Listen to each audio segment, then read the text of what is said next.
नाना सुगंध पुष्पाणि यथा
Sita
संवत्सर कोरोना सर्दी में भोजना करते हुए पीतांबर धारी में प्रतिमूर्ति संवत्सर भागवत पावन श्री भागवत हरिलाल की असीम कृपा करुणा के साथ आज इस बेटी ग्राम में यह सप्ताह ज्ञान के प्रवाही होने जा रहा है।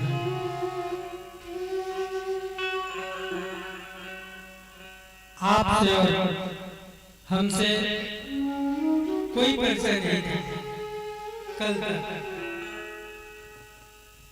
लेकिन आज आपको और हमको पहचानने की अब समय नहीं रह गया है, सबको पहचानना है।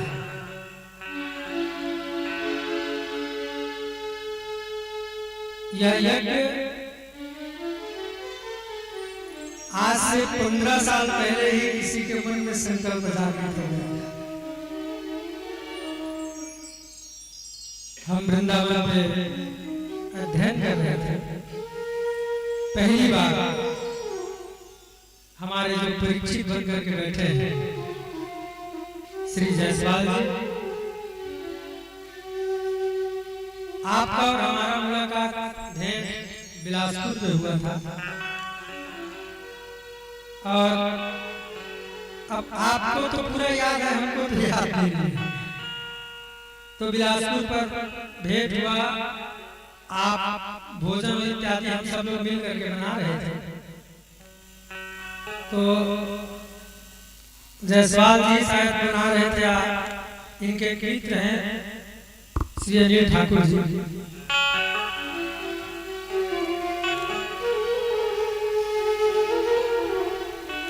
उन्हीं के साथ में आप वहां रहते थे। भोजन बनाने का समय हुआ तो हमने कहा कि प्याज लहसुन मत डालिएगा, यही बात है। और इसके आगे की कथा तो हमको मालूम नहीं, आप बता रहे थे इसलिए इतना याद है। तो आप प्याज लहसुन नहीं डाले और बिना प्याज लहसुन का भोजन बनाए। आपके मन में शायद इस समय से हमारे प्रति भागवत की इच्छा, अब ठाकुर जी ही प्रेरणा करते हैं, नहीं तो यह 15 साल में मैं सारंगगढ़ कम से कम 15 बार आया, कम से कम 15, इससे अधिक आज हुआ।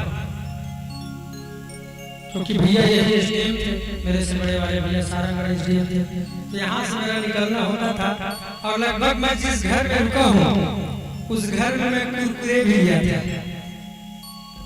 वो घर को देख करके हमें याद आ रहा था, अब वहीं का आसपास का होगा।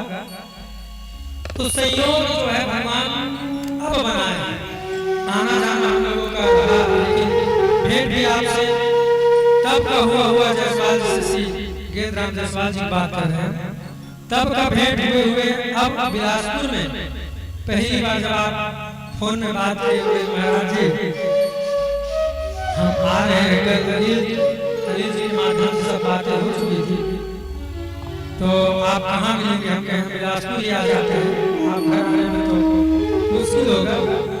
और श्री गेंद्राम जायसवाल जी बिलासपुर पहुँच गए। वहाँ हमारी दूसरी बार मुलाकात है, दूसरी बार भेंट हुआ और नारियल इत्यादि आपने वहाँ पर वर्ण किया। इनकी हमको सबसे विशेष आदत ये रही कि हम इनको बोले कि कैसे करना है आप बताइए, तो ये एक ही बात आज तक बोलते हैं, आप जैसे कहेंगे वैसे हम करेंगे। ये हमारी कथा के लिए पहली यजमान है जो ऐसा करते हैं, नहीं तो यजमान तो बोलते महाराज जी अटका ज्यादा हो गए, अब थोड़ा कम करा, ज्यादा बजट ना बढ़े, ऐसे काम करा, कद का खर्चा ही महाराज, कितना खर्च लगेगा हमको, ये सब प्राय यजमान लोग चर्चा करते हैं, कितना खर्च आ जाएगा भाग। लेकिन पहले हमारे परीक्षित बने हैं कि हमसे किसी भी प्रकार से खर्च के बारे में बात करें। हमको लग रहा था कि कैसे परीक्षित बने। अच्छा, दूसरी आदत, हम जो बोल रहे हो हाँ हाँ हाँ ऐसे नहीं, हंसते हैं।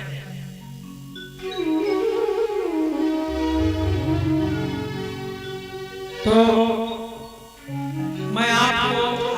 परिवार को, भैया श्री ज्ञान राम जायसवाल जी और भाभी श्रीमती कांति जायसवाल जी, आपको बहुत बहुत धन्यवाद देता हूँ। लेकिन आप निमित्त बन रहे हैं, आपके पिताजी माताजी आपके प्रेरणा बन, बिना माता पिता के आशीर्वाद से कार्य संभव नहीं हो पाता है। इसलिए आपके माता पिता जी भी श्रीमान श्री श्यामलाल जायसवाल जी और श्रीमती श्यामबाई जायसवाल, अच्छा नाम बड़ा अद्भुत है इनका, है श्यामा श्याम की जोड़ी है, यानी श्याम और श्याम है। एक को तो श्यामा बनना चाहिए ना, यहाँ पर दोनों पुल्लिंग है, श्यामबाई और श्यामा। तो आप समस्त जायसवाल परिवार को मैं बहुत बहुत धन्यवाद करता हूँ और बाकी बिहारी से प्रार्थना करता हूँ कि आपके अंदर में इसी प्रकार भक्ति जागृत होती रहे और यह यज्ञ अनुष्ठान आप कराते रहें और हमें भी बुलाते रहें। तो समस्त जायसवाल परिवार को मैं बहुत बहुत व्यास मुख से ही बहुत बहुत धन्यवाद करता हूँ। आप सभी श्रद्धा भक्ति में माताएं, ज्ञान विराग के समान सुदृढ़ पथ पर चलने वाले मेरे भाई, इस पावन यज्ञ में आप सभी लोग श्रोता और साक्षी के रूप में विद्यमान होने जा रहे हैं। जहाँ पर भी कथा होता है, साक्षात हनुमंत लाल जी महाराज सबसे पहले अग्रगण्य होकर के विराज करते हैं। हमारे बीच में श्रीमान चौबे जी पेंडरवा से पधारे हुए और साथ में जी भी हैं। आप इतने दूर से कल फोन में बात हुआ और तत्काल आ गए, इसलिए ये भी अच्छी बात है, कम से कम कथा कर दी आपके लिए, आपके मन में इतना सुंदर भाव है। साथ में दो दादी भी हैं और रायगढ़ की द्वितीय कथा की मुख्य श्रोता, मतलब मुख्य कार्यकर्ता और मुख्य कराने वाली हमारी संध्या तिवारी जी। हम द्वितीय बार जब रायगढ़ में कथा करने के लिए आए थे पिछले वर्ष, तो संध्या तिवारी जी आपके माध्यम से आए थे। पहली कथा इनके माध्यम से हुआ, लेकिन दूसरी कथा विशेष इनके कहने पर हुआ था। आप भी आए हैं, साथ में दोनों बच्चे भी हैं। आप सबको भी बहुत बहुत स्वागत। और हमारे जो नन्हे छोटे छोटे बच्चे, एक तो सोता ही रहता है, छोटा वाला लक्ष्य और चिराग। आप सब लोगों का नाम मैं नहीं जान पाता हूँ, मैं जानता हूँ, शायद मुलाकात नहीं हुआ है। हमारे बीच में हमारे साथी जी भी आ गए हैं, कल तो नहीं थे, साथी भी पहुंच गए हैं। आपका भी बहुत बहुत अभिनंदन है।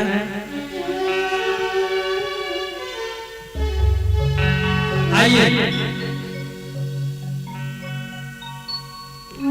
श्रीमद् भागवत कथा में प्रवेश करने से पूर्व देखिए,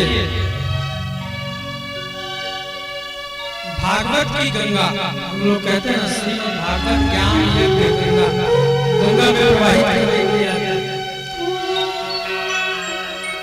और एक है भागीरथी गंगा। हम लोगों के मध्य में प्रति वर्ष हमारे गांव में अथवा पड़ोसी के गांव में हम लोगों को भागवत सुनने को मिलते रहता है। हम लोग भागवत कथा श्रवण करते हैं।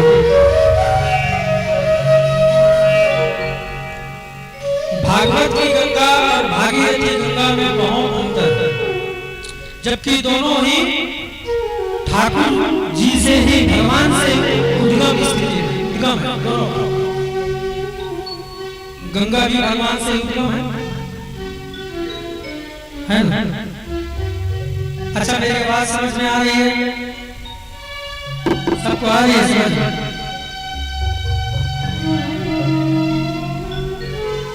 तो भागवत और गंगा दोनों की विशेषता को जरा ध्यान रखेंगे। उसके बाद तो हम लोग फिर कथा की भूमिका ही ऐसे हम आगे चलेंगे। भागवत की गंगा और भागीरथी गंगा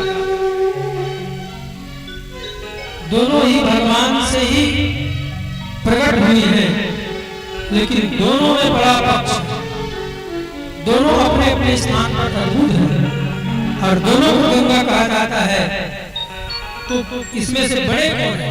अगर विचार करके देखें, भागवत की गंगा और भागीरथी गंगा जो गोमुख से निकली है, जिसमें आप सब स्नान करने के लिए जाते हैं, प्रयागराज, हरिद्वार, काशी जी,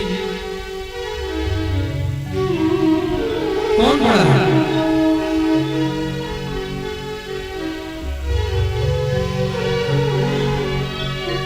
पहले तो आप लोग ध्यान देंगे तो भागीरथी जो गंगा है वो भगवान के चरणों से निकली है।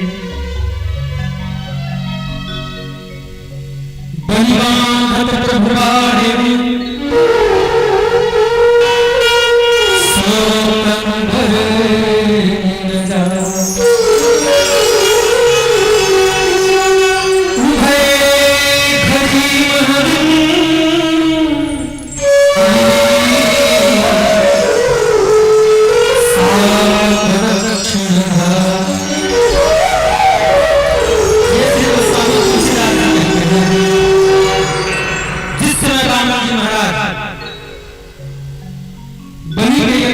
यज्ञ पर गए थे और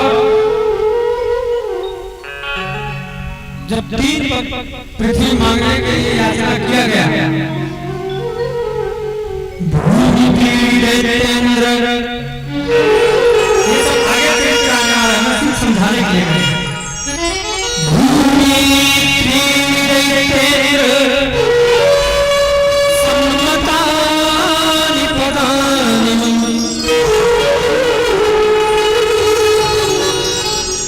अच्छा, आप लोग उद्घाटन करने के लिए आए थे क्या? अभी से इशारा करने लगे।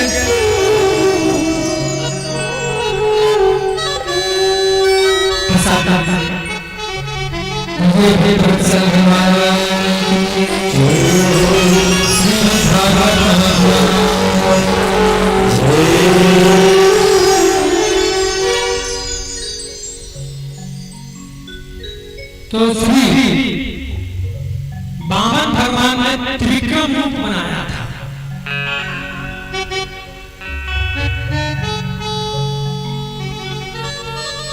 एक पग पर पूरे पृथ्वी के नीचे को, दूसरे पग पर पृथ्वी के ऊपर को, और तीसरे पग पर स्वर्ग ताती ब्रह्मा जी के लोक पर्यंत को अपने पैरों पर रखा था। तो जैसे ही भगवान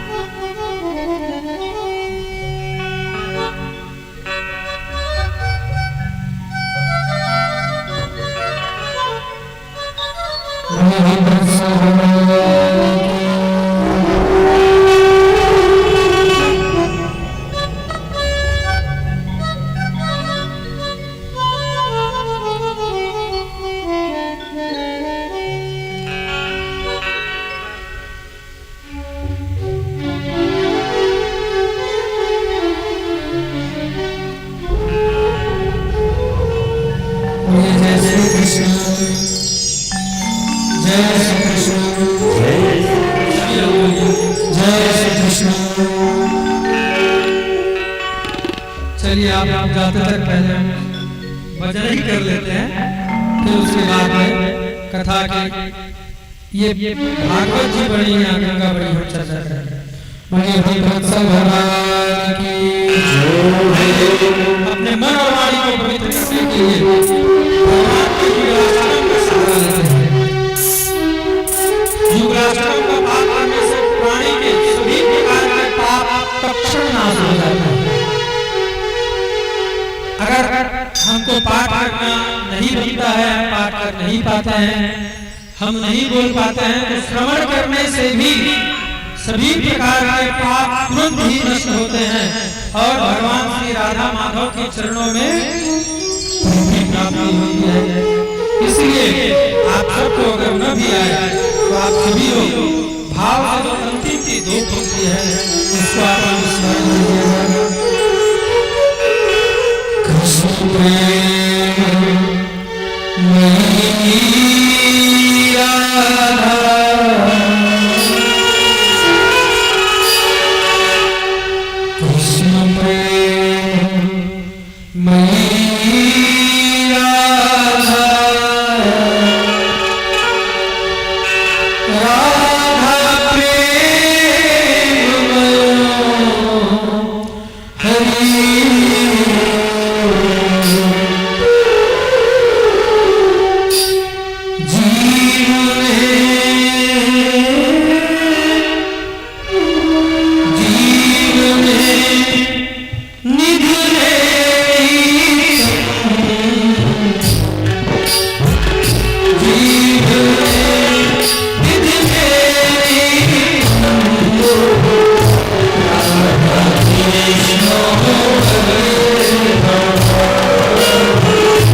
श्री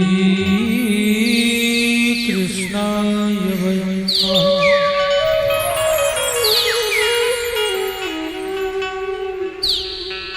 पद्म पुराण अंतर्गत श्रीमद् भागवत की महात्मा की यह प्रथम श्लोक है।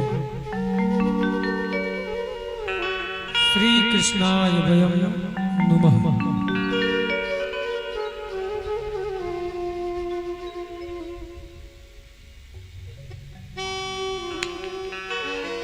श्रीमद् भागवत में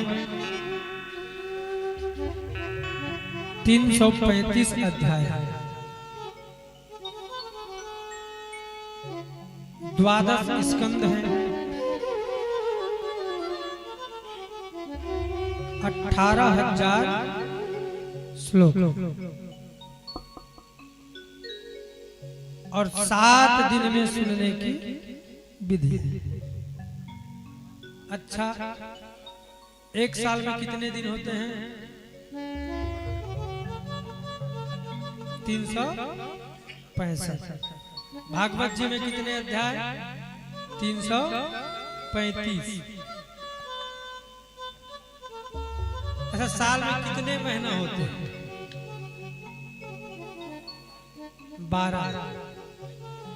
भागवत जी में स्कंद कितने हैं? 12। अच्छा, आप लोगों की मरने की उम्र कितनी है? 7 दिन। आपकी हमारी मरने की उम्र 7 दिन है। 7 दिन के अंदर सबको गोविंदाय नमो नमः। और भागवत की सुनने की विधि भी 7 दिन।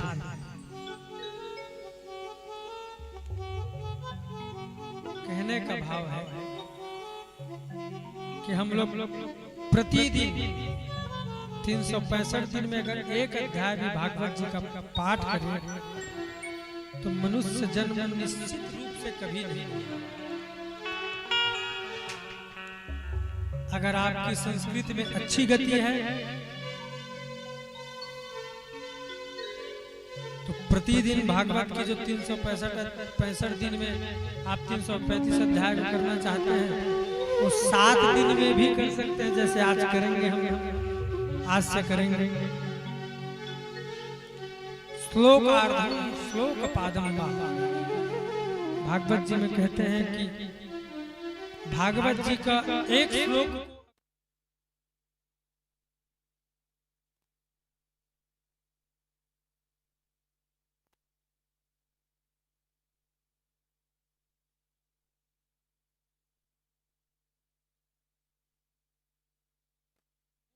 मिलता है। अब श्लोक को नहीं पढ़ पाएंगे महाराज, कलयुग है, टाइम नहीं है, संस्कृत भी नहीं पढ़े हैं, त्रुटि हो जाएगा, धर्म लगेगा, पाप लगेगा। कुछ और कंसेशन तो करो, डिस्काउंट तो दो। तब श्री भगवान जी कहते हैं ठीक है, एक श्लोक भी अगर नहीं पढ़ पा रहे, एक अध्याय नहीं किए, एक श्लोक नहीं किए, तो आधे श्लोक को पढ़ लो। बोले महाराज थोड़ा सा डिस्काउंट। एक श्लोक में 4 पाद होते हैं। सच्चिदानंद एक रूपाय, ये दूसरा विश्वोत्पत्त्यादि हेतवे 2, तापत्रय विनाशाय 3, श्री कृष्णाय नमः 4 पाद में से आधे पाद को भी कोई प्रतिदिन नियम पूर्वक संकल्प करके अगर पाठ करता है तो संसार में ऐसी कोई भी वस्तु नहीं है जो उसको प्राप्त न हो। ये स्वयं भगवान कहते हैं। बोलिए श्रीमद् भागवत महापुराण की जय। अब उसी की कथा सुनने के लिए आप और हम सब आज एक ही भूत हुए। भागवत की देखो किसी भी चीज को जब तक हम लोग जानते नहीं तब तक उससे प्रेम नहीं हो सकता है। कल तक हम एक दूसरे को जानते नहीं थे, तो हम आपके बीच से भी निकल जाते तो भी आपको कोई फर्क नहीं पड़ता होगा कोई। लेकिन आज आप और हम एक दूसरे को जानने लग गए, तो आप भोजन करने बैठेंगे उससे पहले आपके दिमाग में अरे महाराज जी को लेकर के आए, महाराज जी भोजन किए कि नहीं, जल्दी पता करके आओ, या आप फोन कर देंगे, है ना? क्यों? क्योंकि आप और हम एक दूसरे से परिचित हो गए, आपका हमारा एक दूसरे से परिचय हो गया, और उस परिचय के माध्यम से एक दूसरे के दिल में हम लोगों के लिए जगह बन गया, प्रेम हो गया। गोस्वामी तुलसीदास जी कहते हैं, जाने बिना होए नहीं प्रीति, और बिन परतीति होई नहीं प्रीति। जब तक हम एक दूसरे को जानेंगे नहीं, या किसी वस्तु के बारे में नहीं जानेंगे, अथवा किसी इंसान के बारे में नहीं जानेंगे, तब तक के उसके प्रति हमारा प्रेम नहीं हो सकता, जानने के बाद नहीं हो सकता। अभी हमारे बीच में मुंगेली जिला के मान लीजिए विधायक आए, और विधायक आए, अब वो हमारे परिचय से तो आ गया, आकर के वो प्रणाम करके बैठ जाए, तो हम पहचान गए, लेकिन क्या आप लोग पहचानेंगे? क्या आप लोग सम्मान करेंगे उसका? है विधायक, लेकिन आपके लिए कोई मतलब नहीं। लेकिन उसी को आपसे पूर्व में चर्चा हो जाए, उसको चालू कर दो यार, जल रहा है, चालू कर दो, इसको चल पंखा चालू कर। तो बोलिए जय श्री कृष्ण, सभी लोग बोलिए जय श्री कृष्ण। अच्छा, भागवत कथा हो या राम कथा हो, अगर जब हम सुनने के लिए बैठते हैं तो दो विघ्न बहुत आता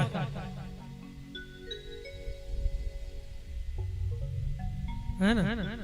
कौन कौन सा विघ्न आता है? जम्हाई आने लग जाता है, नींद आने लग जाता है, आलस्य प्रमाद से शरीर भर जाता है। दूसरा विघ्न कौन सा है?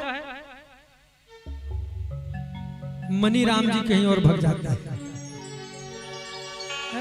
बैठे हम यहाँ हैं और गुड्डू के पापा का करत हुई घर वहां पहुंच, अरे सोनू स्कूल से आया होगा कि नहीं? तो ये दो विघ्न हमारे दिमाग में कथा में आता ही है हम लोगों के प्रति। अभी अभी भोजन किए हम लोग, और भोजन करने के बाद आधा घंटा भी नहीं लेते हैं कोई, और चकाचक भंडारे का माल ठूस के कथम बैठ गए हैं। तो हो सकता है झमाई निद्रा है। इसको भगाने के लिए देखो, जब बहुत व्यक्ति भोजन कर लेता है तो अत्यधिक भोजन हो जाता है, तो उसको क्या करते हैं पचाने के लिए? हाजमोला के गोली गटक लो, सब आधा घंटा के अंदर छू मंतर एक एक गोली गटकते जाओ हाजमोला का, और पेट का जो भारीपन है उसको दूर करते जाओ। और जब कथा सुनते सुनते झमाई आने लग जाए, मनी राम जी दुकान का हिसाब करने के लिए भागने लग जाए, तो तुरंत बोल दो जय श्री कृष्ण।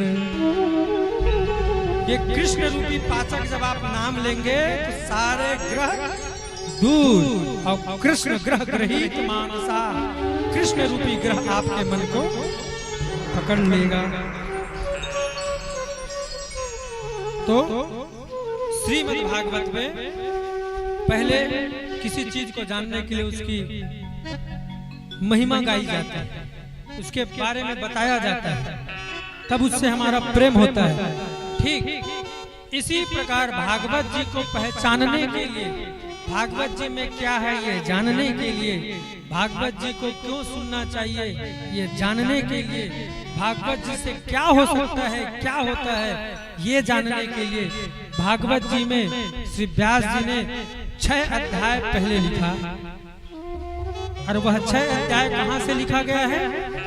पद्म पुराण से लिखा।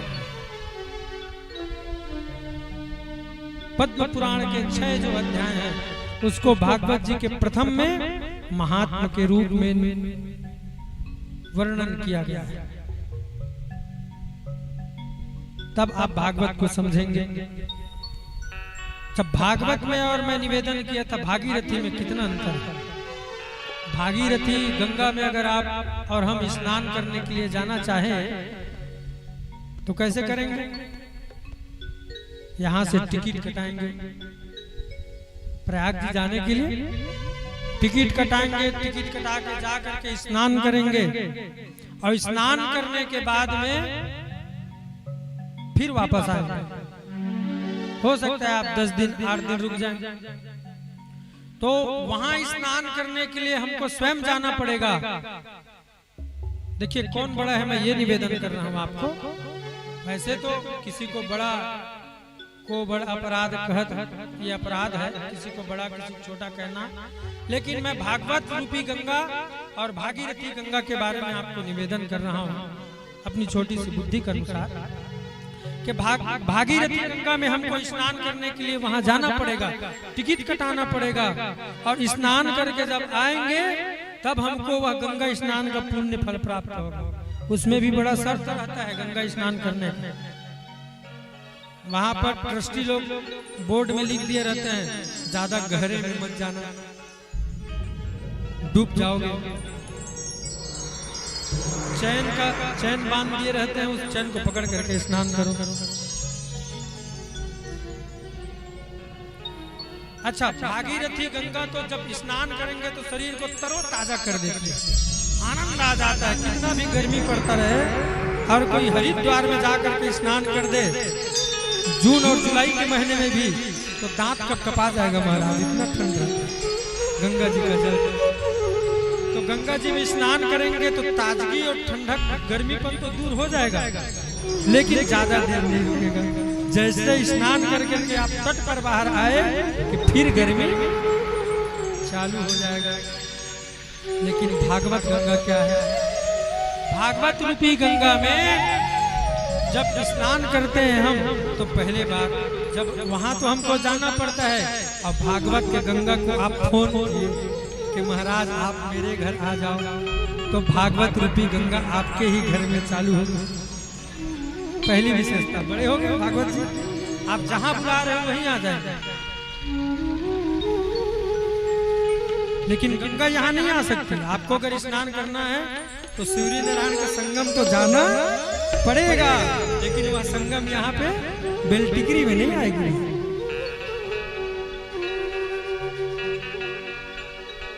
ये पहली विशेषता। दूसरी विशेषता भागवत जी की दूसरी विशेषता ये है कि वहां तो गहरे में जाने से वर्जित किया जाता है, और भागवत रूपी गंगा में जितने गहरे में जाओगे उतना ही आनंद आएगा। जितना गहरे में हम प्रविष्ट होते जाएंगे, जितना ध्यान लगा करके पढ़ेंगे सुनेंगे, उतना ही हमको मजा आने लग जाता है, आनंद आने लगता है। तो यहाँ गहरे में भी जाने का डर नहीं है। बताइए कौन बड़े? भागवत जी। एक और बता देते हैं, गंगा भी भगवान से उद्भूत हुए हैं, चरणों से निकले हैं, और भागवत रूपी गंगा भी भगवान से ही निकले हैं। गंगा जी ठाकुर जी के चरणों से निकली। जब अभी बलि जी के यहाँ बामन जी गए थे ना, तो ब्रह्मलोक में जब भगवान का पैर गया तो पैरों को श्री ब्रह्मा जी ने धुल करके कमंडल पर रख लिया था, है ना? उसी कमंडल से जल को नीचे डाला गया था जब भागीरथी को आवश्यकता पड़ी थी अपने पूर्वजों को मुक्ति दिलाने के लिए। तो कमंडल के जल को जब नीचे गिराए थे, वही भोलेनाथ के जटा के माध्यम से गोमुख से हमको प्राप्त हुआ था। तो वो चरणोदक है। गंगा जल जो है, गंगा माँ ठाकुर जी के चरणों से निकली है। और भागवत जी कहाँ से निकले हैं? कहाँ कहाँ से निकले हैं? भगवता प्रोक्तम भागवतम। भागवत जी भगवान के मुख से उद्भूत हुए हैं, भगवान के मुख से ही निकले हैं, भगवान के मुख से उत्पत्ति है। तो अब स्वरूप की जरा विश्लेषण करके देखिए। पैर बड़ा होता है कि सिर? मुख की ज्यादा प्रसन्नता है। पैर न रहे तो आप तो कहीं भी घूम करके आ सकते हैं, बैसाखी या किसी के सहारे के माध्यम से, और गला ही न रहे तो मुख की ज्यादा प्रसन्नता महत्व है। तो भगवान के मुख से निकली है गंगा, इसलिए भागीरथी गंगा से भी विशेषता भागवत जी की है। बोलिए जय श्री कृष्ण, जोर से बोलिए जय श्री कृष्ण। अच्छा धीरे से बोलिए जय श्री कृष्ण, और धीरे से जय श्री कृष्ण। तो दाल रोटी के कोई महत्व नहीं है जायसवाल जी।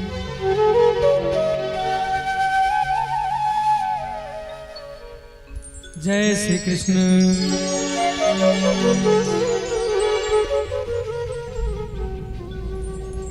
तो ऐसे भागवत जी की महिमा, तो अब समझ में आया कि भागवत जी की क्या महिमा। भागवत जी भागीरथी गंगा से भी विशेष है। 6 अध्यायों में प्रथम श्लोक श्री व्यास जी ने लिखा था, उसको हमने आप लोगों को निवेदन किया। सच्चिदानंद रूपाय विश्वोत्पत्त्यादिहेतवे तापत्रय विनाशाय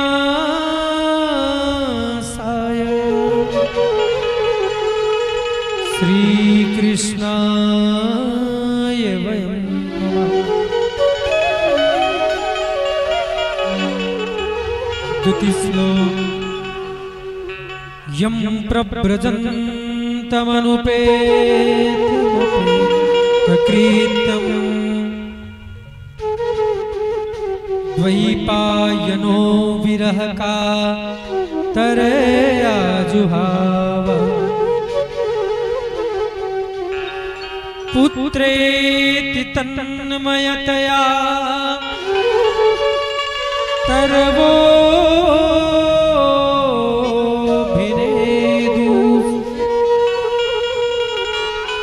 तम सर्वभूत हृदयं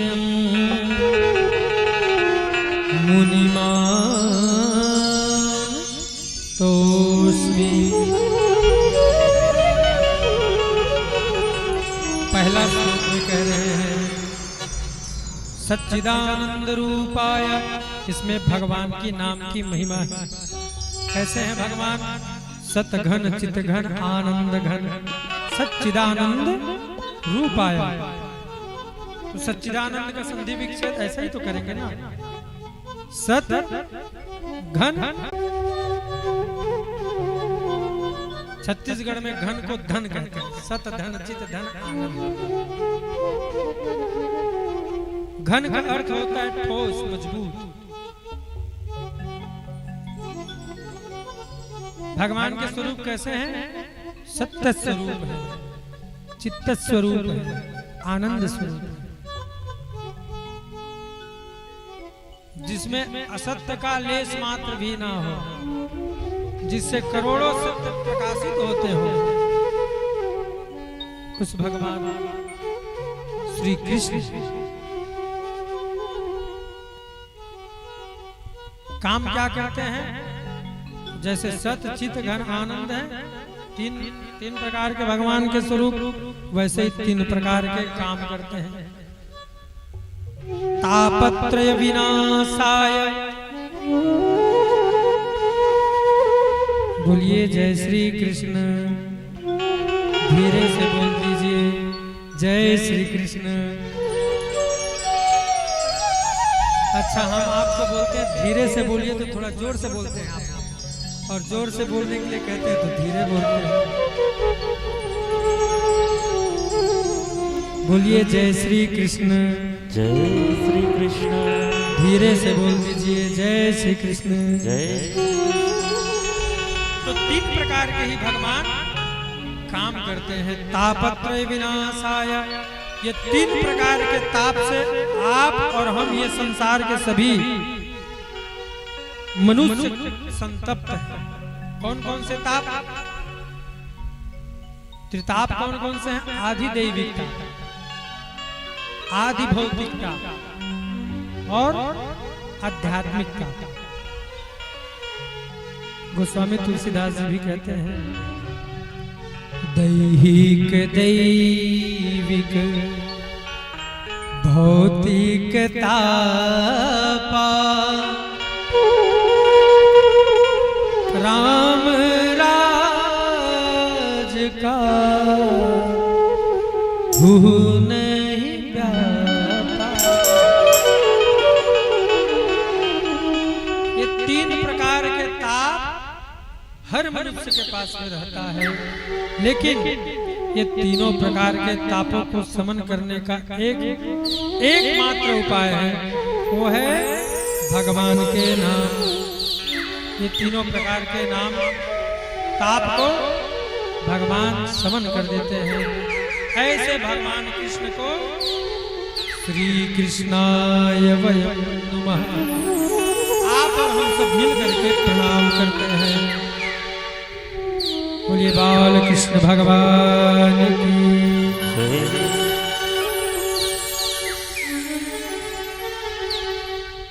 ये कथा कहाँ से प्रारंभ हुआ?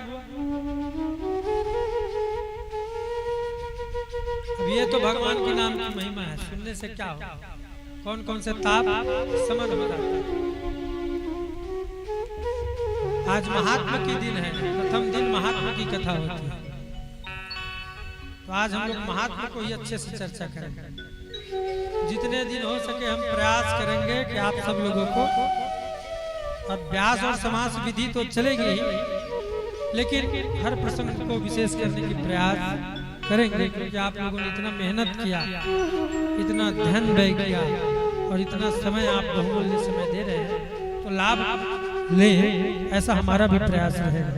आज थोड़ा सा विलंब हुआ, कल से जो है ठीक 2 बजे हम लोग उपस्थित होकर के कथा चालू कर दिया करेंगे, जिससे सही समय पर चालू हो और सही समय पर विश्राम कर सके।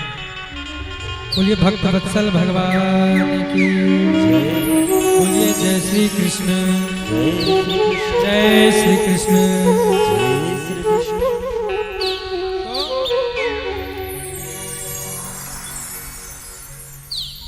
नैमिषारण्य की पावन भूमि पर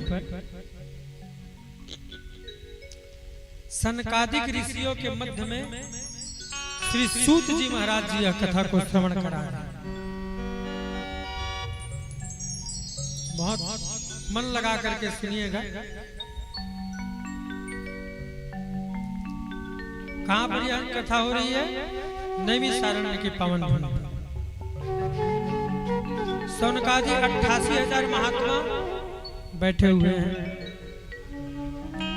इसमें आपको पता चलेगा कि श्रोता कैसे होना चाहिए।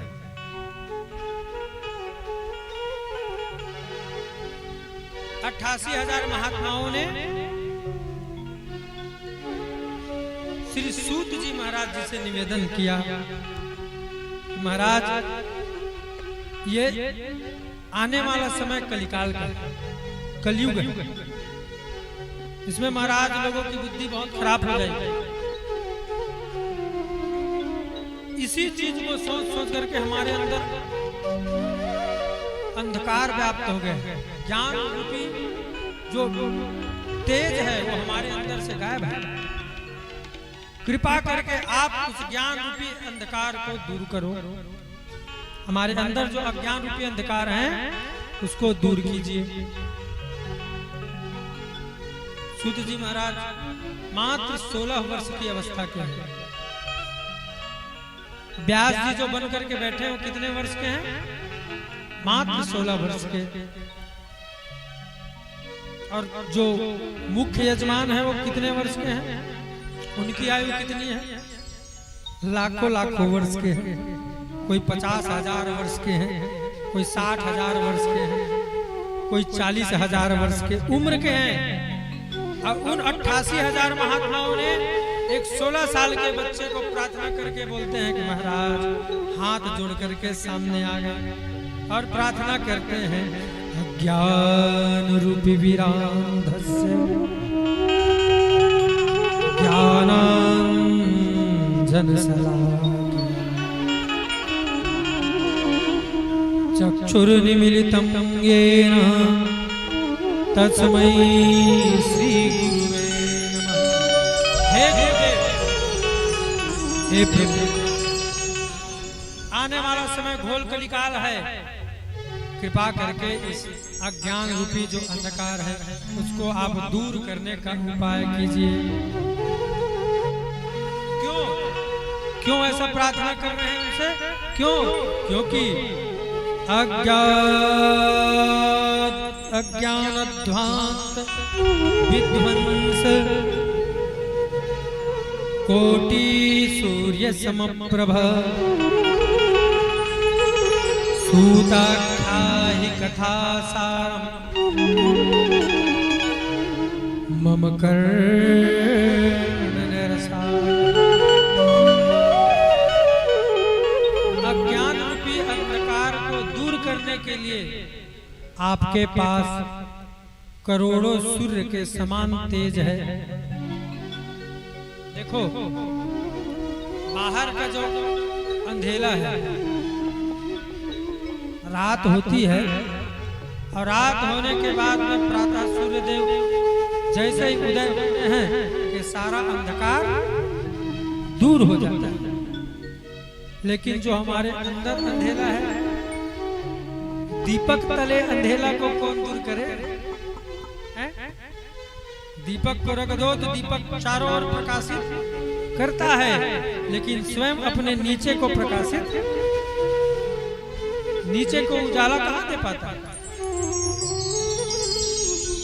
तो सूर्य नारायण जैसे ही उदित होते हैं तो संसार रूपी अंधकार को तो दूर कर देते हैं, लेकिन हमारे अंदर के अंधकार, अज्ञान रूपी अंधकार, उसको दूर नहीं कर पाते। उसको कौन करते हैं दूर? सद्गुरुदेव भगवान।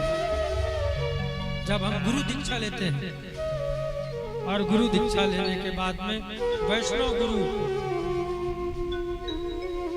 वैष्णवी दीक्षा से अलंकृत रहते हैं, ऐसे गुरु को, सुंदर गुरु को जब हम चयन करके गुरु दीक्षा लेकर के उनसे हाथ जोड़ करके प्रार्थना करते हैं, तब वह गुरुदेव भगवान हमें हमारे अंदर की जो अज्ञान रूपी अंधकार है उस तिमिर को ध्वस्त कर देते हैं। तभी तो कहते हैं ना कि गुरु दीक्षा लिए बगैर, बोलिए जय श्री कृष्ण, कि बिना गुरु दीक्षा लिए कोई भी अगर याज्ञिक कर्म करते हैं तो उसकी फल की प्राप्ति नहीं होती। इसलिए मनुष्य को सर्वप्रथम गुरु दीक्षा ले लेना चाहिए। गुरु दीक्षा लेने के बाद, गुरु बनाने के बाद में ही घर में याज्ञिक कर्म करना चाहिए। अच्छा, जो गुरु दीक्षा नहीं लिए रहते हैं उसके हाथों से अगर पानी भी पियो तो वो रक्त के समान हो जाता है। उसके हाथों से पानी नहीं पीना चाहिए जो गुरु दीक्षा नहीं लिए हैं। ये गुरु की महिमा है। जिसके गले पर तुलसी की माला ना हो, रुद्राक्ष की माला ना हो, कंठी ना हो, उस व्यक्ति को अगर आप भोजन करते देख रहे हैं ना, तो वो भोजन नहीं कर रहा है, वो चंडाल भी भोजन करता है। उसका भोजन को भगवान स्वीकार नहीं करते। भगवान को अगर निवेदन किया जाता है तो उस भोग को भी भगवान स्वीकार नहीं करते। इसलिए गुरु बनाना चाहिए, और ऐसे गुरु बनाना चाहिए जिसके ऊपर पूर्ण श्रद्धा हो, पूर्ण विश्वास हो। बना तो लिए और बीच में मन करने लग गया कि गुरु जी तो बड़े उल्टे निकल गए, काश थोड़ा 1 महीना और रुक जाते तो दूसरा गुरु बना लेते। बार बार तो गुरु बना नहीं सकते, इसलिए बहुत विवेक पूर्वक विचार करके गुरु बनाना चाहिए। बोलिए जय श्री कृष्ण। तो श्री सुखदेव जी, श्री सूत जी महाराज जी को शौनकादिक 88,000 महात्मा प्रणाम कर करके निवेदन करते हैं कि हे महाराज, आपके पास में अज्ञानध्वांत विध्वंस कोटि सूर्य समप्रभ सूताख्या ही कथा सारम मम कर्ण रसायन। अज्ञान रूपी अंधकार को ध्वस्त करने के लिए आपके पास करोड़ों सूर्य के समान तेज है, करोड़ों गुरु का आशीर्वाद आपके ऊपर में है। इसलिए हे प्रभु, हे सुत जी, आप हमें कुछ ऐसा बताइए जिससे हमारे अंधकार को दूर कर दिया जाए। क्योंकि महाराज, ये संसार में कोई भी प्राणी सुख में नहीं है। कोई भी प्राणी अगर कहे मैं बहुत सुख में हूँ, तो निश्चित याद रख लेना कि कल वो दुख पाने वाला है, फिर वो दुख पाएगा। संसार में कभी सुख नहीं मिल सकता। क्यों? क्योंकि संसार का नाम है दुखालय। क्या नाम है संसार का? दुखालय। जैसे विद्यालय, पुस्तकालय, भोजनालय होता है ना। तो दुखालय में आकर के आप कहीं सुखालय की प्रति मांग करो तो कभी सुख मिलेगा? दुखालय में थोड़े दिन के लिए मिलेगा, 2 मिनट के लिए, फिर खत्म, फिर दुख आ जाएगा। अगर सुख की इच्छा है तो फिर हमको आनंद की ओर बढ़ना पड़ेगा, आनंद की प्राप्ति करना पड़ेगा। यहाँ दुखालय में आप जितने भी मांग करो मिलने वाला नहीं है। संसरति इति संसार है, ये हमेशा सरकते रहता है, रुकता नहीं है। धीरे धीरे धीरे पटरी बढ़ते रहता है, संसरती है। आप भोजनालय में जाकर के कहीं मांग करें कि भैया एक काम करो, हमको गणित का पुस्तक दो, जल्दी दो, जल्दी दो। रसोईया बोलेगा महाराज भांग वांग खा क्या हो गया? अरे ये भोजनालय, तुम कहो तो आलू दूं, बैगन दूं, ये सब मिलेगा, शक्कर मिल जाएगा, चावल मिल जाएगा। और तुम तो यहाँ गणित पुस्तक मांग रहे हो, विज्ञान मांग रहे हो, सामाजिक विज्ञान मांग रहे हो, यहाँ कहाँ मिलेगा? अब आप कहीं विद्यालय में जाकर के मैडम से बोलो, ए मैडम, मैडम सुनो ना, जल्दी जल्दी पनीर की सब्जी दे दो। मैडम क्या बोलेगी? अरे पनीर सब्जी खाना है तो रसोई में जा भाई, भोजनालय में जाओ। तो जिस चीज की हम जहां कामना करना चाहते हैं, वो कामना श्रेष्ठ स्थान, उचित स्थान पर जाएंगे तभी प्राप्त होगा। ये संसार है। आज हम बच्चे हैं, तो बच्चे हैं, हमको किसी से कोई मतलब है नहीं, मस्त होकर के खेलते हैं। किसी का जूठा खा रहे हैं, किसी का थप्पड़ खा रहे हैं। और अभी के अभी बच्चे को थप्पड़ मारो और 2 मिनट के बाद आजा बेटा, तो क्या वो याद करके रखता है कि इसने मुझे भी थप्पड़ मारा है, इसके पास जाऊंगा नहीं, वो दौड़ते दौड़ते आएगा, गले लगा जाता है। हमको भी बड़ा प्रसन्नता मिलता है। तो आज हम बच्चे थे और धीरे धीरे बड़े होने लग गए, बड़े होने लग गए। हमारे बच्चे अब ऐसा स्थिति आया कि हम कल बाप बन गए, विवाह हो गया हमारा। कल तक बच्चे थे, आज हम खुद बाप बन गए। इधर से एक सीट खाली, दादाजी पधार गए। हम बाप बने, दादाजी पधार गए। हमारे बच्चे बड़े हो गए, माताजी पधार गई, बच्चे का विवाह हो गया। एक तरफ हम बढ़ रहे हैं और एक तरफ घट रहे हैं, सरकते रहता है। ये संसार ट्रेन है, ट्रेन। और ट्रेन पे कोई बैठ करके अगर सोचे कि मैं इसमें जिंदगी भर बैठे रहूंगा, तो संभव नहीं है। काला कोट वाला आएगा और आ करके बोलेगा कहाँ तक की टिकट है बताओ, और जहां गंतव्य स्थान तक के टिकट है वहां टीटी पकड़ करके अपना चाहेंगे तब भी उतार देंगे।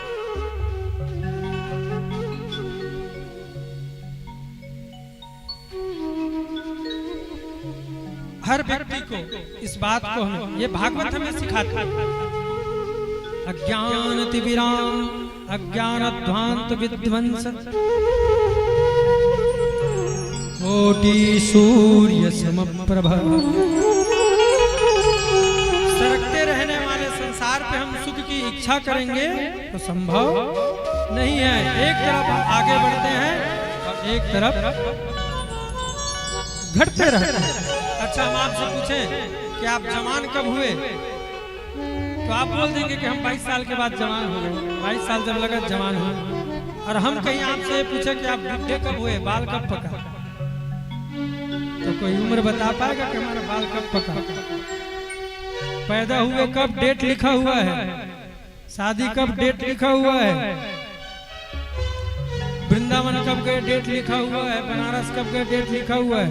लेकिन बुढ़े कब गए, बुढ़े कब हुए, डेट, बाल कब पका? तो बच्चे पैदा हो रहे हैं, बाल पक रहा है। बुद्धिमत्ता इसी में है कि व्यक्ति अपने जो जाने की रास्ता उसको सुगम कर ले, और वही रास्ता बनाता है श्रीमद् भागवत। जीवन तो भैया एक रेल है,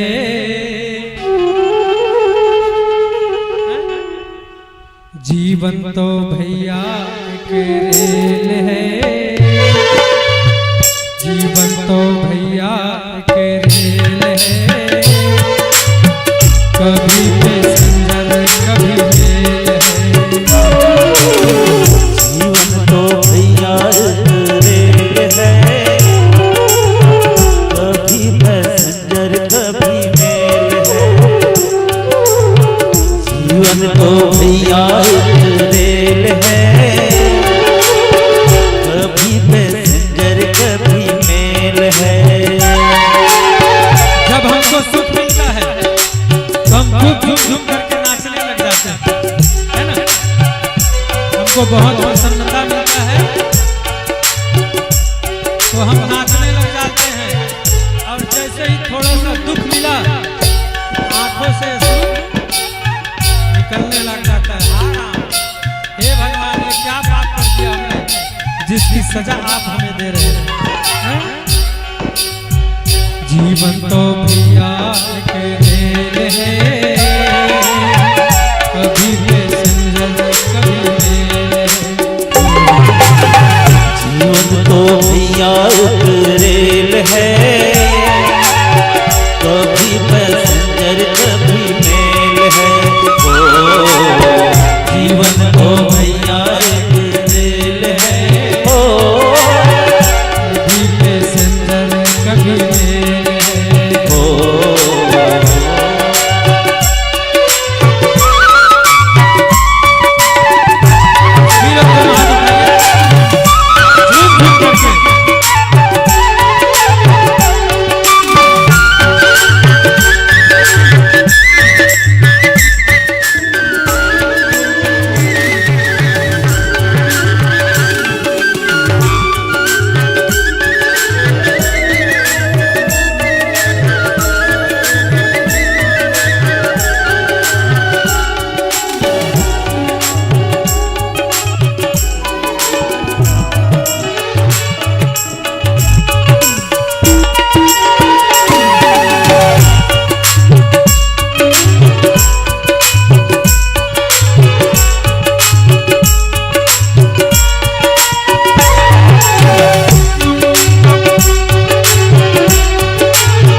सुख दुख के पटरी पे दौड़ लगाती है, सुख दुख के पटरी पे दौड़ लगाती है, मंजिल तक हमको ये पहुंचाती है। सुख दुख पटरी पे दौड़ लगाती है, मंजिल तक हमको पहुंचाती है। सुख दुख के पटरी पे दौड़ लगाती है, मंजिल तक हमको ये पहुंचाती है। पटरी पे दौड़ाती है, मंजिल तक हमको ये पहुंचाती है। सांसों का जब तक इसमें तेल है, सांसों का जब तक इसमें तेल है, कभी पैसेंजर कभी सांसों का जब तक इसमें तेल है, कभी पैसेंजर कभी मेल है। जीवन तो भैया एक रेल है, कभी पैसेंजर कभी मेल है।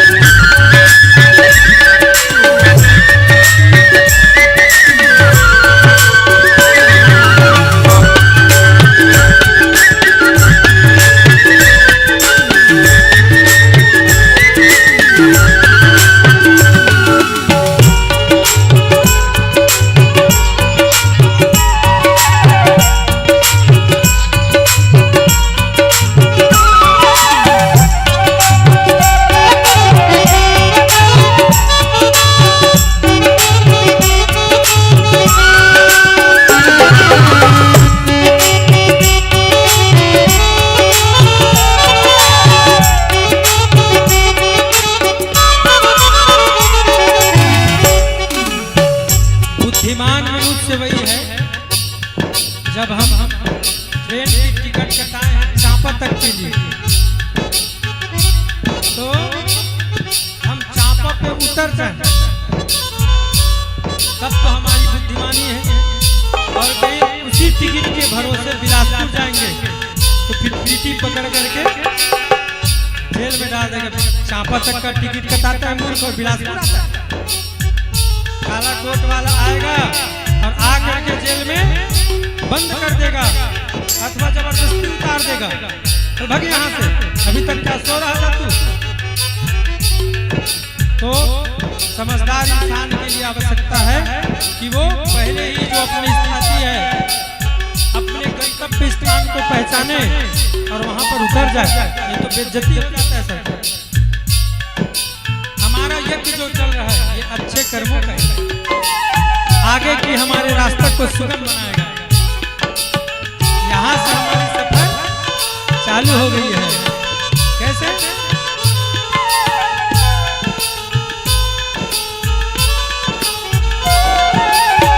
अच्छे कर्मों की टिकट कटा लेना, अच्छे कर्मों की टिकट कटा लेना, टीटी कर पूछे तो दिखला देना। अच्छे कर्मों के टिकट कटा लेना, अच्छे कर्मों के टिकट कटा लेना, पूछी तो टीटी को दिखला देना। अच्छे कर्मों की टिकट कटा लेना, पूछे कर टीटी तो दिखला देना। अच्छे कर्मों के टिकट कटा लेना, पूछे तो टीटी को दिखला देना। बिना टिकट तो भैया जेल है, बिना टिकट तो सीधी जेल है। कभी पैसेंजर कभी तो भैया एक रेल है, कभी पैसेंजर कभी मेल है। जीवन तो भैया एक रेल है, कभी पैसेंजर कभी मेल है।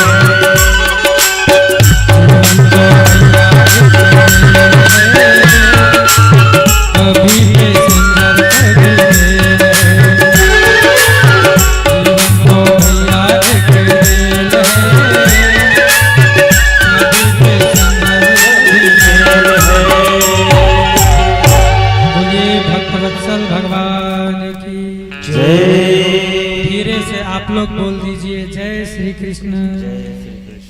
मेरे तक आवाज बिल्कुल मत आए। जय श्री कृष्ण। नहीं सुनाई दिया। जय श्री कृष्ण।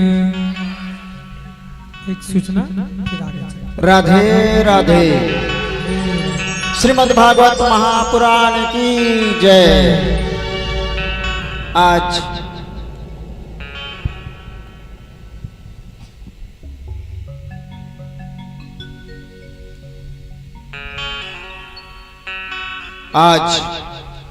श्रीमद् भागवत कथा का रसपान करने के लिए हमारे बीच श्रद्धालु भक्तगण उपस्थित हुए हैं और मैं चाहूंगा वे व्यासपीठ महाराज के पास जाकर के आशीर्वाद प्राप्त करने कष्ट करेंगे। सर्वप्रथम सम्माननीय सीताराम डरसेना जी, आप पुरगांव से पधारे हुए हैं। आप व्यासपीठ महाराज से आशीर्वाद लेने कष्ट करेंगे।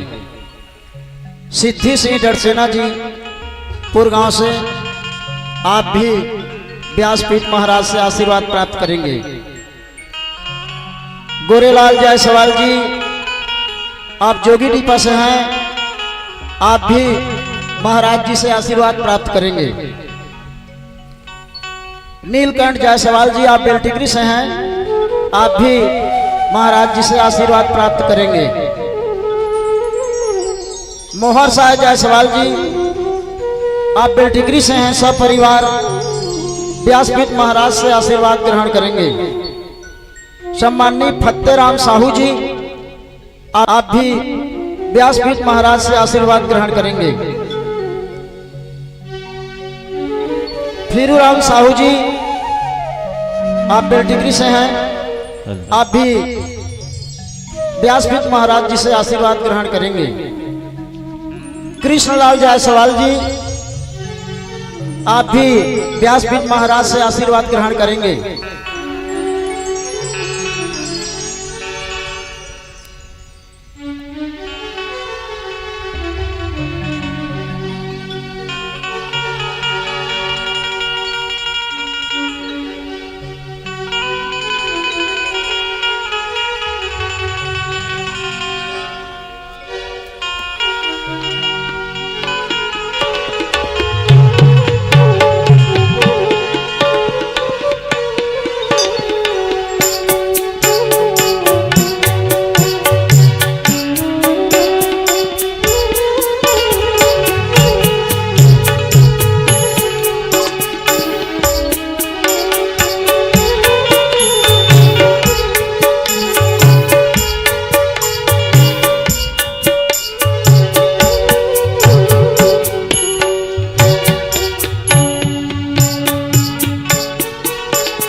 इसी क्रम में अगदस्य प्रसाद साहू जी, आप बेलटिगरी से हैं, आप भी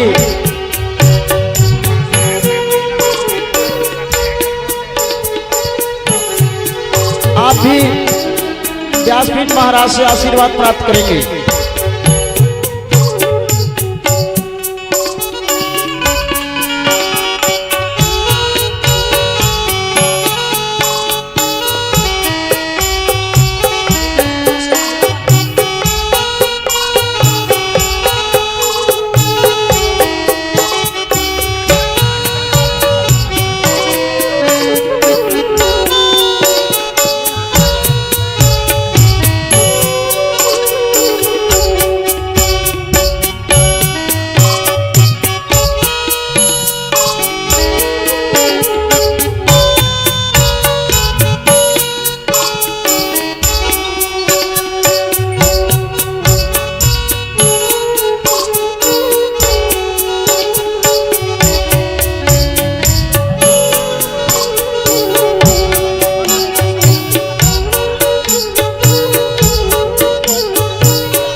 इसी क्रम में पूर्व गांव से आई हुई महिला कीर्तन मंडली के सभी माताओं से मैं निवेदन करना चाहूंगा कि वे व्यासपीठ महाराज जी से जाकर के आशीर्वाद प्राप्त करने का कष्ट करेंगे।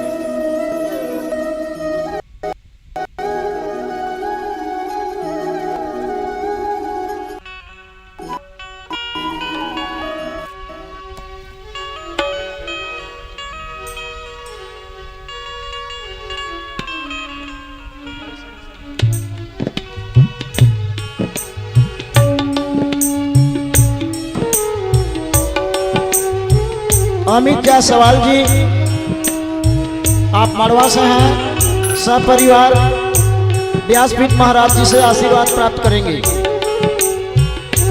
महादेव, आप बिलाईगढ़ से हैं, आप सपरिवार व्यासपीठ से आशीर्वाद ग्रहण करेंगे। कन्हैयालाल जायसवाल जी, आप देवसागर से हैं, आप भी सपरिवार व्यासपीठ महाराज जी से आशीर्वाद प्राप्त करेंगे।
हरि शरणं हरि शरणं हरि शरणं हरि शरणं हरि शरणं हरि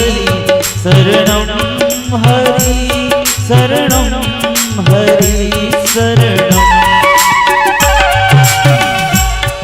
हरि शरणं हरि शरणं हरि शरणं हरि शरणं हरि शरणं हरि शरणं हरि शरणं हरि शरणं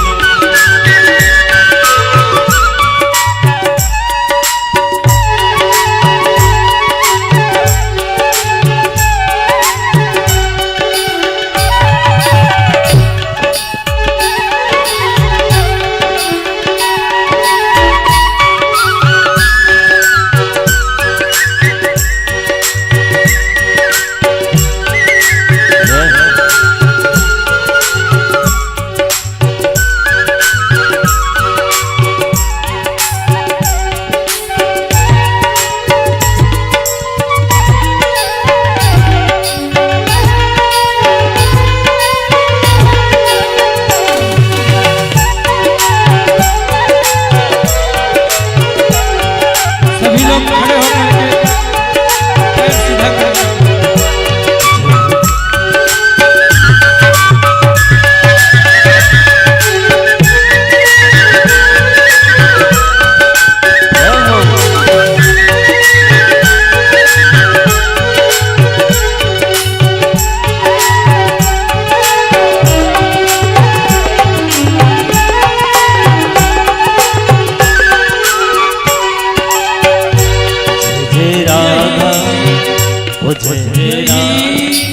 यही एक मंत्र है प्यारा हरि शरणं हरि शरणं यही एक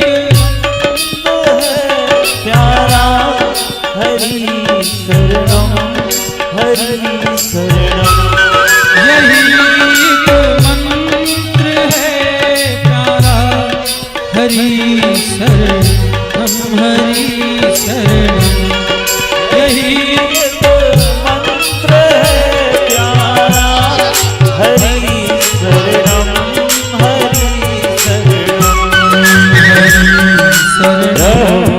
हरि शरणं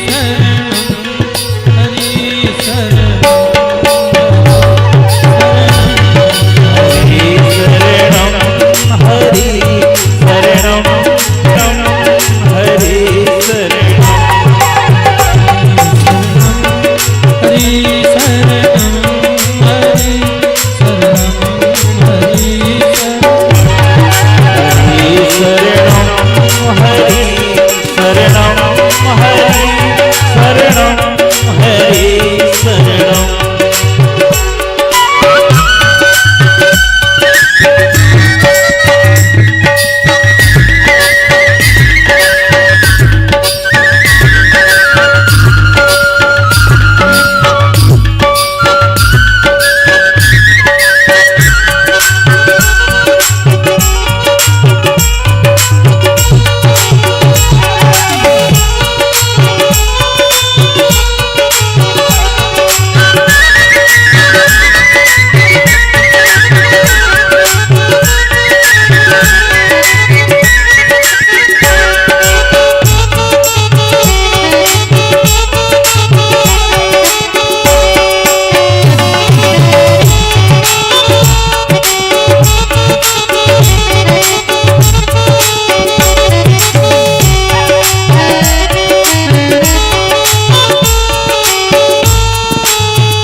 बोलिए भक्तवत्सल भगवान की।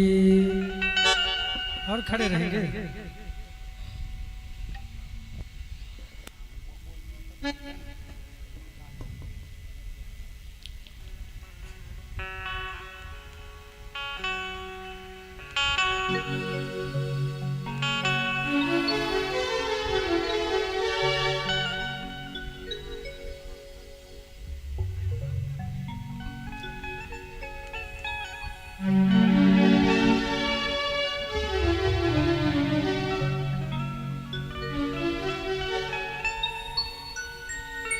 बोलिए भक्तवत्सल भगवान की जय हो।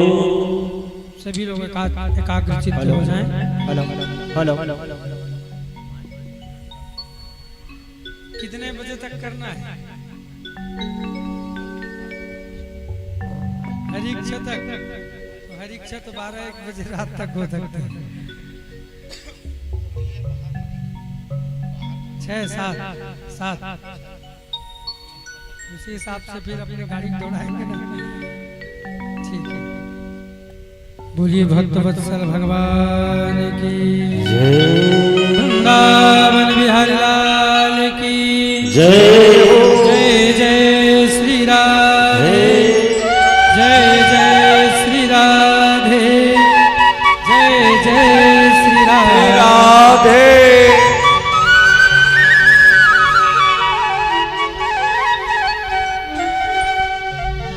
जीवन तो भैया एक रेल है, कभी पैसेंजर कभी मेल है। इसमें शर्त क्या है? अच्छे कर्मों की टिकट कटा लेना। और जब वो काला कोट वाला यमराज आए, अजामिल फड़फड़ाने लग गया था। खूब पापी था अजामिल, लेकिन अपने बेटे का नाम नारायण रखने की वजह से मोक्ष पद को प्राप्त कर लिया। जब यमराज पकड़ता है तो अजामिल चिल्लाने लगता है, ए नारायण बचा बेटा, बचा बेटा, बचा। भगवान के पार्षद आ जाते हैं और यमराज के दूतों में बड़ा मारपीट होता है। गदे गदा का प्रहार होता है एक दूसरे में, लेकिन रिजल्ट क्या आता है? भगवान के पार्षद मार करके भगा देते हैं यमराज के दूतों को। यमराज के दूत यमराज के पास जाते हैं, बोलते हैं महाराज ये लो अपने बंदूक, ये लो अपनी गोली, आज से ड्यूटी बंद। बोले क्यों? बोले जिसको लाने के लिए आप भेजे थे वहां पर पता नहीं कौन 4 गोरे गोरे पैदा हो गए, प्रकट हो गए, और जो मार मारे हैं पीठ में पूरा रोल उबक गए। ऐसा ड्यूटी हम नहीं करेंगे महाराज। बोले कौन मारा है? बोलते पता नहीं। क्यों मारे हैं? बोले कि बस इतना है कि वो महापापी अजामिल अपने बेटे का नाम पुकार रहा था, तो हम लोग उस पापी को लेने के लिए आप भेजे थे। हम जैसे ही पकड़ रहे थे तो ये पार्षद प्रकट हुए और बोलते हैं कि ये नारायण मेरे स्वामी का नाम है, मेरे स्वामी का नाम है, तुम इसे नरक नहीं ले जा सकते, ये तो परम पद के अधिकारी है। तो अच्छे कर्मों का टिकट अगर गलती से भी कट जाएगी ना तो हमारे लिए भी जरूर आएगी। अच्छे कर्मों की टिकट कटा लेना, टीटी गर पूछे तो दिखला देना। जीवन तो भैया एक रेल है, कभी पैसेंजर कभी मेल है। अज्ञान ध्वांत विध्वंस, कोटि सूर्य समप्रभा। सूताख्याहि कथासारम् मम कर्ण रसायनम्। हम लोग कहाँ पर थे? सौनकादिक 88,000 जो महात्मा थे सूत जी से प्रश्न करते हैं कि महाराज अज्ञान रूपी अंधकार को दूर करने के लिए आपके पास गुरु की कृपा रूपी प्रसाद है, कृपा करके आप हमारे अज्ञान रूपी अंधकार को दूर करें। महाराज इस संसार में कोई भी परमानेंट नहीं है, सब जो आया है वो उसको जाना निश्चित है। आज मैं सुखी हूं तो कल मुझे दुख होना पड़ेगा ही महाराज। कोई तन दुखी, कोई मन दुखी, कोई धन बिन रहते उदास।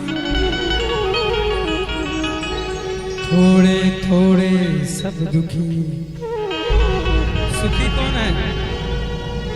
सुखी राम के दास। जो भगवान का भजन के पाप बोलता है तो पाप उसको निचोड़ता है। कल चल देंगे, भोजन कर ले, भी भूख लग रहा है, कल जाएंगे सुनने के लिए। अब मता है और श्रवण कर नहीं पाता। यहाँ श्री 4 प्रवक्ता बताए हैं और चारों प्रवक्ताओं के श्रोता अलग अलग हैं। सूत जी महाराज कहते हैं कि सुनो मैं तुमको प्रमाण बताता हूँ। एक समय जब सुखदेव जी महाराज जी परीक्षित को कथा सुना रहे थे तो कथा सुनाते सुनाते प्रारंभ भी कर रहे थे, तब तक के देवता लोग आ गए। स्वर्ग से देवता लोग आए और देवता लोग आकर के बोले कि हे सुखदेव जी महाराज, हम आपको प्रणाम करते हैं। इंद्रादि के देवता पृथ्वी पर आए। अब पृथ्वी पर आकर के सुखदेव जी को प्रणाम किए। अब प्रणाम करने के बाद बोले महाराज एक काम करो, परीक्षित को 7 दिन में मरने का श्राप लगा और हम लोग लाए हैं अमृत का कलश, लेकिन इसके बदले में आप हमको भागवत कथा अमृत पिला दीजिए। सुखदेव जी बोले वाह, सौदा करने के लिए आए। अरे हम तो सोच रहे थे तुम भागवत सुनने के लिए आए हो। सभी देवता लोग अच्छा प्रणाम उड़ाम किए, आप बढ़िया दंडवत प्रणाम, हाथ पैर को बढ़िया धूल धाल करके आप सब आए हुए हो पवित्र होकर के। तो हमको लगा कि भाई आप भागवत सुनने के लिए आए हो, लेकिन आप लोग तो व्यवसाय करने के लिए आए हो। यहाँ व्यवसाय नहीं चलता है कथा में।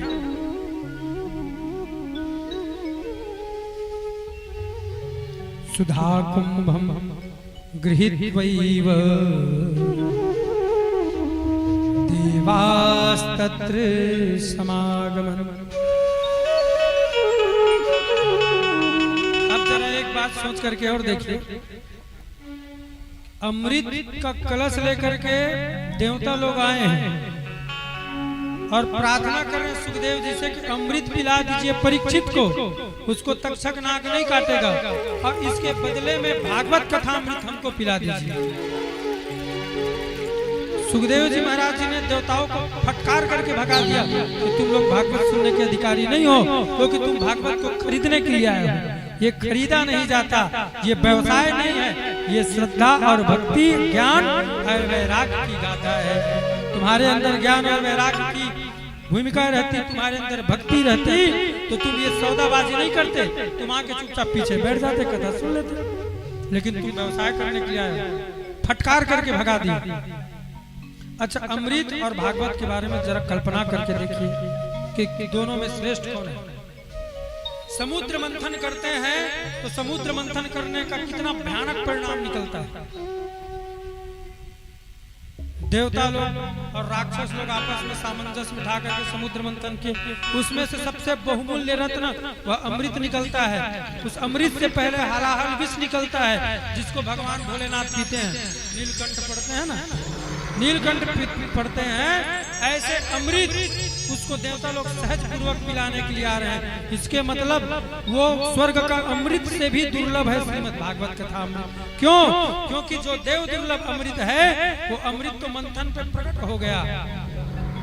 उसी अमृत को देवता लोग पी पी करके रहते हैं, अब तो अमर रहते हैं ना। लेकिन भागवत कथा अमृत उससे भी उत्तम कोटि के हैं। कैसे? अब देखिए, हम लोग जब बहुत पुण्य करते हैं, अत्यधिक पुण्य, शतक्रतु बन जाते हैं, तब मर करके हम लोग इंद्र अथवा स्वर्ग में जाते हैं। अति पुण्य करने के बाद स्वर्ग में जाते हैं, और स्वर्ग में जाने के बाद में उस अमृत को अगर सबको पिलाया जाए तो हमको लगता है कि एक दिन में 2-4 पुण्यात्मा तो मरते होंगे। इतने बड़े भारत भूमि में और विदेशों में 4-5 तो ऐसे पुण्यात्मा होते होंगे जो मरते होंगे, जो परम भगवान के भक्त होते होंगे। तो इतना सतयुग से निकला हुआ अमृत एक मटके पे है, घड़े पे। उसको जो मर के जाते हैं उसको पिलाते हैं, वो अमर होता है। तो पिलाते पिलाते तो अमृत खाली हो जाएगा, घड़ा का बचेगा कितने दिन? अरे एक्सपायरी डेट तो होगा उसका कुछ। तो देवता लोग अगर अमृत को पिलाते तो निश्चित खत्म हो जाता। तो लोग क्या करते होंगे कि अमृत का कलश को लेकर के आते होंगे, और जो पुण्यात्मा आया उसके बाल को पकड़े, बोले इधर आओ तुझे अमर करते हैं। अमृत के ढक्कन को खोले और सुखा दिए, उससे अमर होगा, पीने को नहीं मिलता है। अगर सबको पिलाते तो अमृत का कलश खाली हो जाता। लेकिन भागवत कथा अमृत जो आए जैसे भी आए सबको पिलाया जाए। बोलिए जय श्री कृष्ण। धीरे से बोल दीजिए और धीरे से बोल दीजिए।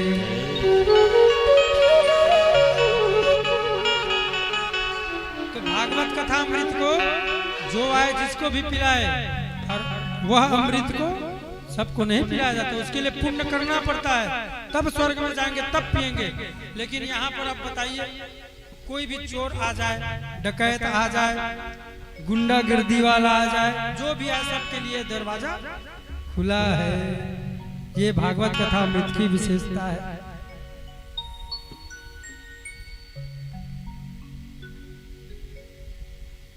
अच्छा, एक महाभारत में आदि पर्व में एक कथा आता है। श्री गरुड़ जी महाराज को अमृत की जरूरत पड़ा। अमृत की जब उनको आवश्यकता पड़ा, क्यों पड़ा? नागों की माता है कद्रू और गरुड़ की माता है वनिता। कद्रू और वनिता आपस में खेल खेल रहे थे, कुछ कर रहे थे, कंपटीशन वाला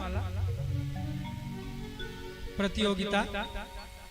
उस प्रतियोगिता में शर्त थी कि जो हार जाएगा वो गुलाम हो जाएगा। दोनों ने शर्त सहज स्वीकार किया, खेले।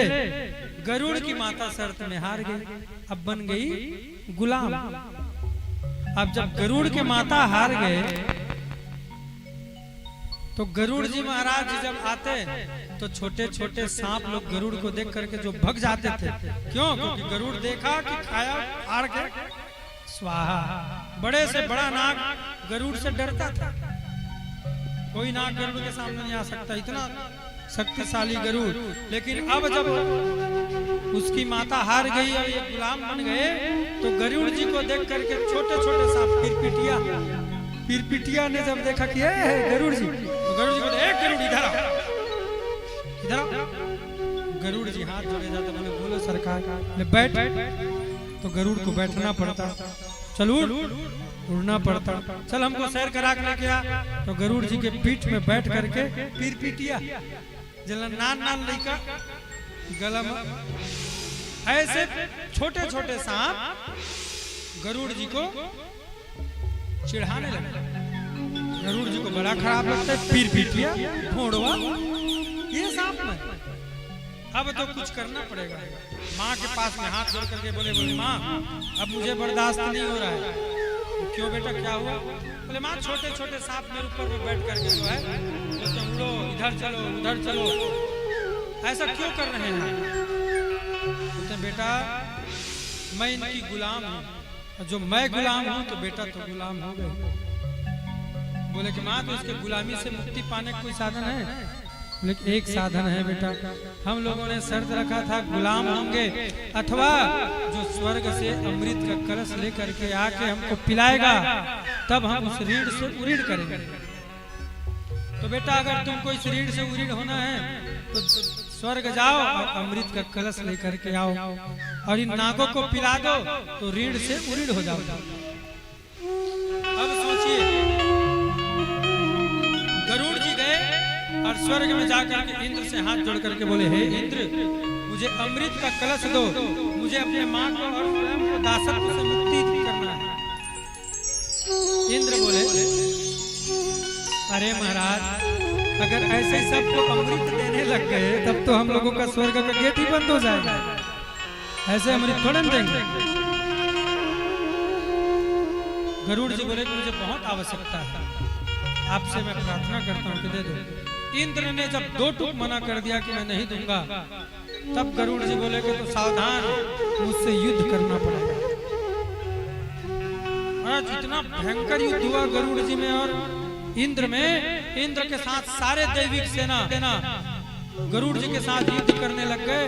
लेकिन माँ का आशीर्वाद लेकर के निकले थे गरुड़। बोले कि आज चाहे कुछ भी हो जाए, या तो अमृत लेकर के आऊंगा, या तो जिंदगी भर माँ तेरे पास मैं लौट करके नहीं आऊंगा। और माँ का आशीर्वाद लिए गरुड़ इतना भयंकर युद्ध करता है कि इंद्र को परास्त कर देता है।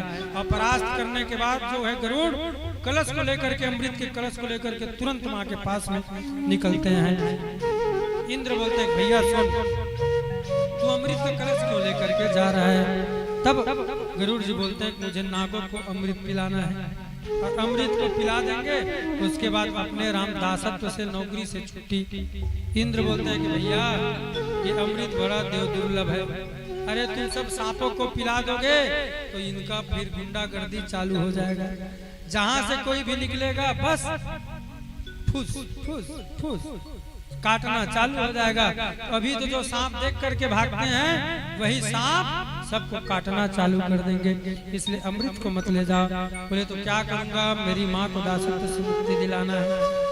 तो इंद्र ने फिर समझौता किया कि एक काम करो, आप अमृत को लेकर के जाओ और जैसे ही आप पहुंचोगे आप नागों की माता को देना और मैं लेकर के अंतर ध्यान हो जाऊंगा। बोले ये बात बिल्कुल ठीक है। सोचिए इतना भयंकर युद्ध करने के बाद गरुड़ को ये अमृत का कलश मिला है ना, और वही अमृत का कलश फोकट में परीक्षित जी को पिलाने के लिए आ गया। अब बताइए कौन दुर्लभ है? बोलिए भक्तवत्सल भगवान की, बोलिए जय श्री कृष्ण। प्रपास्यामो वयं सर्वे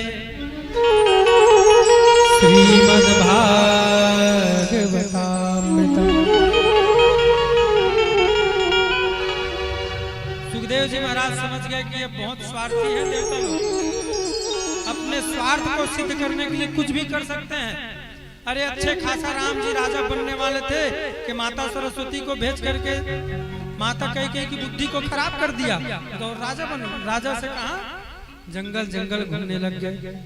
बेचारा महात्मा दधीची मंगल जंगल में मस्त आराम कर रहे थे और खूब तपस्या कर रहे थे। देवता लोग गए, प्रणाम किए और बोले कि आपका हड्डी ही दे दो, वृत्तासुर को मारना है। तो बाबा दधीची की हड्डी को ही लेकर के आ गए। अपने कार्य करने के लिए बड़े स्वार्थी, इसलिए स्वार्थी व्यक्ति जब खूब दंडवत प्रणाम करे, आपके कानों में आपकी खूब तारीफ करे ना, तो सावधान हो जाना कि जरूर दाल में कुछ काला है। तभी ये बढ़िया मीठी मीठी हमारी तारीफ कर रहा है। स्वार्थी व्यक्ति बड़ा शत्रु होते हमारा, अपना कार्य और दूसरे तरफ जो सामान लेंगे उसको देंगे। तो बराबर जब रहेगा तभी सौदा होगा।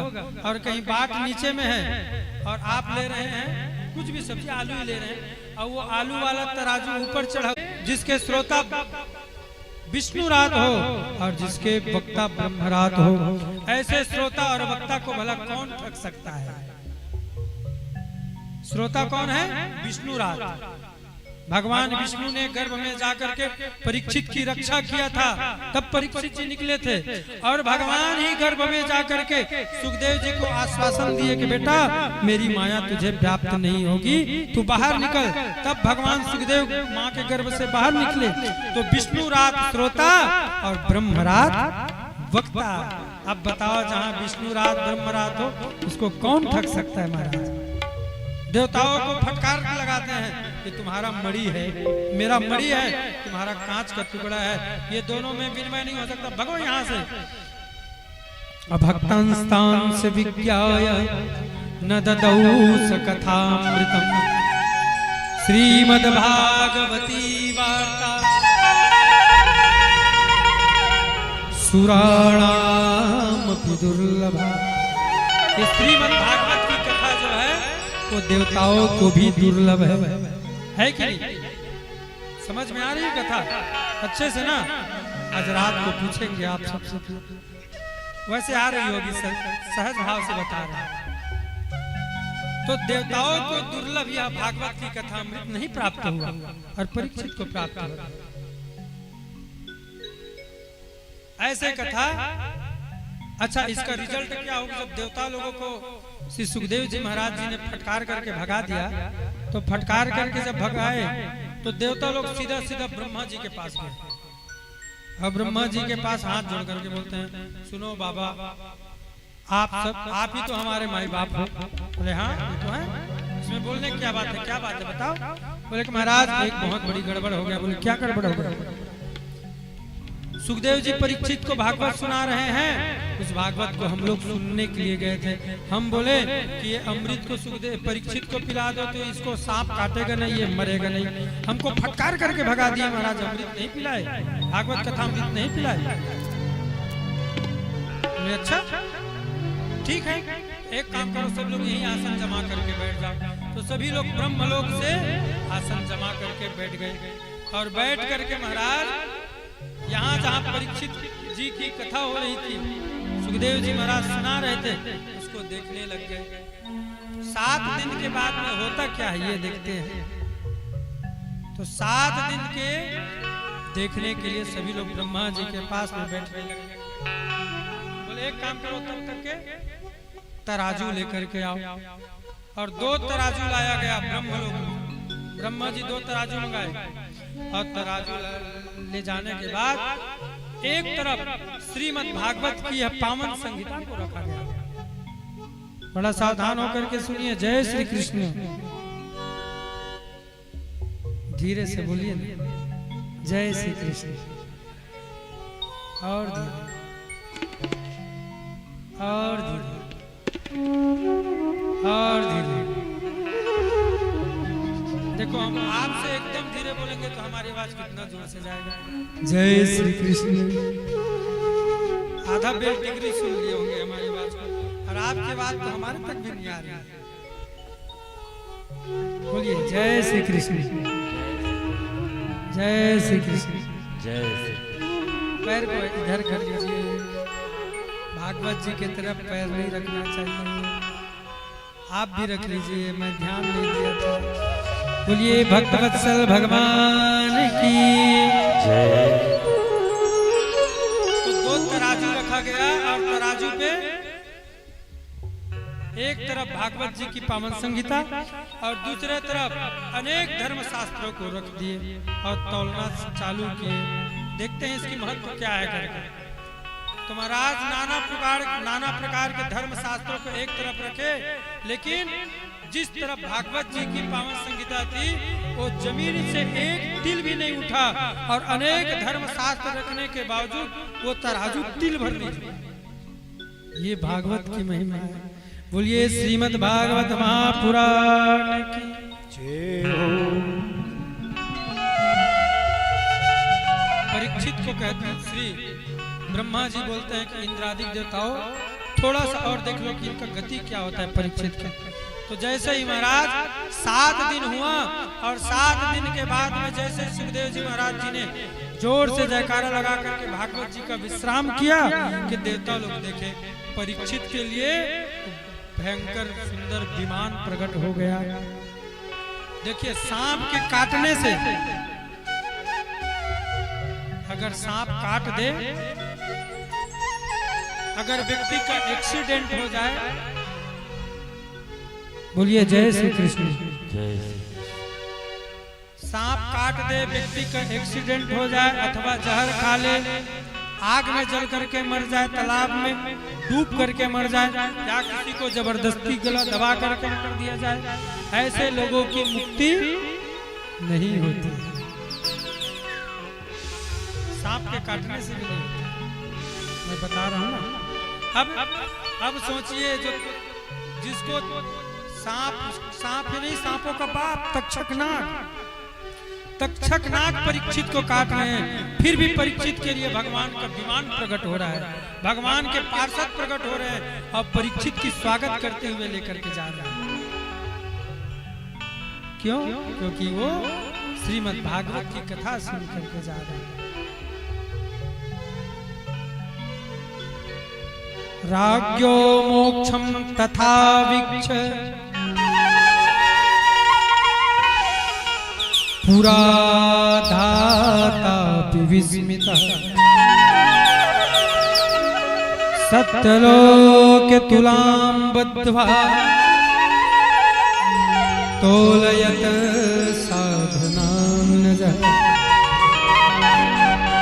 राज्ञो मोक्षम तथा भिक्ष। जब राजा की मोक्ष पद की प्राप्ति होते हुए देखा गया तो धातापि विस्मिता, ब्रह्मा बाबा के 4 खोपड़ी भी चक्कर खा करके रह गए। बोले कि ऐसा गति हमने आज तक नहीं देखा। ओहो, इतना महिमा भागवत जी की। मुक्त कंठ होकर के सभी लोग भागवत शास्त्र को प्रणाम करने लगे। बोलिए श्रीमद् भागवत महापुराण की।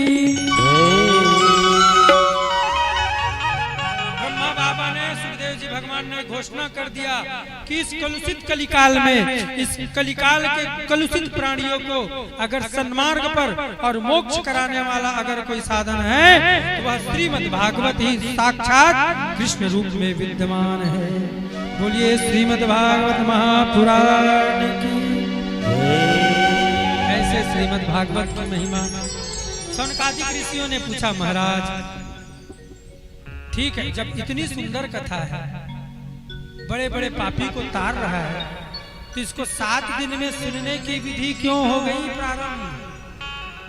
और महाराज इसको 7 दिन में किसने सुना और क्यों सुना और कहां सुना? कृपा करके आप हमें बताइए। सनकादिक ऋषि बोले, सनकादिक ऋषियों ने जब यह प्रश्न किया तो सूत जी महाराज बड़ा प्रसन्न हो गए। बोले ऋषियों, आप लोग इसके मतलब सुन रहे हो कथा को मन लगा करके? ठीक है बताते हैं कि 7 दिन की विधि कैसे प्रारंभ हो गया। एक समय की बात है, विशालापुरी नाम बद्री नारायण धाम।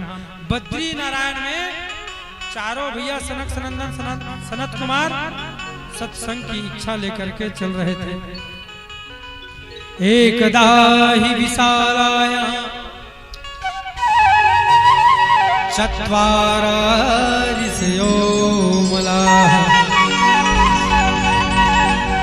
सत्संगार्थं समायात ददृशुस्तत्र नारदम्।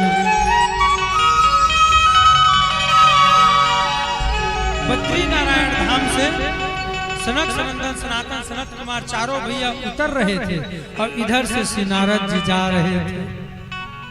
श्री नारद जी बद्रीनाथ की ओर जा रहे थे और सनक सनंदन सनातन सनत कुमार चारों भैया आ रहे थे। आपस में भेंट हो गया।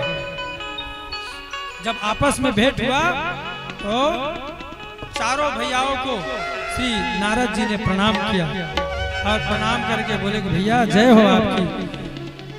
सनकादिक महात्माओं ने आशीर्वाद दिया नारद जी को। लेकिन देखते क्या है, परम आश्चर्य। क्या देखते हैं कि नारद जी का चेहरा लटका हुआ है, उदास है चेहरा। कोई व्यक्ति प्रसन्न रहता है तो उसके चेहरे में एक अलग तेज रहता है, चमक रहता है। और जो रोज व्यक्ति प्रसन्न रहने वाला हो, उसके साथ कोई घटना घट जाए और रोज हम उसको देखते तुरंत पहचान जाएंगे कि तुम्हारे साथ आज जरूर कुछ न कुछ हुआ है, तभी तुम्हारा मुंह लटका हुआ। पहचान जाते हैं कि ये सामान्य बात है। तो श्री नारद जी के चेहरा जो दीप्यमान तेज को अलंकृत करने वाले नारद जी, आज उनका चेहरा लटका हुआ है। और लटका हुआ कैसे है? पूछते हैं श्री सनकादिक भैया, कथम ब्रह्मण दीन मुख। हे नारद जी, हे ब्रह्मन, कथम दीन मुख, ये तुम्हारा चेहरा लटका हुआ क्यों है? कुतश्चिंता तुरो भवान, आपको ऐसे कौन सा चिंता हो गया? त्वरितम गम्यते कुत्र, संतों का धन नाम रूपी धन है, उसको चोरी कोई नहीं कर सकता। हमारो धन राधा श्री राधा श्री राधा, हमारो धन राधा श्री राधा श्री राधा, हमारो धन राधा श्री राधा श्री राधा। दोनों हाथों से ताली की सेवा करते हुए धन राधा श्री राधा श्री राधा, हमारो धन राधा श्री राधा श्री राधा, हमारो धन राधा श्री राधा श्री राधा।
को कोई चोरी नहीं कर पाता। आपका ऐसा कौन सा धन चला गया महाराज जो आप इतना दुखी हो? बोले भैया ऐसा कोई मेरा धन नहीं गया है, एक बहुत बड़ा विकट परिस्थिति में मैं फंस गया। क्या? बोले भैया जैसे आप लोग सत्संग की इच्छा के लिए, सत्संग करने के लिए बद्रीनाथ से आ रहे हैं, वैसे ही मैं भी सत्संग करने के लिए पृथ्वी पर घूम रहा था। क्यों घूम रहा था? सत्संग के लिए। बोलिए भक्तवत्सल भगवान की। जब मैं सत्संग की इच्छा के लिए घूम रहा था भैया, मैं नाना प्रकार के जगहों पे गया। पुष्करम च प्रयागम च काशीं गोदावरीं तथा हरिक्षेत्रे क्षेत्रम कुरुक्षेत्रम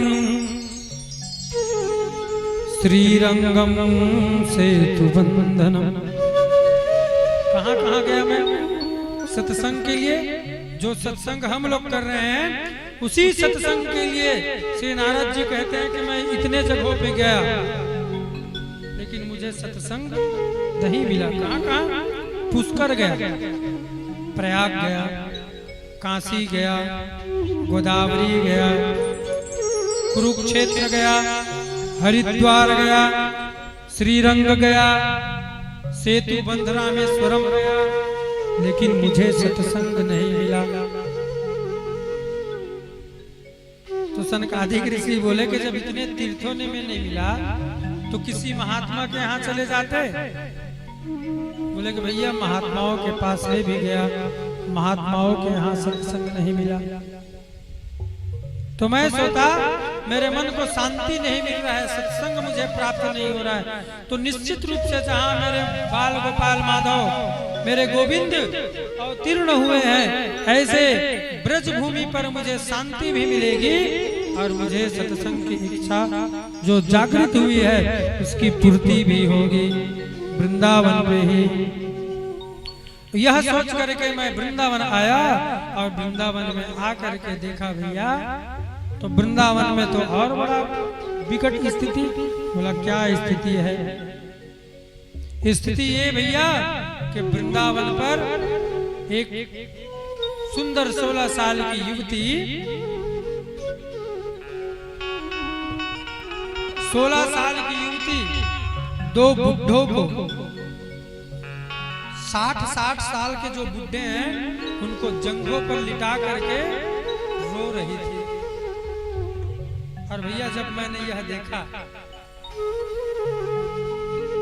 इस स्थिति को देख करके मेरे को तो बड़ा आश्चर्य लगा। जो ब्रज की भूमि है, उस ब्रज की भूमि पर भगवान गोपियों के साथ रमण किए हैं, खेले, करोड़ों भक्तों का शांत किए हैं, भक्ति प्रदान किए हैं, असुरों का संहार किए हैं।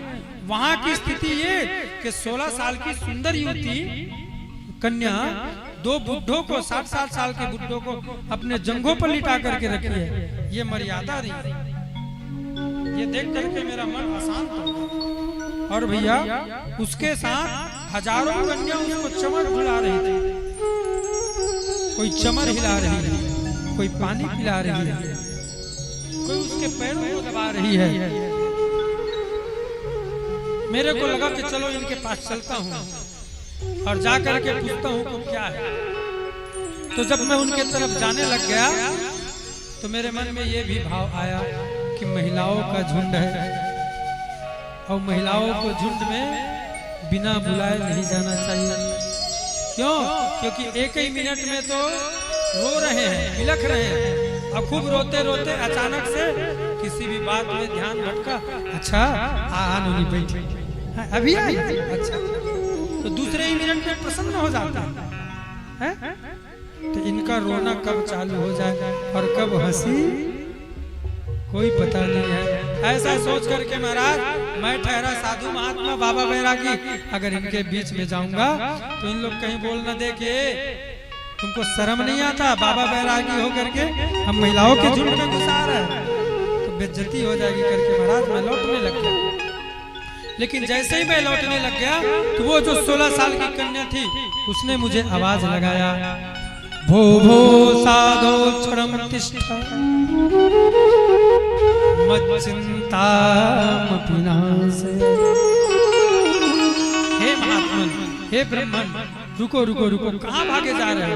मेरी एक चिंता है, उसका शमन करो। बोले क्यों? बोले कि इसलिए क्योंकि दर्शनम तव लोकस्य। महाराज मैं जानती हूँ, वह कन्या बोल रही है जो 16 साल की कन्या है, वो बोली कि हाँ महाराज मैं जानती हूँ कि आपके दर्शन से, दर्शनम तव लोकस्य सर्वथा घरम परम, आपके दर्शन करने मात्र से ही, सत्पुरुषों का, सद्ब्राह्मणों का दर्शन करने मात्र से सभी प्रकार के पाप नष्ट हो जाते हैं। तो आप दर्शन तो दे ही दिए हो, मेरे पाप तो नष्ट कर दिए हो, लेकिन मेरे इन दो जो साथ में उनका भी पापों का शमन कीजिए। जैसे ही महाराज वो कन्या मेरे साथ ऐसा मेरे को बोली, मैं तुरंत रुक गया और रुक करके जा करके पूछा कि देवी क्या बात है, तुम मुझे जानती हो, कौन हो? बोले कहा महाराज मैं कैसे नहीं जानूंगी आपको, कृपा करके हमारे चिंता का निवारण कीजिए। क्या चिंता है? ये दोनों बच्चे कौन हैं? तुम ऐसा लिटा करके क्यों रखे हो? ये कौन है दोनों बुढ़े? नारद जी ने प्रश्न किया। देवी काशित्वम, तुम कौन हो? काविमौ, ये सब बैठे हैं जो तुम्हारे आसपास को घेर करके, काईमा, ये जो घेर कर बैठे हैं, काईमा ये कौन है?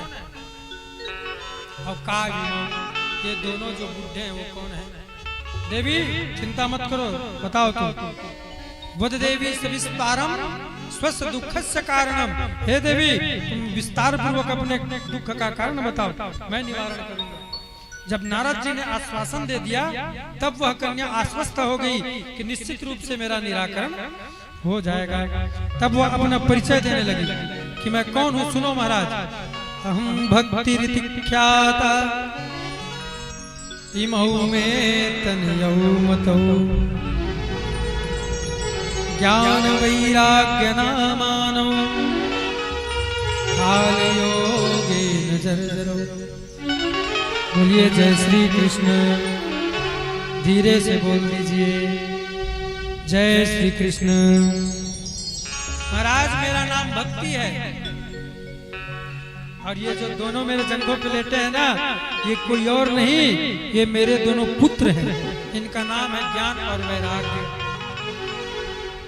नारद जी बोले बताओ ये कैसा लफड़ा है भैया, मैया तो 16 साल की और बच्चे 60 साल के, ऐसा तो हम पहली बार देख रहे हैं। कहा महाराज यही तो गड़बड़ हो गया।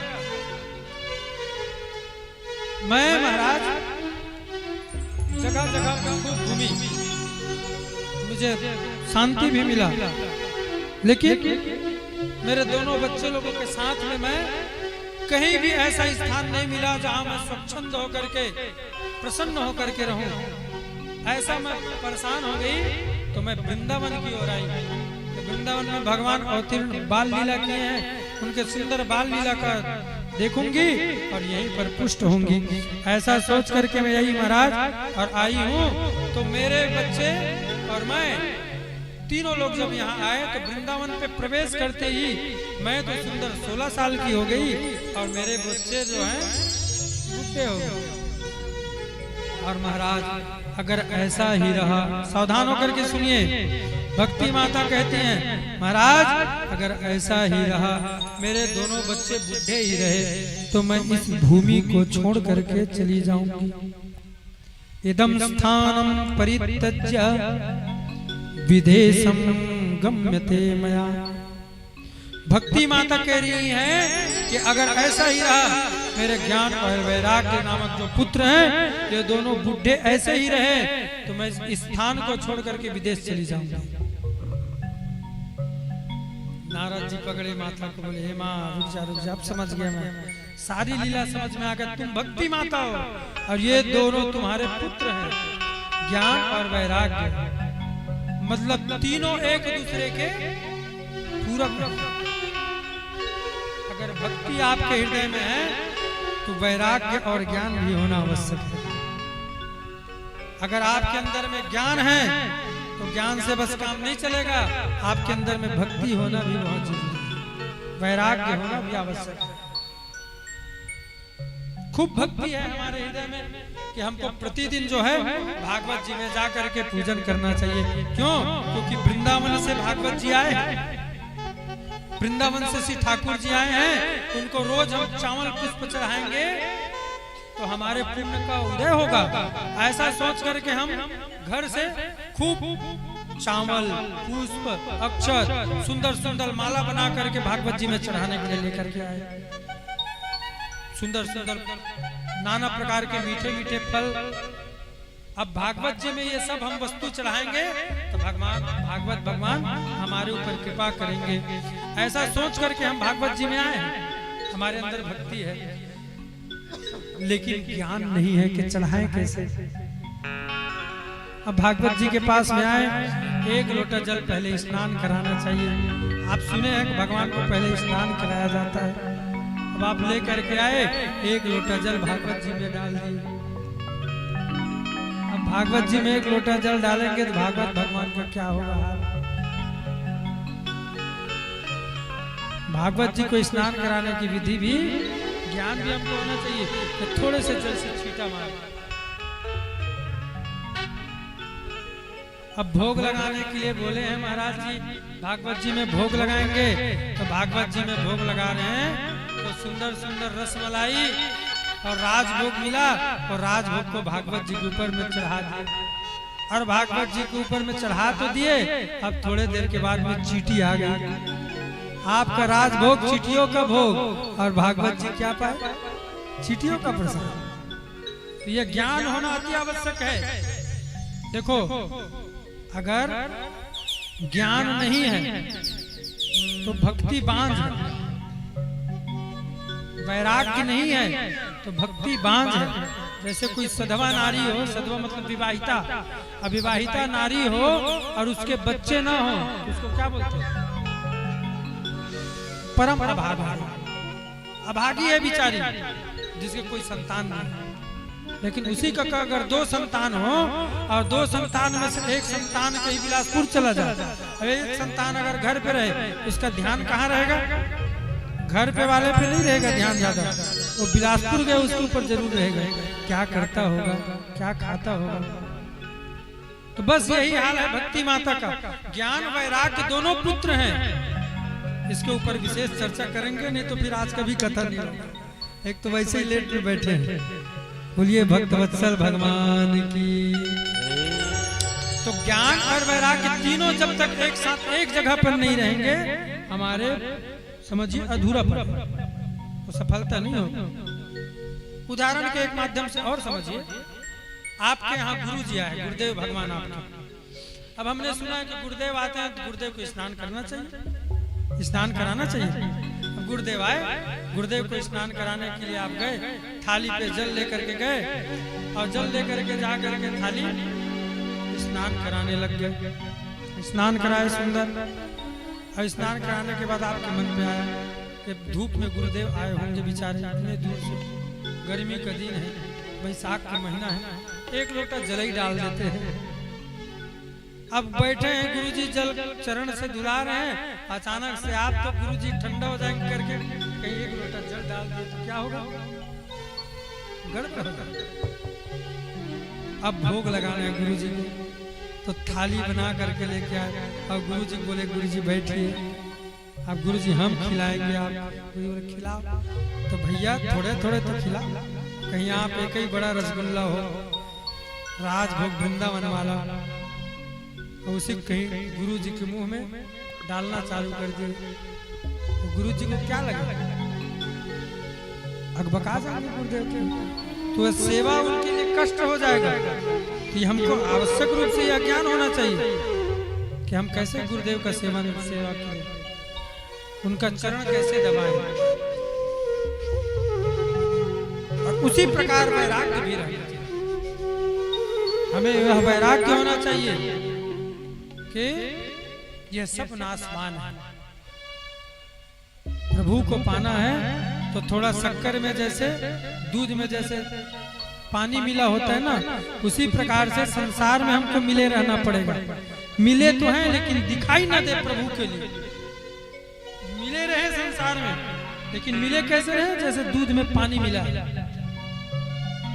अलग करने की कोशिश करें तो मक्खन के रूप में हम निकल जाए, ऐसे हमको रहना। बोलिए भक्तवत्सल भगवान की। तो कहां पर थे, कहां पर थे? भक्ति माता में थे। भक्ति माता अपना परिचय दिए, नारद जी प्रसन्न हो गए कि ज्ञान वैराग्य दोनों आपके पुत्र हैं। समझ गए माँ, अब आप इस स्थान को छोड़ करके मत जाइए। और देखिए जो भक्ति माता पद्म पुराण अंतर्गत यह संवाद है, उसमें भक्ति माता कह रही है कि इदम स्थानम परित्यज्य विदेशम गम्यते मया। अगर ऐसा स्थिति रहा महाराज तो मैं भारत भूमि को छोड़ करके विदेश चली जाऊंगा। और ये बात आज हम सब लोग देख भी रहे हैं। भारत के लोग तो पाश्चात्य सभ्यता का अनुकरण कर रहे हैं, लेकिन पाश्चात्य लोग जो हैं वो भारत का अनुकरण कर रहे हैं। कल या परसों हम देखे थे अबू धाबी या कुछ अबू धाबी है, उसमें सबसे बड़ा मंदिर बना है, वो मुसलमानों का देश है, जहाँ सबसे बड़ा मंदिर बना है विदेशों में। तो बताइए वहाँ के लोग हमारे वस्त्रों को पहन रहे हैं सुंदर, और हम लोग हाफ पैंट पहन करके घूम रहे हैं, छोटे छोटे कपड़े, छोटे छोटे। ये सब हमारा वेशभूषा नहीं है, ये उन्हीं लोगों का था।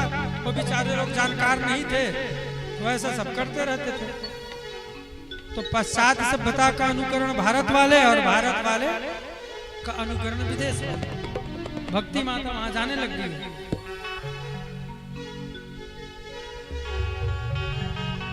स्थिति बहुत भयानक हो जाएगी अगर ऐसे रहा।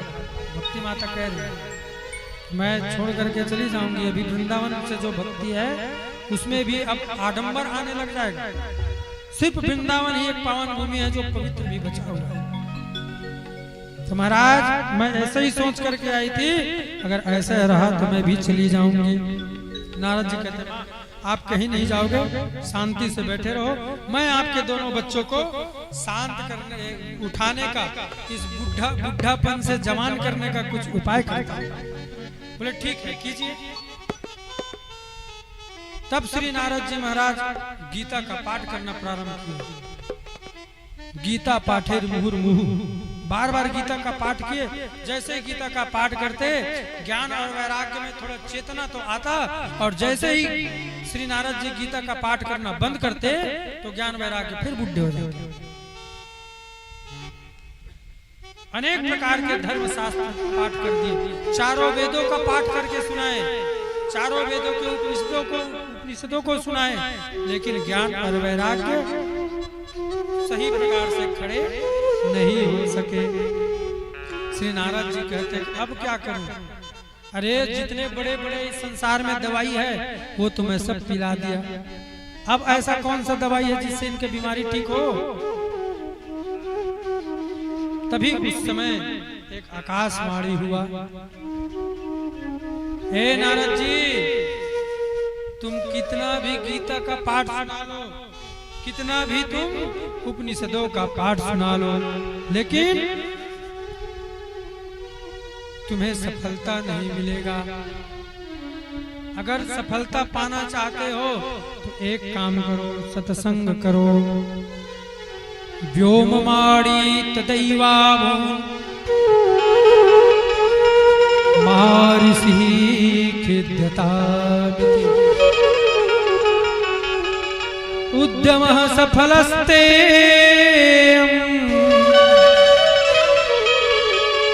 भविष्यति न संशय। नारद जी जब नाना प्रकार के वेद शास्त्रों का पाठ किए तो मन खराब हो गया। बोले कि इतना पाठ करने के बाद ज्ञान और वैराग्य प्रबुद्ध नहीं उठ नहीं पा रहे हैं। रे वैराग्य प्रबुद्धताम शीघ्रम वैराग्य प्रबुद्धताम, नहीं उठ पाते हैं। तो निश्चित रूप से बहुत गड़बड़ है। मन अशांत होने लग गया, और जब अशांत होने लग गया तो आकाशवाणी का, नारद जी अशांत मत होइए, आपके जो उद्यम है वो सफल होगा, लेकिन कब होगा? सत्कर्म करो। आप सत्कर्म करोगे तो आप जो कार्य कर रहे हो सफल होगा। नारद जी को जैसे ही नारद जी पूछना चाहते थे, उसी समय आकाशवाणी अंतर ध्यान हो गया। नारद जी पूछने लग गए, हे भगवान, ये गीता का पाठ करना सत्कर्म नहीं है तो सत्कर्म क्या है? अरे उपनिषदों का पाठ करना अगर सत्कर्म नहीं है तो सत्कर्म किसको कहते हैं? वेद का पाठ करना अगर सत्कर्म नहीं है तो सत्कर्म किसको कहते हैं? अब मैं सत्कर्म की खोज करूं। आप व्योमवाणी जो आकाशवाणी हुआ, उसने तो पूरा बात भी नहीं बताया, गोलमाल करके आकाशवाणी अंतर ध्यान हो गया। तो भैया मैं इसी चीज को ढूंढने के लिए, सत्कर्म क्या है ये ढूंढने के लिए भटकने लग गया।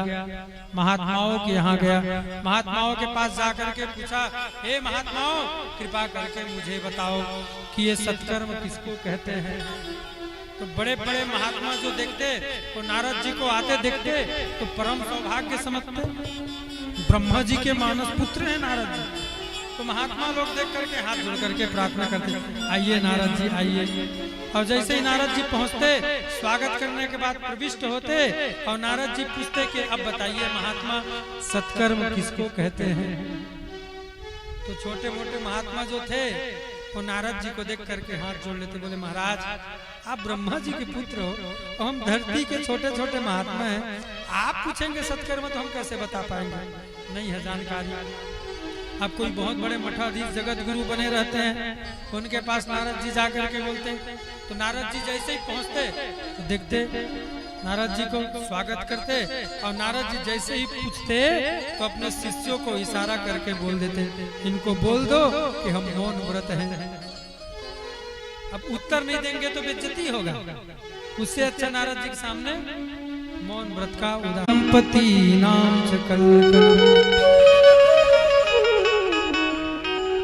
गृहस्थों का लक्षण बता रहे हैं। देखिए कैसे हैं गृहस्थ लोग कलिकाल के, तरुणी प्रभुता है।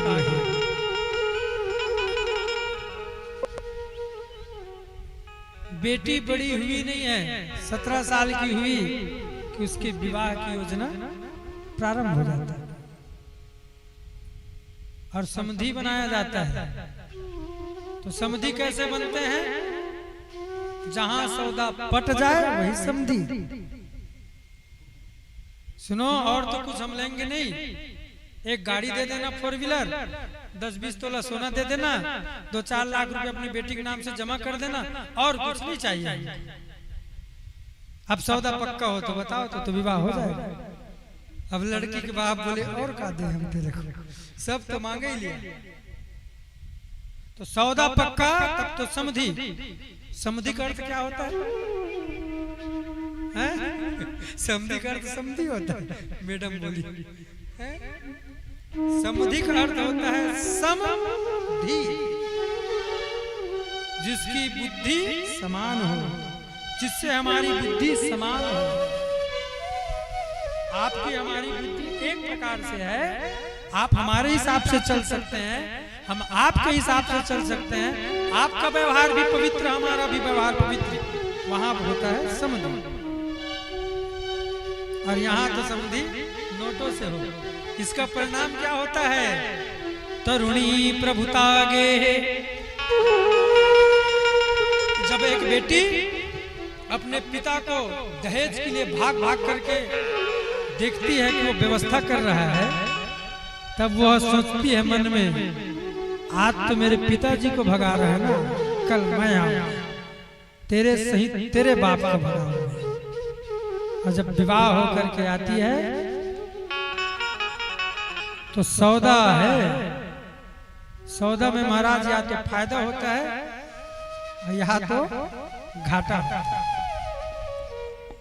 जैसे ही घर में पहुंचती है और सास ससुर दूसरे दिन से ही पानी मिलना बंद। जो 6 बजे चाय मिल जाता था ना, अब 9 बजे चाय चालू, और वो भी जब बहू उठ जाए तब। और बहू न उठे तो महाराज चाय भी मिलने बंद। कारण क्योंकि सौदा होकर के आई है, अपना अकड़ तो दिखाएगी। रिश्ता खटास होने लग जाता है। ससुराल सिर्फ ससुराल रह जाता है, मायके का सहारा लेकर के वह सब काम करने लग जाती है। इसके कारण ससुराल और मायके के जब दो अलग अलग होने लगते हैं तो फिर घर में खटास उत्पन्न हो जाता है, फिर घर में शांति नहीं रहता है। क्यों? क्योंकि बहू सिर्फ अपने अगर मायके के बारे में सोची नहीं सोचती है। जय श्री कृष्ण, बोलिए वृंदावन बिहारी लाल की। एक बार धीरे से बोलिए जय श्री कृष्ण, जय श्री कृष्ण, जय श्री कृष्ण। तरुणी प्रभुता गे, ये हम नहीं कह रहे हैं, आप लोग इसको हमारे ऊपर न लीजिए। ये श्री नारद जी महाराज सनकादिक भैयाओं को सुना रहे हैं।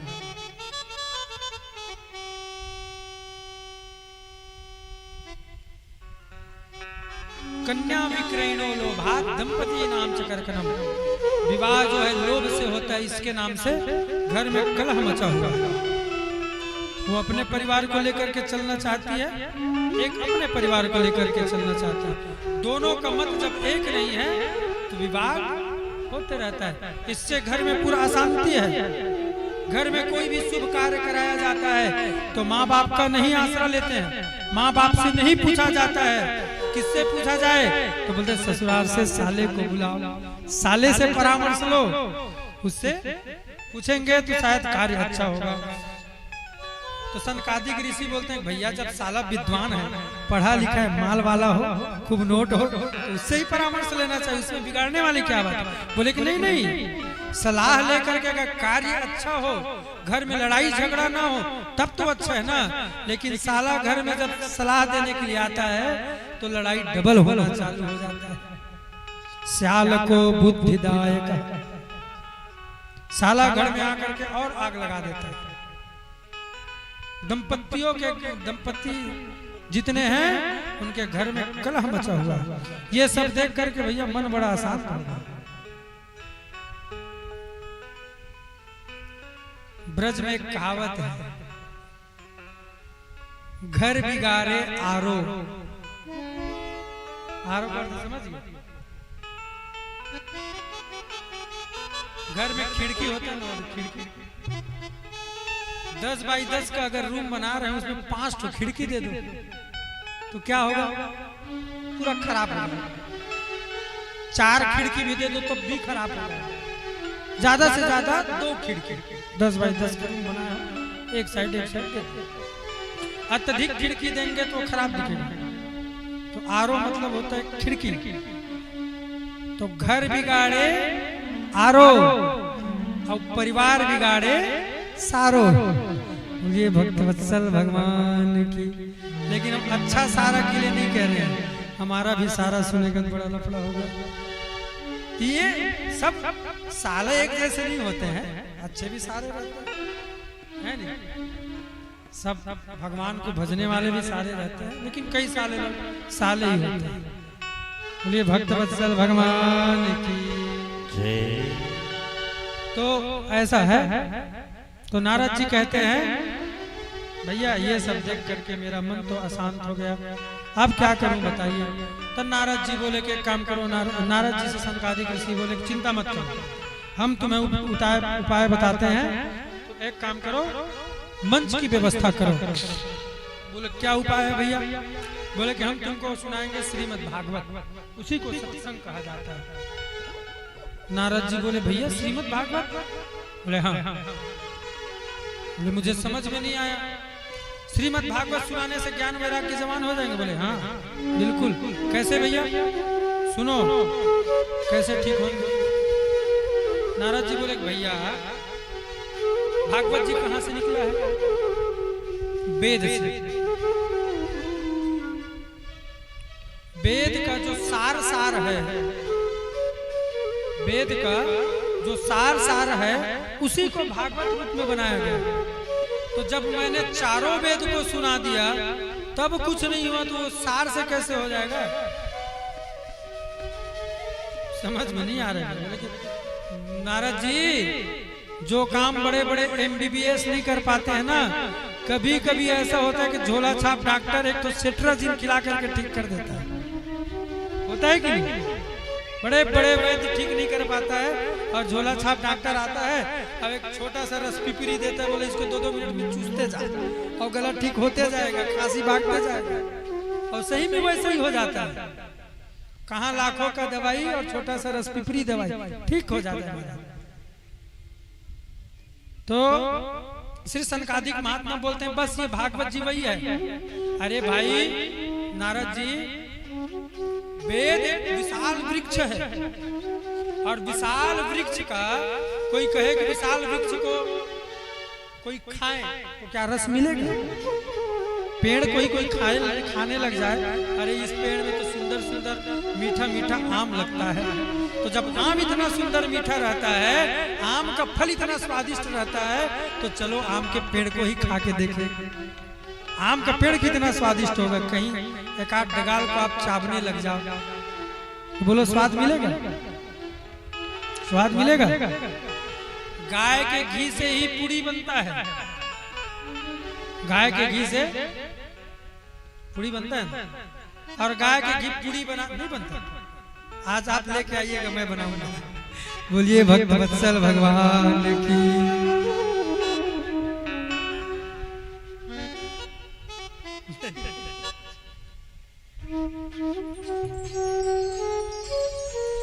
जय श्री कृष्ण। धीरे से बोल दीजिए जय श्री कृष्ण। आपके पड़ोसी न सुने, इतना धीरे से बोलना।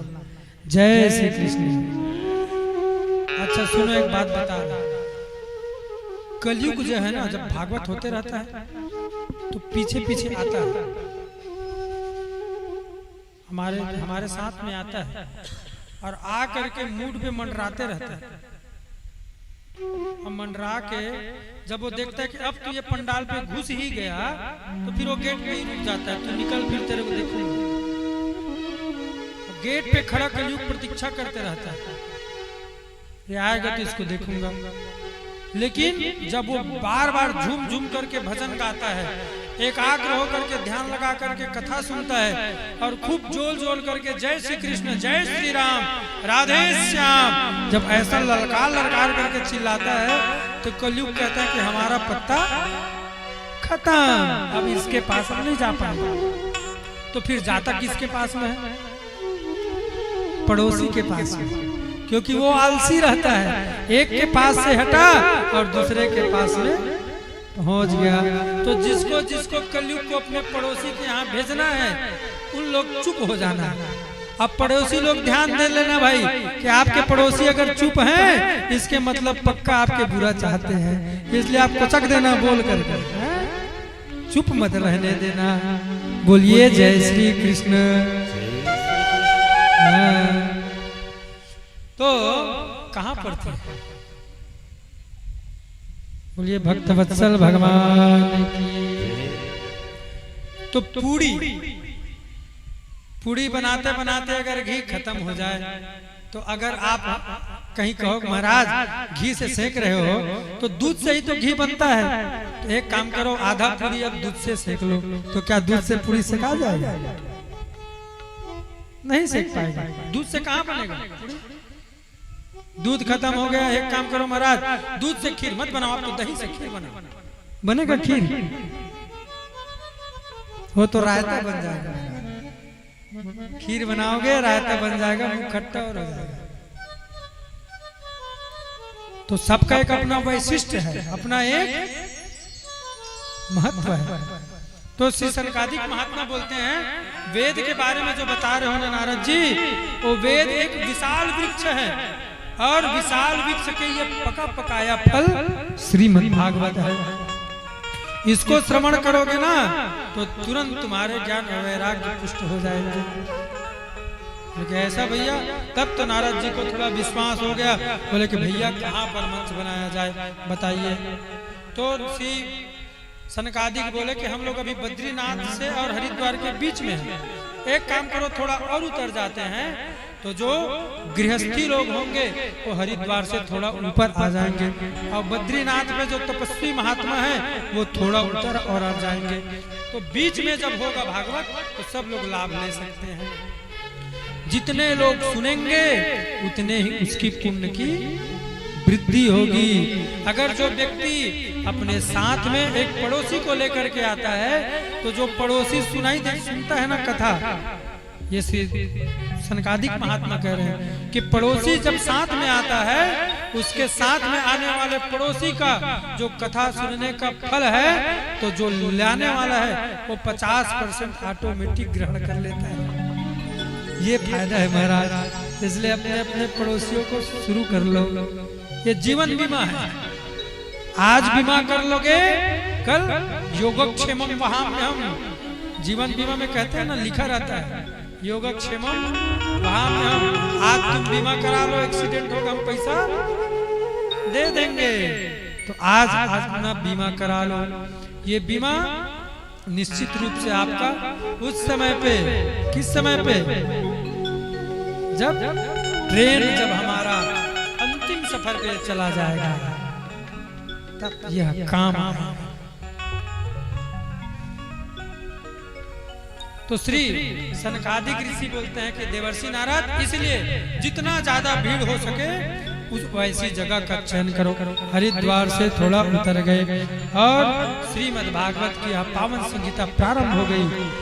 जैसे ही श्रीमद् भागवत की प्रारंभ संहिता प्रारंभ हुई तो प्रारंभ होते ही उन सब के मध्य में जो ज्ञान और वैराग्य बुड्ढे पड़े हुए थे और माता भक्ति, हजारों महात्मा आने लग गए कथा में सुनने के लिए। कथा में भीड़ इतनी होने लग गई कि हजारों हजार महात्मा आने लग गए, गृहस्थ महात्मा भी आने लग गए, गृहस्थ लोग भी आने लग गए। श्री सुखदेव जी महाराज, श्री सूत जी महाराज कहते हैं कि कौन कौन आ रहे हैं देखो, भृगु वशिष्ठ शवनस्य गौतमो मेधातिथिर्दे वलदेवरातो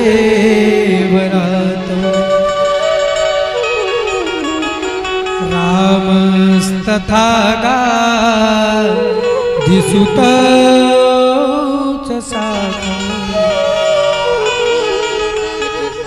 मृकण्डपुत्र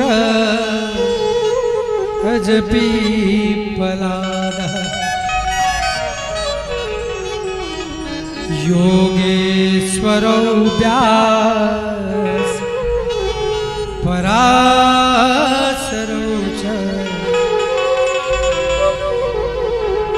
छाया सुको जा जलिजन्मुख्य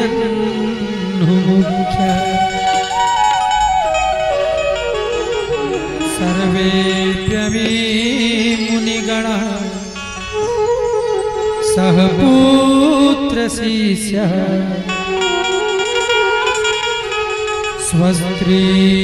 स्वस्त्रीभिरायु रति प्रणये युक्तः। जो गृहस्थ महात्मा थे, जो गृहस्थ महात्मा थे, जिनकी पत्नियां बच्चे थे, वो सब महात्मा अपने सपत्नी सहित भागवत कथा सुनने के लिए आ रहे हैं। जो सन्यासी थे वो भी कथा सुनने के लिए आ रहे हैं। और तो और भृगु जी आ रहे हैं श्रीमद् भागवत सुनने के लिए, वशिष्ठ जी आ रहे हैं, चमन मुनि आ रहे हैं, मेधा ऋषि आ रहे हैं, देवल ऋषि आ रहे हैं, परशुराम जी आ रहे हैं कथा सुनने के लिए। रामस्तथा गाधिसुतो अधिसुतस्य साकल साकल ऋषि आ जाए मृकंड पुत्र अज पिप्पलाद पिप्पलाद जी आ रहे हैं, अत्रि जी आ रहे हैं। अब सोचिए ये भागवत जी की महिमा हमारे तो गांव में हो रहा है तब भी हम नहीं आ पा रहे हैं। योगेश्वरो व्यास पराशरो च 9 योगेश्वर आ रहे हैं। अच्छा जो भागवत को लिखे हैं व्यास जी, वो व्यास जी भी आ रहे हैं। योगेश्वरो व्यास पराशरो च, व्यास जी के बाप भी आ रहे हैं। तीनों पीढ़ी आ रहे हैं। व्यास जी लिखे हैं, व्यास जी के पिता का नाम पराशर जी, पराशर जी भागवत सुनने के लिए आ रहे हैं। व्यास जी आ रहे हैं और व्यास जी के बेटा सुखदेव जी भी आ रहे हैं भागवत सुनने के लिए। और सबके साथ में किसी के साथ 10, किसी के साथ 50, किसी के साथ 1000।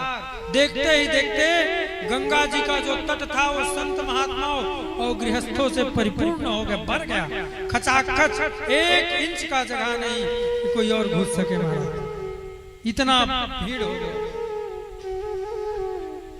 जय शब्दो नमः शब्द शंख शब्द तथैव स, पूरे पंडाल में मानो जय शब्द नमः शब्द, जय हो जय हो ऐसे करके उच्चारण करने लग गए। कोई शंख बजाने लग गया, कोई घंटा बजाने लग गए, कोई कीर्तन गाने लग गए। अब भागवत जी में कहाँ महिमा है बोलते हैं ना कि संगीत वाले लोगों को जबरदस्ती लेके आ जाता है। तो हम तो ज्यादा संगीत का सदुपयोग आप लोगों को नहीं करवा रहे हैं, अब बता रहे हैं क्यों महिमा है। यहीं से प्रारंभ हुआ है, भागवत से ही। सबके साथ में सभी लोग आ रहे हैं और देखते देखते ही पूरा जो है महाराज पंडाल खचाखच भर गया। और उन सब के बीच में जो 2 बुड्ढे थे ज्ञान और वैराग्य, उसके सहित माता भक्ति भी प्रकट होने लग गई। प्रकट हो गई, बोलिए भक्ति मैया की। मुख कंठ होकर के सभी लोग श्रीमद् भागवत का जय जयकार करने लग गए। सदा सेव्या सदा सेव्या श्रीमद् भागवती कथा। सदा सेवन करो, नित्य निरंतर अगर श्रीमद् भागवत जी का कथा श्रवण करने को मिले तो निश्चित रूप से ही उसका पान करना चाहिए। क्यों? क्योंकि यस्य श्रवण मात्रेण हरिसिद्धं समाश्रये, जिसके श्रवण करने मात्र से चित्त में हरि चिपक जाता है, हृदय में हरि अवरुद्ध हो जाते हैं, विराजमान नहीं अवरुद्ध हो जाते हैं। विराजमान और अवरुद्ध में बहुत अंतर है, इसकी व्याख्या कल कर। तो यहाँ भगवान अवरुद्ध हो जाते हैं जो भागवत जी की कथा सुनने मात्र की इच्छा करते हैं। इसलिए हमको ये ना सोचना चाहिए कि भगवान हमारी योग्यता होगी तब हम कराएंगे। अरे आप करके तो देखो, करके देखो, भगवान स्वयं अपनी व्यवस्था बनाने लग जाता है। 4 हाथ भगवान के नहीं है, उस भगवान के कितने हाथ है पता है? सहस्त्र शीरिखा पुरुखा, पंडित जी मंत्र बोलते हैं ना, सहस्त्राक्ष सहस्त्रपाद सभूमिगुं सर्वतस्मितवातर्जिस्तदसांगुलम्। ये वेद मंत्र है। भगवान के हजारों करोड़ों हाथ हैं और एक भी हाथ नहीं है। हजारों करोड़ों हाथ भी है, वेद कहते हैं हजारों करोड़ों हाथ है, हजारों करोड़ों आंखें हैं, हजारों करोड़ों भगवान के पैर हैं। अब हम विचार करके देखें तो एक भी हाथ नहीं है। मानस में गोस्वामी जी तो कहते हैं कि बिनु पग चलई नहीं बिनु काना, उनका कोनो हाथ नहीं है, कहीं पैर ही नहीं है। तो आप करके देखिए, भगवान स्वयं व्यवस्था बनाने के लिए आ जाता है। जब हमारा संकल्प सदाचार होगा तो उसका उपचार भगवान होगा, लेकिन हमारा संकल्प अगर गलत है तो फिर भगवान वहां से, यहाँ संकल्प पवित्र था, उसका परिणाम पूरा गंगा का तट भगवान के भक्ति के साथ में प्रकट हो गए, और भक्ति मैया प्रकट हो करके ताता थैया करके सबके सामने नाचने लग गई। भक्ति सुतौ तौ तरुणौ गृहीत्वा प्रेमैकरूपा सहसा विरासी। श्री कृष्ण गोविंद हरे मुरारी नाथेति नामा निमुहुर्वदन्। श्री कृष्ण गोविंद हरे मुरारी हे नाथ नारायण।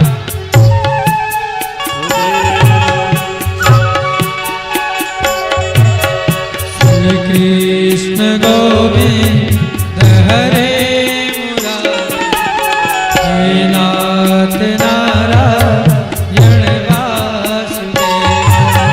श्री कृष्ण गोविंद हरे मुरारी हे नाथ नारायण वासुदेव। श्री कृष्ण गोविंद हरे मुरारी हे नाथ नारायण वासुदेव। सुनिए, खड़े होकर के नाचने में तो संकोच लगता है, लेकिन अगर बैठे बैठे भी नाचना चाहे तो नाच सकते हैं। कैसे?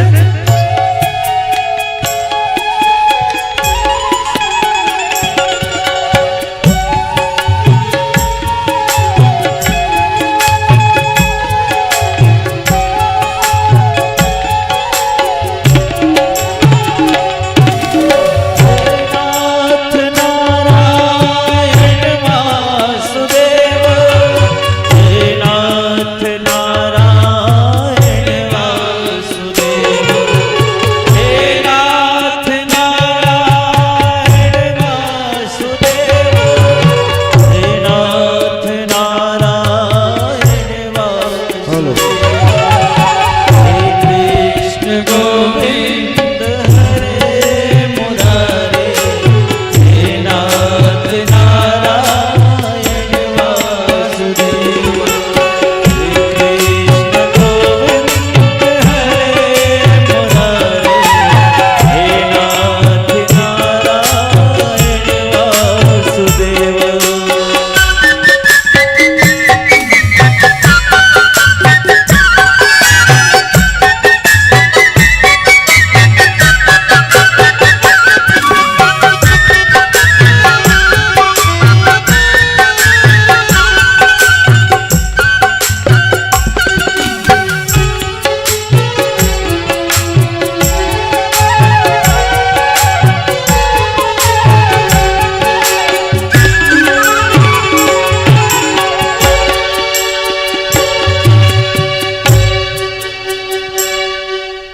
बोलिए भक्ति मियाँ की।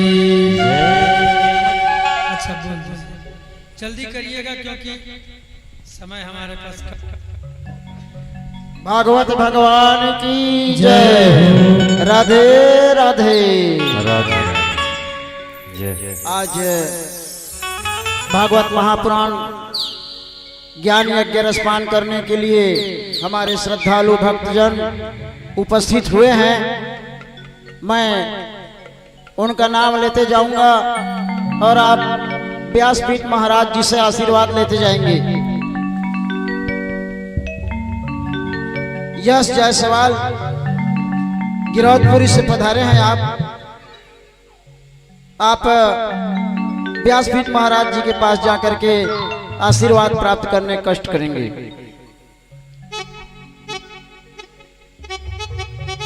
रामाधार साहू जी आप चुरेला से पधारे हैं, आप भी व्यासपीठ महाराज जी से आशीर्वाद प्राप्त करने कष्ट करेंगे। चुरेला से भागवत प्रसाद साहू जी घोटिया, आप भी व्यासपीठ महाराज जी से आशीर्वाद प्राप्त करने कष्ट करेंगे।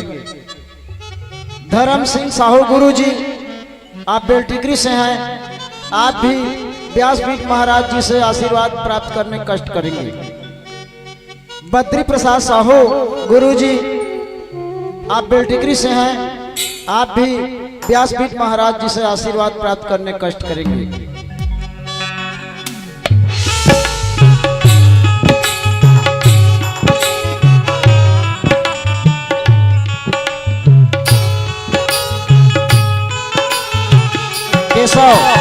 केशव जायसवाल जी, आप भी व्यासपीठ महाराज जी से आशीर्वाद प्राप्त करने कष्ट करेंगे।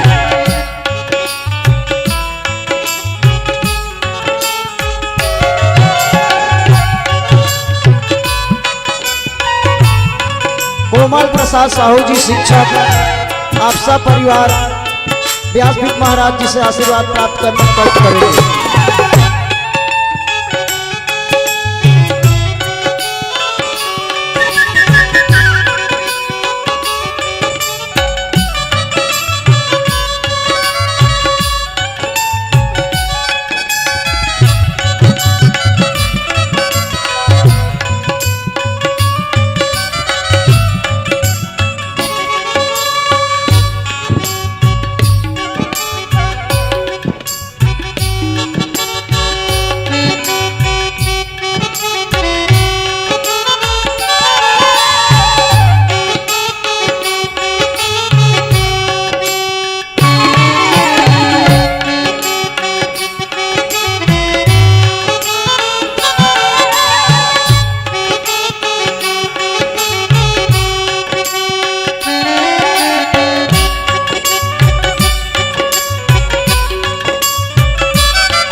भक्ति सुतौ तौ तरुणौ गृहीत्वा प्रेमैक रूपा सहसा विरासे। श्री कृष्ण गोविंद हरे मुरारी नाथेति नामानि मुहुर्वदन्ति। माता भक्ति अपने पुत्रों के सहित प्रकट होती हैं और कीर्तन गा गा करके ताता थैया करके नाचने लगती हैं। तो अब पहला आप लोगों के लिए सबक कि भागवत में कीर्तन और नाच गान दोनों चालू है। भक्ति मैया नाच रही है और गा भी रही है। अच्छा, इसमें भी आप लोगों को अगर संदेह लगेगा तो हम आगे और बताएंगे। एक चरित्र आएगा, उसमें आपको हम पूरा ये बताएंगे कि क्या क्या बाजा लगा था। इसी में ही आएगा भी महात्मा। बोलिए भक्तवत्सल भगवान की। श्रीमद्भागवत महापुराण की जय हो। श्री व्यास जी महाराज की जय हो। पावन चरित्र भक्ति ज्ञान और वैराग्य को पुष्ट करने वाली कथा कौन? श्रीमद्भागवत। महात्मा समझे भागवत जी का, ये महात्मा ही है। ऐसा पावन चरित्र जब सौनकादिक ऋषियों ने श्री नारद जी को सुनाया तो नारद जी प्रसन्न हो गए। और प्रसन्न होकर के बोले भैया कि जो मैं वेद वेदांत का पाठ किया, गीता का पाठ किया, उससे कुछ भी नहीं हुआ और भागवत जी को सुनने से ज्ञान और वैराग्य दोनों पुष्ट हुए और माता भक्ति भी स्वयं जवान हो गई। ठीक है भैया, ज्ञान और वैराग्य को जवान करने वाली ये तो कथा ठीक है, क्या ये पाप को भी काटती है क्या? कि भागवत सुनने से सिर्फ ज्ञान वैराग्य और भक्ति पुष्ट होते हैं, कुछ पाप भी करता है कि नहीं भैया? जरा ये तो बताओ, कैसे कैसे पापी तर सकते हैं इसमें? सुनने का फायदा हो तभी तो सुने, आजकल बिना फायदे का कोई काम नहीं होता। आपसे हमारा फायदा है इसलिए जुड़े, और घाटा होता है तो छोड़ करके भाग जाएगा, होता है कि?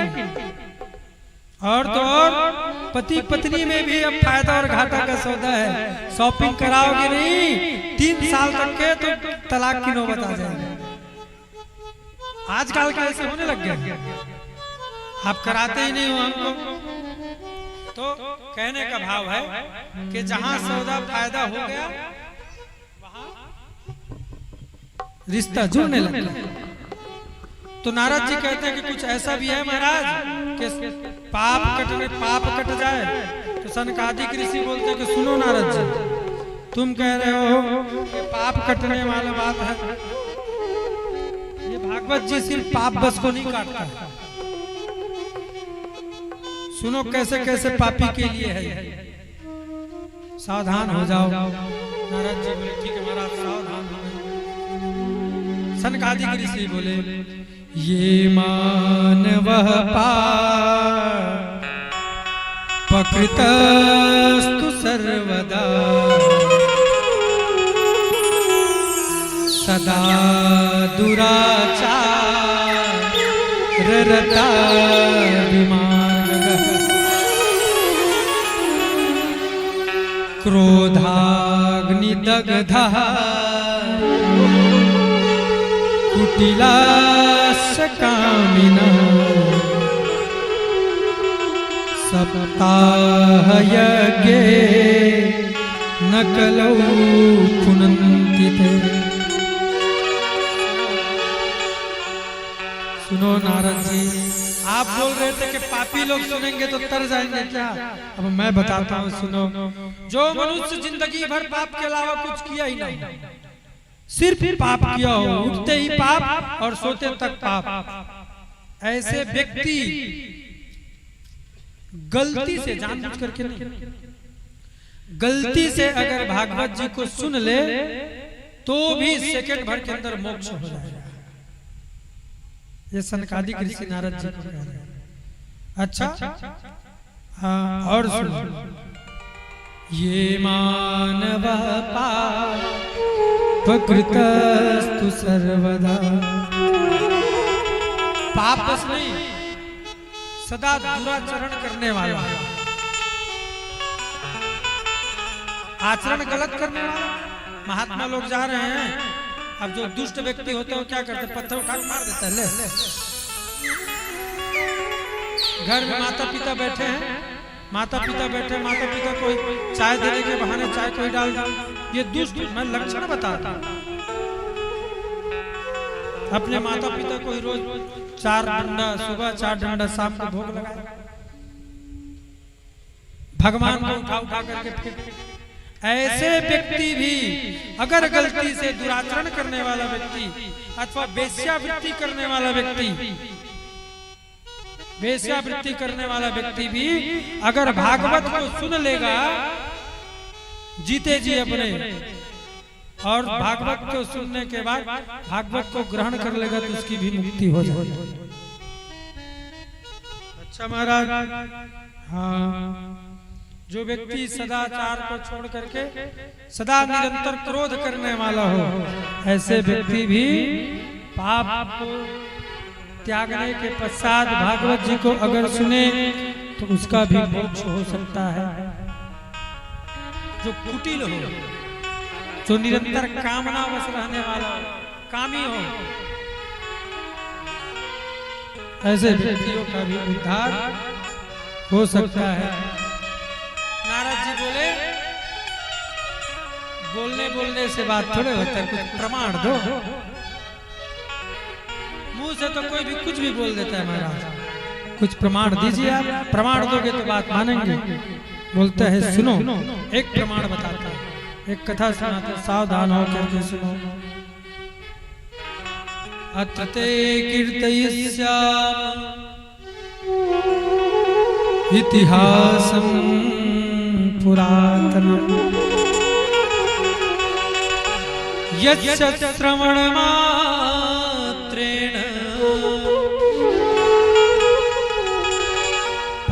पापहानि प्रजायते। सनकादिक ऋषि बोलते हैं सुनो नारद जी, मैं तो तुमको पूरा श्रीमद् भागवत सुनने से मुक्ति बता रहा था ना, अब सुनो, मैं मात्र एक चरित्र श्रीमद् भागवत जी का सुनाता हूँ, उसको भी अगर व्यक्ति सावधान होकर के एक निष्ठ होकर के सुन लेगा, उसका भी सारा पाप तुरंत खत्म हो जाएगा।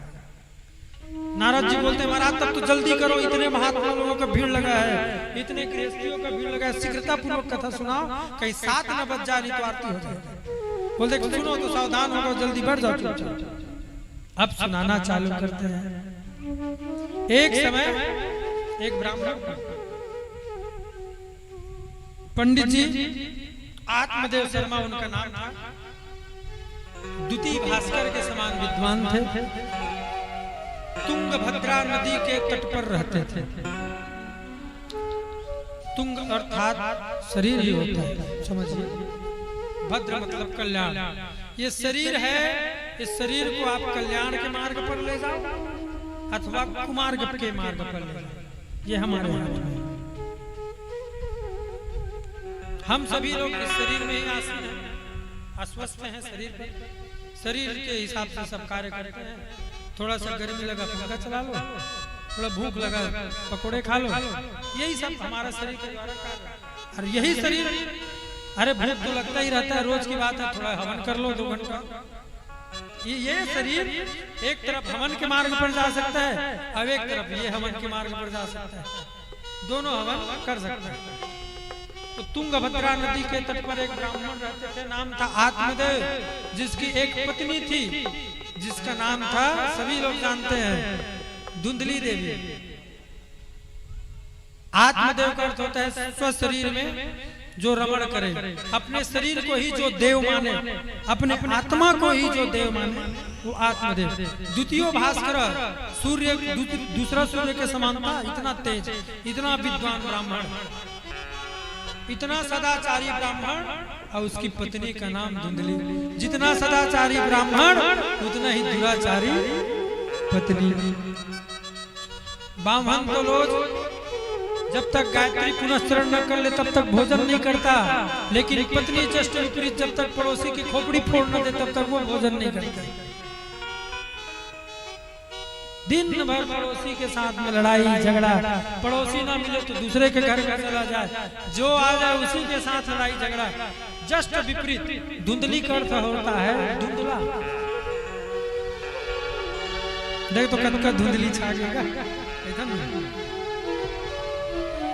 ब्रज में हम लोग कोहरा बोलते हैं, यहाँ भी कोहरा का शब्द प्रयोग होता है। धुंधुम लावण्यम युक्तम इति धुंधली। हम लोग भी तो धुंधली से ही विवाह करते हैं, नहीं करते? हमारे आंख के सामने स्पष्ट दिखाई देता है कि ये करना बहुत गलत है, लेकिन थोड़ा देर के बाद उसी आंख के सामने पर्दा लग जाता है, जो होगा देखा जाएगा, 7 ही दिन की तो बात है, होता है नहीं।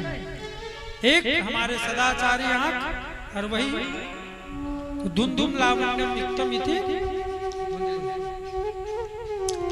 ब्राह्मण इतना सदाचारी रहते हुए उसको एक ही कष्ट था, उसका कोई संतान नहीं था। आत्मदेव इस बात से बहुत कष्ट में रहता था। बोलो जय श्री कृष्ण, जय श्री कृष्ण। भाभी मत सुनो, जय श्री कृष्ण।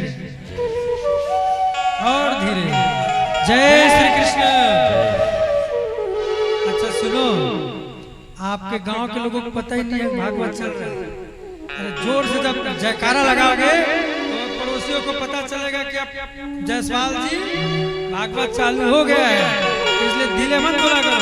एक बार सभी लोग जोर से जयकार लगाएंगे, बोले वृंदावन बिहारी लाल की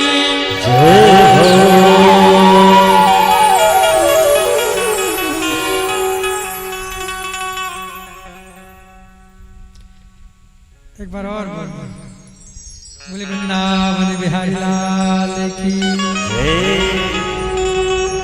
एक बोले वृंदावन बिहारी लाल की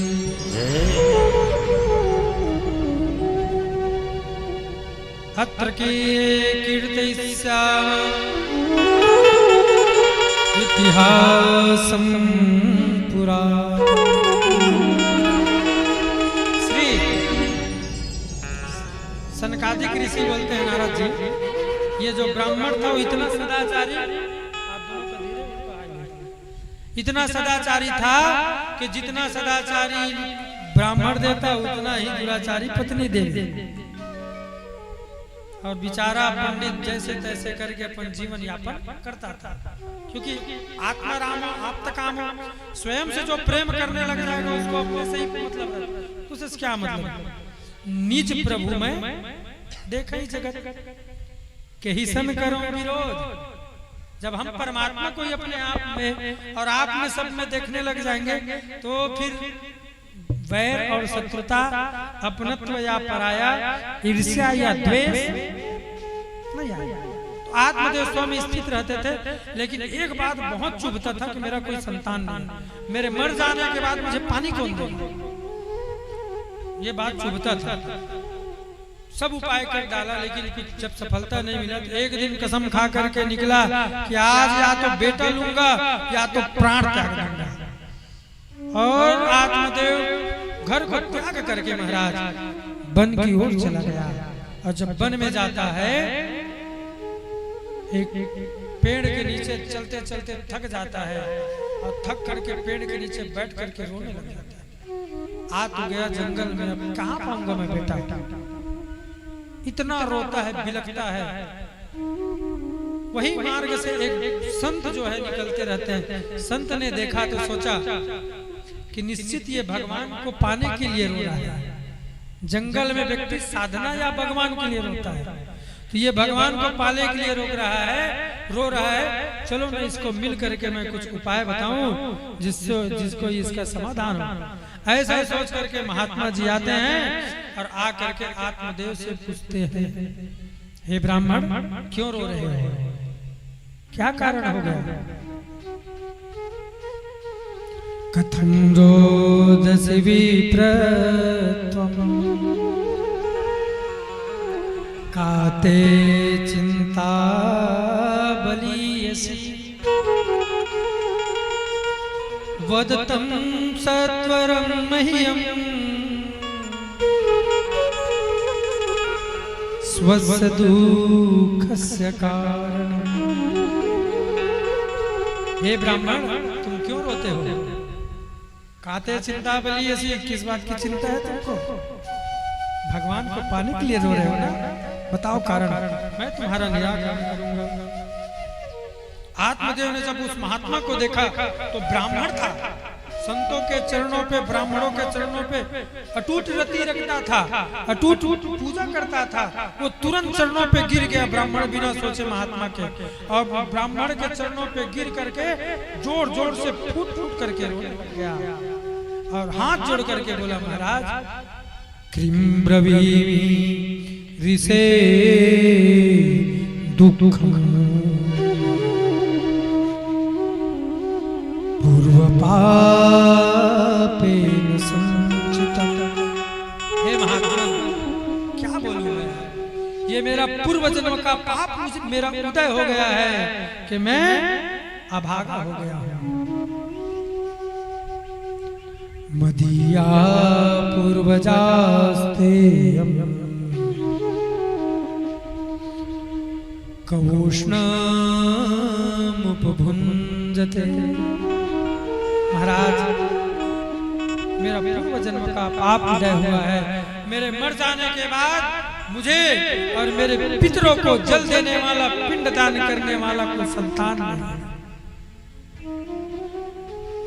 जैसे ही ब्राह्मण ने संतान का नाम लिया, महात्मा जी सर पकड़ गए। बोले कि हम तो सोचे थे ये भगवान को मिलने के लिए रो रहा है, ये तो संतान को पाने के लिए रो रहा है। नहीं नहीं, इसको समझाना पड़ेगा। अरे मैं महात्मा हूँ, ये ब्राह्मण सदाचारी है, इसको समझाऊंगा तो निश्चित रूप से यह भगवान लोग को प्राप्त करेगा। ब्राह्मण बोला महाराज मुझे कुछ नहीं चाहिए, मुझे सिर्फ एक संतान चाहिए और उसी संतान को पाने के लिए आज मैं जंगल पर रो रहा हूँ, भटक रहा हूँ। महात्मा बोले कि हे ब्राह्मण, मैं तो तुझे सोचा था तू भगवान के लिए रो रहा है, तू तो पुत्र पुत्र के लिए रो रहा है। ए बेटा बेटा छोड़, चल छोड़ भजन कर। अरे मुंचा ज्ञानम प्रजा रूपम बलिष्ठा कर्म। ए ब्राह्मण अपने ज्ञान की बुद्धि को जगा। अरे जैसा कर्म किया वैसा भोग रहा है तू। ये संसार पे कोई कुछ किसी को देने वाला नहीं होता है। निजकृत कर्म भोग सब भ्राता। ये संसार किसी के सुख दुख का कारण नहीं है, तू स्वयं है। और तेरे जन तू ये सब फालतू चीजों को छोड़, विवेक जो है तेरे उस विवेक का आश्रय ले। विवेकम तू समासद्य तेज संसार नाशमान। हे ब्राह्मण अपने विवेक को जगा और इस संसार नाशवान शरीर संसार को छोड़ और भजन कर। चल मेरे साथ। जब कथा प्रवचन महात्मा सुनाने लग गए तो ब्राह्मण बोले सुन महाराज, जितना आप मुझे प्रवचन सुना रहे हो ना, वो प्रवचन सुनाते सुनाते मुझे 40 साल हो गया है। मैं भी लोगों को प्रवचन सुना सुना करके खूब धन कमाया हूँ और खूब मेरे ऐश्वर्य है और खूब मैं भक्ति करता हूँ। मुझे आपके प्रवचन नहीं सुनना है। देना है तो बेटा दो, नहीं तो मैं प्राण त्याग दूंगा। और प्राण त्याग दूंगा करके एक बार वह ब्राह्मण महात्मा के चरण के पास में पत्थर था, उसी पत्थर पर सर को पटका, खून निकलने लग गया। महात्मा पकड़ ली कर, अरे ब्राह्मण क्या करता है, मर जाएगा तू। बोले महाराज मुझे बेटा चाहिए और मैं बेटा के अलावा कुछ नहीं सुनना चाहता। मैं ज्ञान की भाषा सुनने के लिए यहाँ पर नहीं आया हूँ। ब्राह्मण मर जाएगा तू। बोले मुझे प्राण ही त्यागने के लिए आया था मैं, या तो मुझे बेटा या प्राण। महात्मा बोले ये बहुत ही ज्यादा व्याकुल है। तो महात्मा जी जो है उसके ललाट को देखने लग गए। जैसे हस्त विद्या होता है ना, ज्योतिष वाले, मस्तिष्क का वैसे रेखा पढ़ने वाला होता है, पैरों का पढ़ा जाता है और कुंडली भी देखा जाता है। ज्योतिष के बहुत अंग है। तो महात्मा जो है वो ब्राह्मण के माथे को पढ़े और पढ़ करके बोले कि सुन ब्राह्मण, तू एक जन्म के लिए रो रहा है ना, सप्त जन्म बधी तव पुत्रो नैव च नैव च। हे ब्राह्मण तू एक जन्म का छोड़, तेरे 7 जन्म तक कोई बच्चा नहीं होगा। ब्राह्मण बोले मैं तो अपने एक जन्म के दुख से दुखी हूँ, आप तो मुझे 7 जन्मों का दुख और सुना दिए। महाराज अब तो निश्चित प्राण त्यागूंगा। ऐसा कहके वह ब्राह्मण जो है जोर से सर उठाया और जैसे ही पत्थर पर पटकने वाला था, ब्राह्मण बोला, महात्मा सर को पकड़ लिए, बोले ब्राह्मण ऐसा मत कर। बोले महाराज अब मैं मरूंगा, इसके पाप के भागीदार आप होंगे, आपको ब्रह्म हत्या लगेगा। संत महात्मा बोले क्यों भाई?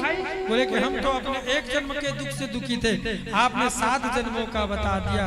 महात्मा बोले लेना न देना, फंस और गए, ब्रह्म हत्या हमको लगेगा, अब क्या करें? बोले क्या करना है हम बताएं। महात्मा जी को जब ब्राह्मण ने बोला हम बताएं, तो महात्मा बोले बता भैया, बेटा दे दो। महात्मा बोले भाई महात्मा है, खुद की तो बेटा दिए, दूसरा कहाँ से देंगे? फैक्ट्री थोड़े चला रहे हैं, कहाँ से दे बेटा? बोले कि नहीं अब तो बेटा दो, आप ही दे सकते हो बेटा। बोले भाई कोपिन पहन के घूम रहा हूँ, एक कमंडल है हाथ में, कहाँ से बेटा लाऊं? महाराज अब मैं पटक ही दूंगा सिर को, ध्यान रख लेना ब्रह्महत्या लगेगा। और जैसे उठाता महात्मा कपने लग गए, ये सचमुच मर जाएगा, ब्रह्महत्या लग जाएगा। महात्मा बोले ठीक है सुनो, रुको रुको, एक काम करो, एक सेव निकाले, फल निकाले अपने जेब से, थैलिया से, जो बेग लटका रहता है उससे, और निकाल करके ब्राह्मण को बोले सुनो ब्राह्मण, इसको अपने पत्नी को खिला,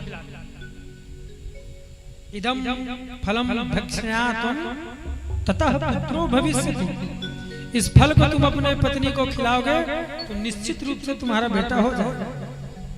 अब तो जैसे ब्राह्मण ने सुना बोला कि बस महाराज अब आपकी कोई जरूरत नहीं, भगो यहाँ से, मुझे जो चाहिए था मिल गया। महात्मा बोले दक्षिणा पानी, बोले दक्षिणा पानी घर आके ले जाना, मेरा काम हो गया। खूब दंडवत प्रणाम किया, अब प्रणाम करने के बाद बोले महाराज कुछ नियम, तो महात्मा बोले फल तो लेकर ही जा रहा है, उसी को खाएंगे सोचे थे, उसको भी ले जा रहा है, अब नियम भी सुन ले भाई। बोले एक काम करना, तेरे पत्नी को बोलना कि नित्य सदाचारी रहे, एक टाइम दूध पी करके रहे, भोजन करे मत, और जब जैसे ही वह 9वें महीना में बच्चा आ जाएगा उसके बाद तू उससे पहले तक जमीन पे ही सोना, जमीन पे ही रहना, किसी को गाली मत देना, किसी से लड़ाई मत करना, सबके प्रति अच्छा सोचना, ऐसा अपनी पत्नी को समझा देना। और फल को खिला, मैं भगवान से प्रार्थना करके तुझे दिया हूँ, निश्चित रूप से 9 महीने बाद तेरे घर में किलकारी गुंजेगी। ब्राह्मण महात्मा के चरणों पे खूब लोट लोट करके प्रणाम किया और फल को लेकर के नाचते नाचते वहीं से आया और आकर के चिल्लाने लगा, अरे धुंधली सुनती हो, अरे धुंधली जल्दी आ, एक चीज लेकर के आया हूँ। धुंधली सोची जरूर मेरे पत्नी 9 लाख हार लेकर के आया है, तभी इतना जोर जोर से चिल्ला रहे। धुंधली दौड़ते दौड़ते आई, बोली हाँ महाराज क्या बात है, बोले जल्दी आ, एक जल्दी जरूरी चीज दिखा रहा हूँ। जैसे ही झोला से निकालने लगे, धुंधली तो खुश थी, 9 लाख हार मिलने वाला है, और जैसे ही फल को निकाल के बोले ये ले। धुंधली बोली बाप पुरख हम सेव नहीं खा रहे का, हथका चिल्लाता है महाराज, प्राण निकल गई। इसमें मैं सोचे 6-7 तोला का सोना तो मिलने वाला है, ये क्या फल है ये? बोले कि देवी ये कोई मामूली फल नहीं है, इस फल को खाने से बेटा हो जाएगा। धुंधली बोली आप तो सीधे साधे हो, आपको सब लोग उल्लू बना देते हैं, फल खाने से कभी बेटा होता है क्या?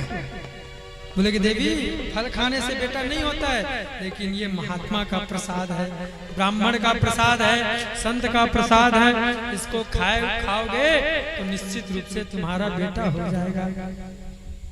धुंधली बोली अब इतना आग्रह कर रहे हैं तो पति को मना कैसे करूं? ठीक है महाराज मैं खा लूंगी। इधर आत्मदेव इतना प्रसन्न हो गया कि पूरे गांव में नाच नाच करके सबको बोलता है कि देखना तुम लोग बोलते थे ना तेरे घर की तुलसी नहीं सुंदर पल्लवित हो रही है, तेरे घर की तुलसी हरी भरी नहीं है, तेरे घर में गाय बांझ है, तेरे पत्नी का बच्चा नहीं होता है, अब देखना मेरे घर की तुलसी भी हरी भरी रहेगी, मेरे गाय का भी बच्चा होगा और मेरे पत्नी का भी बच्चा होगा, मेरा बच्चा होगा। 9 महीने के बाद तुम सबको छठी में बुलाऊंगा। गांव के लोग बोले महाराज ये तो अच्छी बात है, हमारे गांव के इकलौता ब्राह्मण हो हैं, आप भी इस गांव को छोड़ करके चले जाते तो हमारा गांव ही खंडर हो जाता, इसलिए अच्छी बात है कि आपके बच्चा हो जाए। पूरे गांव में हल्ला कर दिया आत्मदेव महाराज। इधर अब धुंधली फल को लिए सोच रही है, हे महाराज ये मेरे पति तो बड़े सीधे हैं और सीधे साधे पति हैं, इनको फल को दे दिए हैं, फल खाने से कभी बेटा होता है? कुछ नहीं होता है, इसको खाऊं कि नहीं खाऊं? नहीं खाऊंगी तो मेरे पति को कष्ट होगा, खाऊंगी तो मुझे कुछ मिलने वाला तो है नहीं, और कहीं सही में मैं गर्भवती हो जाऊंगी तो बड़ा लफड़ा हो जाएगा। तब तक के उसकी पड़ोसी सहेली आई, अरे बहन धुंधली क्या कर रही है? धुंधली बोलती बहन कचू ना कर रही, बैठी तो तू बड़ा दिनों बाद दिखी बहन, तू आज बैठने। तो धुंधली साथ में अपनी पड़ोसी सहेली को बैठा ली। पड़ोसी सहेली बोली बहन जे क्या सोच रही है तू? आजकल तो तू देख रही हूँ मैं, तू बड़ा चिंता में रहती है। धुंधली बोली कि बहन चिंता में तो ना है, लेकिन एक बड़ी गंभीर समस्या है गई है। क्या समस्या है गई है? मेरे पति ने सीधो साधो है और मेरे पति को एक कोई महात्मा ने सेव पकड़ा दियो है और यहाँ से वह ब्राह्मण ने कह दियो है कि आपको खाने के बाद में तेरे पुत्र रह जाएगा। तो बहन का सेब खाए से पुत्र रह जाए। धुंधली की बहन पड़ोसी बोली कि बहन ये बिल्कुल गलत सही बात है। अगर महात्मा ने प्रसाद दिया है तो निश्चित रूप से इसमें प्रमाण होगा। तू फल को खा ले बिना सोचे समझे। संत महात्माओं के वाणी को, संत महात्माओं के दर्शन को कभी फालतू में मत सोचना, फालतू हल्के में मत ले लेना। तू खा बहन, निश्चित तेरा बेटा होगा। अच्छा पक्का हो जाएगा। हाँ बहन। तो बहन एक बात बता, अगर मैं गर्भ में हो जाऊंगी, फल भक्षेण गर्भस्यात्, धुंधली बोलती, फल भक्षेण गर्भस्यात् गर्भेणोदर विद्धितः स्वल्प भक्षम ततो शक्ति गिहि कार्यं कथं भवेत्। अगर मैं फल को खा लूंगी तो मैं गर्भ में हो जाऊंगी, तो मैं जब गर्भ में हो जाऊंगी तो मेरा पेट भी बड़ा हो जाएगा। तो पड़ोसी बोली बहन वो तो सबका होता है, तेरा ही बस थोड़ा ना है। जो पेट में होता है, जो गर्भ धारण करती है माँ, उसका पेट तो बड़ा होता ही है। अच्छा बहन। हाँ बहन जब पेट बड़ा हो जाएगा और पेट बड़ा होगा तो सब लोग तो सोए रहेंगे, उसी समय कहीं भूकंप आ जाएगा तो सब लोग तो घर छोड़ करके भाग जाएंगे और मैं अपने बड़े पेट को लेकर के भाग नहीं पाऊंगी, मैं तो मारी जाऊंगी। धुंधली सहेली मोहनरी मूर्ख सहेली, ये कोई सोचता है क्या? तू ही बस पहले बार थोड़े मां बनेगी। अरे आज तक नहीं हुआ है भूकंप आया, तू गर्भ धारण करेगी तो भूकंप आ जाएगा। बहन समय का कोई भरोसा नहीं है। अच्छा बोली बहन कुछ नहीं होगा, कोई भूकंप नहीं आएगा, तू तो फल खा ले। अब ठीक है तू कह रही तो खा ही लेती, लेकिन एक बात और बता बहन, जब मेरा पेट हो जाएगा तो मैं सुनी हूं मैंने कि जब बच्चा पेट में रहता है तो माँ को चटपटा भोजन नहीं दिया जाता, कम कम खिलाया जाता है, बस पौष्टिक आहार मिलता है। तो क्या मुझे भी कम भोजन दिया जाएगा? बोले बहन अगर बच्चा को स्वस्थ रखना है, अच्छा रखना है तो कम कम भोजन करना पड़ेगा। ज्यादा खट्टा, ज्यादा तीखा, ज्यादा कड़वा, ये सब भोजनों पर परहेज करना पड़ेगा ना बहन।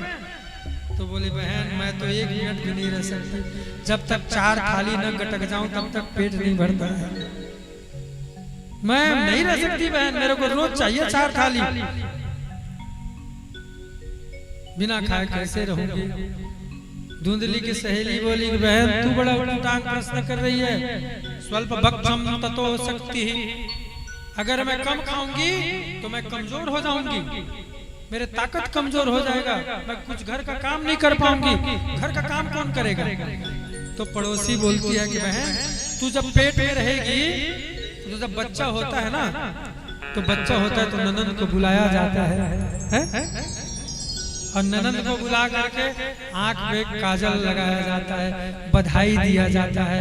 और जब तू ननद को बुलाएगी बधाई देने के लिए तो एक काम करना, ननद को 2 महीना पहले से बुला लेना। आखिर साड़ी तुझे देना ही है, बधाई तुझे देना ही है, तो घर का कस के झाड़ू पोछा बर्तन करवाना और जब बच्चा हो जाए तो साड़ी दे करके विदा कर देना। धुंधली बोली बहन बात तो पक्की कही तूने, लेकिन मेरी बहन ननद महा चोटी है, मैं ननद को नहीं बुलाऊंगी। मैं तो बुलाऊंगी और वो 1-2 महीना में मेरा पूरा घर ही साफ कर देगी, मैं ये काम नहीं करूंगी बहन। तो पड़ोसी ने बोली बहन ननद तेरी चोटी है तो काम वाले लगा लेना, क्या बिगड़ा है? बोले कि बहन काम वाले लगा लूंगी, अब तो तू खा फल को। बोले कि बहन ठीक है अब तू कह रही तो खा ही लेती है, एक बात और बता। बोले आप तेरी कौन सी बात बताऊं मैं? एक बात और बता बहन कि मैंने सुना है कि जब सुखदेव जी की माँ गर्भवती थी तो सुखदेव जी 12 साल से पेट से निकले ही नहीं। तो पड़ोसी ने बोली बहन सुनी तो तूने, ठीक है मैंने भी सुना है। तो धुंधली बोलती बहन मेरा बच्चा कहीं 2-3 साल भी रुक गया तो मैं तो लेने के देने मर जाऊंगी। मैं नहीं कर सकती बहन, पड़ोस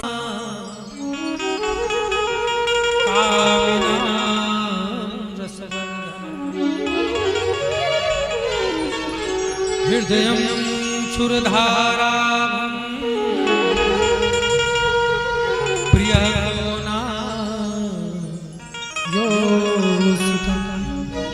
परीक्षित जीवन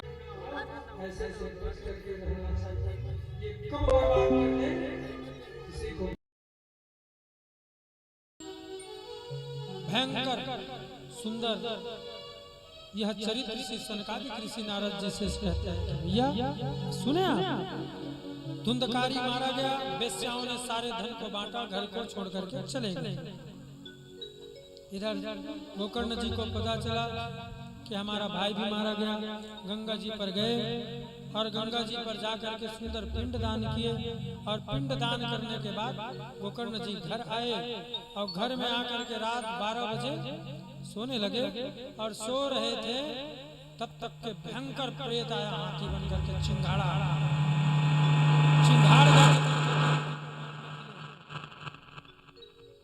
प्रेत का भय है भैया। बोलिए भक्त वत्सल भगवान की जय श्री कृष्ण। कभी प्रेत बनता, कभी हाथी बनता, कभी शेर बनता, कभी भालू बनता और गोकर्ण जी को डराने का प्रयास करता। गोकर्ण जी कहे सुन भाई तू डरा मत मेरे को, कौन है तू बता। तो प्रेत थोड़े ना बोल सके। एक कमंडल से जल निकाला गोकर्ण जी ने, जैसे उस प्रेत के ऊपर में मारा, प्रेत हाथ जोड़ करके बोलने लग गया, अहम भ्राता त्वदीयोऽस्मि धुंधकारी नामतः स्वकीये नैव दोषे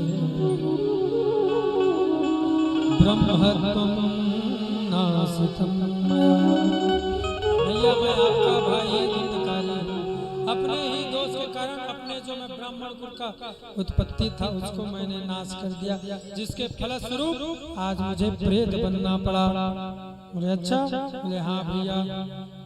गोकर्ण जी आप मेरी मुक्ति का कोई साधन करिए, मुझे बहुत तकलीफ ले जाए भैया, इस प्रेत को मैं प्रेत पीड़ा से मुक्ति पाना चाहता हूँ। गोकर्ण जी बोले सुन भाई अभी रात का 12-1 बज रहा है, रात भर सफर दिन भर सफर करके आए, सोने दे, सुबह तेरा कुछ उपाय करेंगे। बोले ठीक है भैया। प्रेत तो अंतर ध्यान हो गया। इधर गोकर्ण जी को रात भर नींद नहीं आया। गांव में पूछे मेरा भाई प्रेत बन गया, कुछ उपचार बताओ।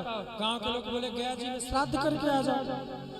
बोले कि गया जी में मैं श्राद्ध किया हूँ, इसका मुक्ति नहीं हुआ, कुछ और उपाय बताओ। गया में पिंडदान करने से बड़े बड़े पापी तर जाते हैं, इसका कैसे नहीं हुआ? बोले कि ये पापी नहीं महापापी है, पापों का सरदार है, इसलिए इसका नहीं हुआ, कुछ दूसरा उपाय बताओ। बोले ठीक है एक उपाय बताते हैं कि कुछ इसके नाम से कुछ भव्य आयोजन कराओ। तो गोकर्ण जी बोले कि आयोजन क्या करवा, वही तो पूछ रहे हैं। बोले कि ये हमको नहीं पता है। बोले क्या पता है? लेकिन नहीं पता। गोकर्ण जी को कहीं से कुछ प्रत्युत्तर मिला नहीं। गोकर्ण जी सूर्य देव को बहुत पूजा करते थे, ये भी द्वितीय भास्कर के समान थे। जब गोकर्ण जी जल चढ़ाते थे तो सूर्य नारायण का रथ खड़ा हो जाता था। हाँ, सूर्य देव खड़े होकर के गोकर्ण जी का जल स्वीकार करते थे। जैसे ही जल चढ़ाने के लिए खड़ा हो गए और खड़ा होकर के जल चढ़ाने लग गए और जल चढ़ाते चढ़ाते बोले हे प्रभु, हे सूर्य नारायण भगवान, आप मेरे भाई का मुक्ति का साधन बताओ। हे जगत के साक्षी, हे सूर्य नारायण भगवान, आप कृपा करो, मेरे मन जो दुविधा में उसका निराकरण करो। तुभ्यं नमो जगत साक्षी ब्रूहि मे मुक्ति हेतुकम्। हे जगत के साक्षी सूर्य नारायण भगवान, मेरे भाई की मुक्ति का कारण हेतु बताइए। सूर्य नारायण बोले कि ठीक है गोकर्ण जी एक काम करो, श्रीमद् भागवतान मुक्ति सप्ताहं वाचनं कुरु। गोकर्ण जी अपने भाई को तुम सप्ताह के अंदर के भागवत को सुना दो, मोक्ष हो जाएगा। सूर्य देव को प्रणाम किए और प्रणाम करने के बाद आषाढ़ के मास में भागवत जी सुनाना प्रारंभ कर दिए। सुंदर भागवत सुनाया। धुंधकारी सुनने के लिए बोले भैया मैं कहाँ पर रुकूं, मैं तो प्रेत हूँ, एक जगह रुक नहीं सकता, मैं घूमते रहता हूँ, एक जगह बैठ नहीं पाऊंगा, क्या करूं बताओ। बोले तो एक काम करो, ये जो खंबा दिख रहा है ना इसमें छिद्र है, इस छिद्र में ही प्रविष्ट हो जाओ। ये 7 गांठ के जो एक बांस था, उस सूखा बांस, उस सूखा बांस में धुंधकारी प्रविष्ट हुए और धुंधकारी प्रविष्ट होकर के कथा सुनने लग गया। इतना सुंदर कथा सुना कि 7 दिन होते ही धुंधकारी दिव्य रूप धर करके प्रकट हो गया। बोलिए भक्त वत्सल भगवान की। दिव्य रूप धर हो जातो तुलसी दाम मंडिता पीतवास घनस्या मुकुटी कुंडला।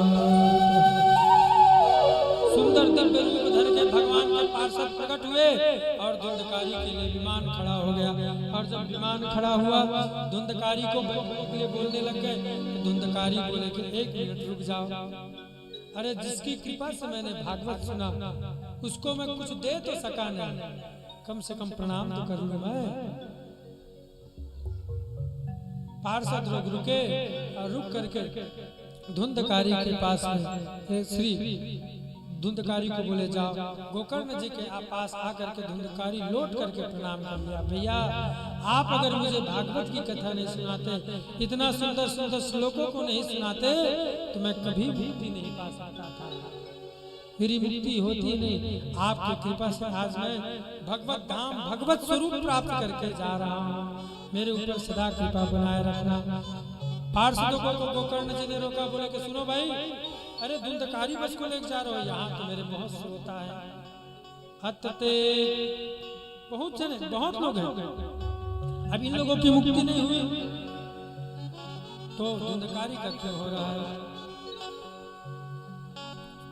तो श्री पार्षद लोग बोले कि श्रवण भेद से धुंधकारी जो सुनता था उसको मनन करता था, चिंतन करता था, स्मरण करता था, कुछ भी न खाया न पिया, एक आसन पे बैठ करके धुंधकारी रहा और सदा निरंतर कथा का ध्यान ही करते रहा, इसलिए इसकी मोक्ष हो गई। अब ये सभी श्रोता लोग भी अगर ऐसे ही करेंगे तो इनकी भी मोक्ष हो जाएगी। ठीक है, बोले धुंधकारी का मोक्ष हुआ। फिर कथा हुआ और जैसे ही कथा का आयोजन किया तो जैसे परम पिता परम ब्रह्म परमात्मा राम के साथ में अयोध्या वासी सभी लोग वैकुंठ गए थे, साक्षात वैकुंठ का दर्शन किए, ऐसे ही गोकर्ण जी के साथ में सभी लोग श्रावण के मास में कथा को श्रवण किए और पूरे गांव के लोगों के लिए पार्षद बन करके भगवान आ गए और सबको लेकर के वैकुंठ चले गए। बोलिए भक्त वत्सल भगवान की। तो सुन लिए सनकादिक महात्मा बोले कि सुने नारद जी, बोले नारद जी ने कहा सुन लिया, कैसे कैसे पापी तरते हैं ये तो पता चल गया भैया, इसके मतलब भागवत की बहुत महिमा है। बोले कि हाँ, जो सुनता है और जो सुनाता है और जो बुलाता है वो सबका बहुत महत्व है। तो बोले भैया एक काम करो, इसका नियम बता दो कि भागवत कैसे कराना चाहिए, नियम क्या क्या है। बोले कि ठीक है।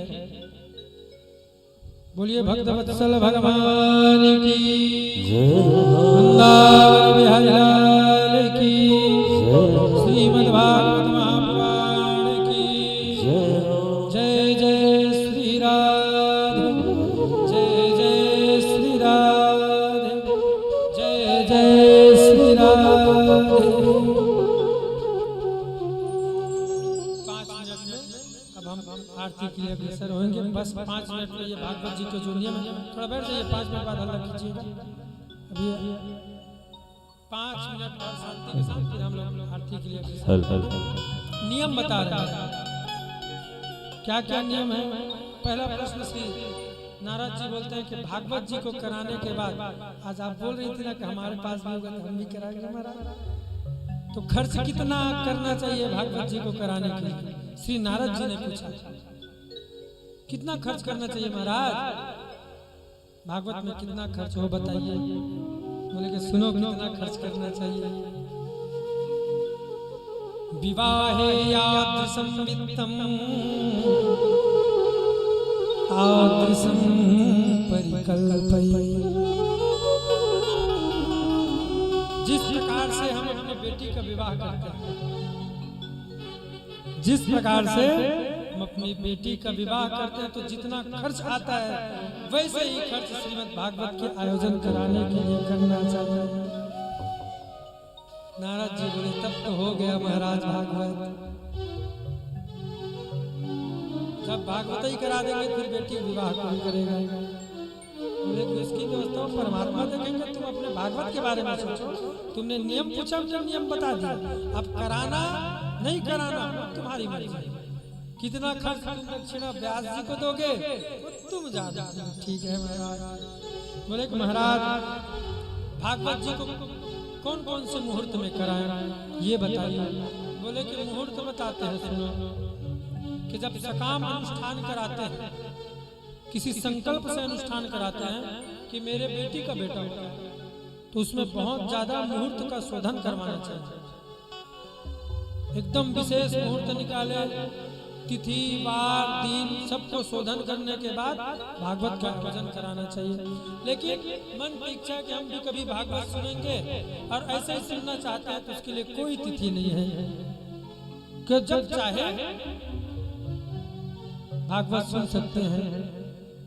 भागवत की कथा तो जिस दिन चालू हो गया वही तिथि शुभ है नहीं? पंडित जी कहते हैं ना, तदेव लग्नम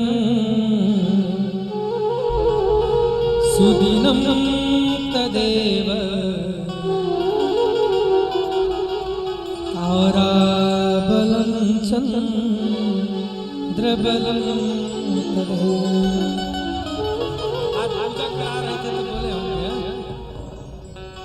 तो जिस दिन से जिस समय से भगवान की कथा कराना चालू कर दो वही दिन शुभ है, सुंदर है, निर्विघ्न होकर के कथा प्रारंभ कर देना चाहिए। बोले महाराज ठीक है, ये बात तो ठीक है। अब महाराज जरा ये बताओ कि वक्ता कैसे होना चाहिए? तब वक्ता का लक्षण बता रहे हैं, सावधान होकर के सुनिए। 5 मिनट बहुत अच्छा चीज बता रहे हैं आप लोगों को, क्योंकि आप सभी गलत चीजों को मन पे बैठा करके रखें तो शायद हम प्रत्यक्ष रूप से तो नहीं बोलेंगे, लेकिन शायद आप लोग समझ जाए। क्योंकि हम प्रत्यक्ष बोलेंगे तो आप लोग विरोध कर दोगे। अब विरोध का डर नहीं है, किसी और चीज का डर है। वक्ता प्रवक्ता कैसा होना चाहिए उसका लक्षण बता रहा है। इसके अलावा जो लक्षण घटित हो उसको कभी वक्ता नहीं बनाना चाहिए। क्या बता रहे हैं श्री सनकादिक ऋषि? विरक्तो वैष्णवो विप्रो वेद शास्त्र विशुद्ध कृत दृष्टांत कुशलो धीरो वक्ता कार्यो न स्पृशः।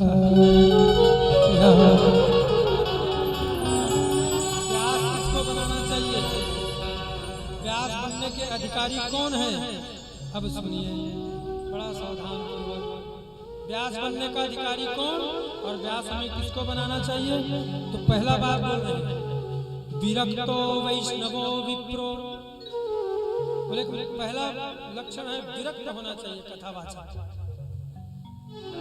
नारद जी बोले महाराज क्षमा करना, कलयुग आने वाला है, विरक्त कथावाचक मिलना मुश्किल है, कुछ संशोधन करो। बोले ठीक है कर देते हैं।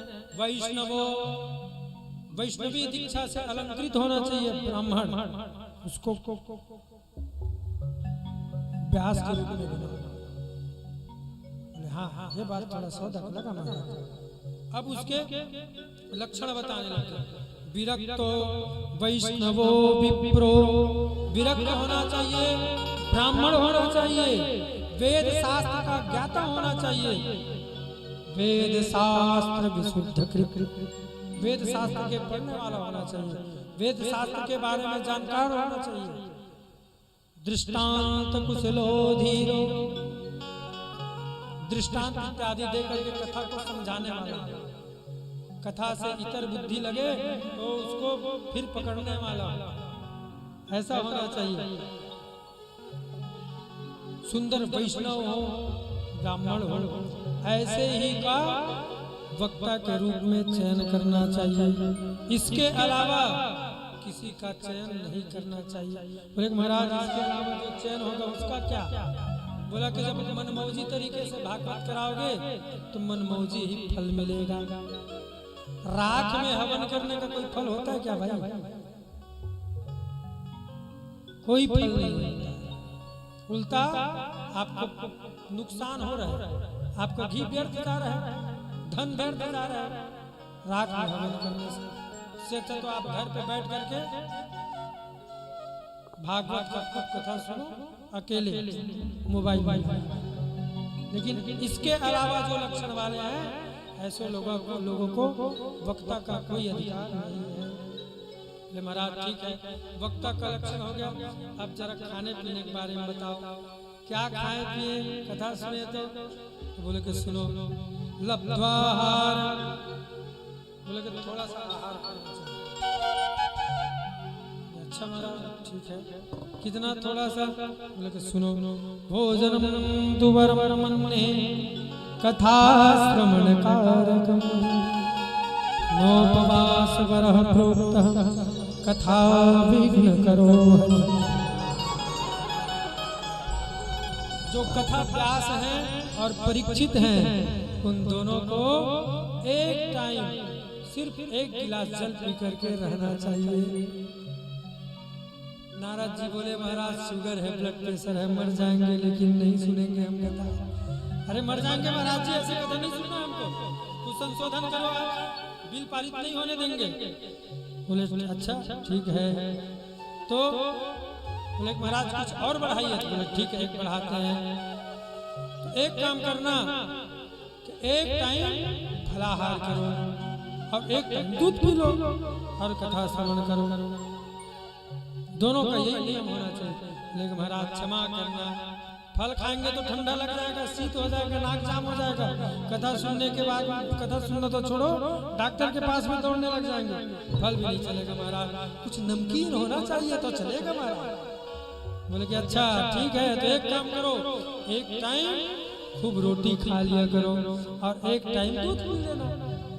बोले महाराज थोड़ा थोड़ा लाइन पे आ रहे हैं, थोड़ा और संशोधन कीजिए।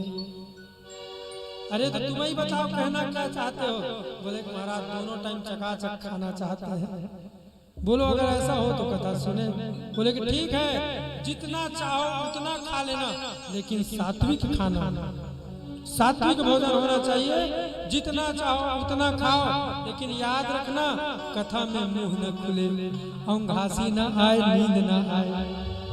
अब तो नारद जी बोले तब तो पक्का महाराज 12-15 रोटी खाएंगे, चावल खाएंगे, दूध पिएंगे, फिर कथा सुनेंगे। बोले ठीक है करो।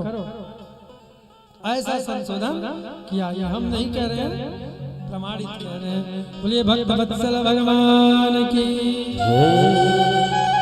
कोई भी ऐसा कार्य नहीं करना चाहिए जो कथा में विघ्न, कथा में विघ्न हो। ऐसा कार्य करने से भी कथा क्या फायदा? कथा विघ्न करो। ठीक है महाराज। सुख रूप प्रबोधज्ञ सर्वशास्त्र विशारद तत्कथा प्रकाशेन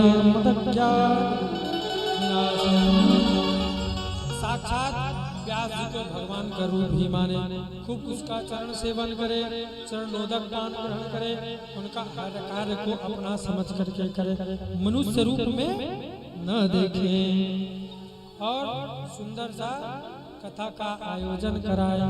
बोले महाराज क्या क्या बाजा बुलाएं कथा कराने के लिए? तो बोले कि ठीक है, बाजा क्यों बुलाओगे, क्या क्या बुलाए? अब बाजा के बारे में बता रहा हूँ। प्रहलाद तालधारी गलतया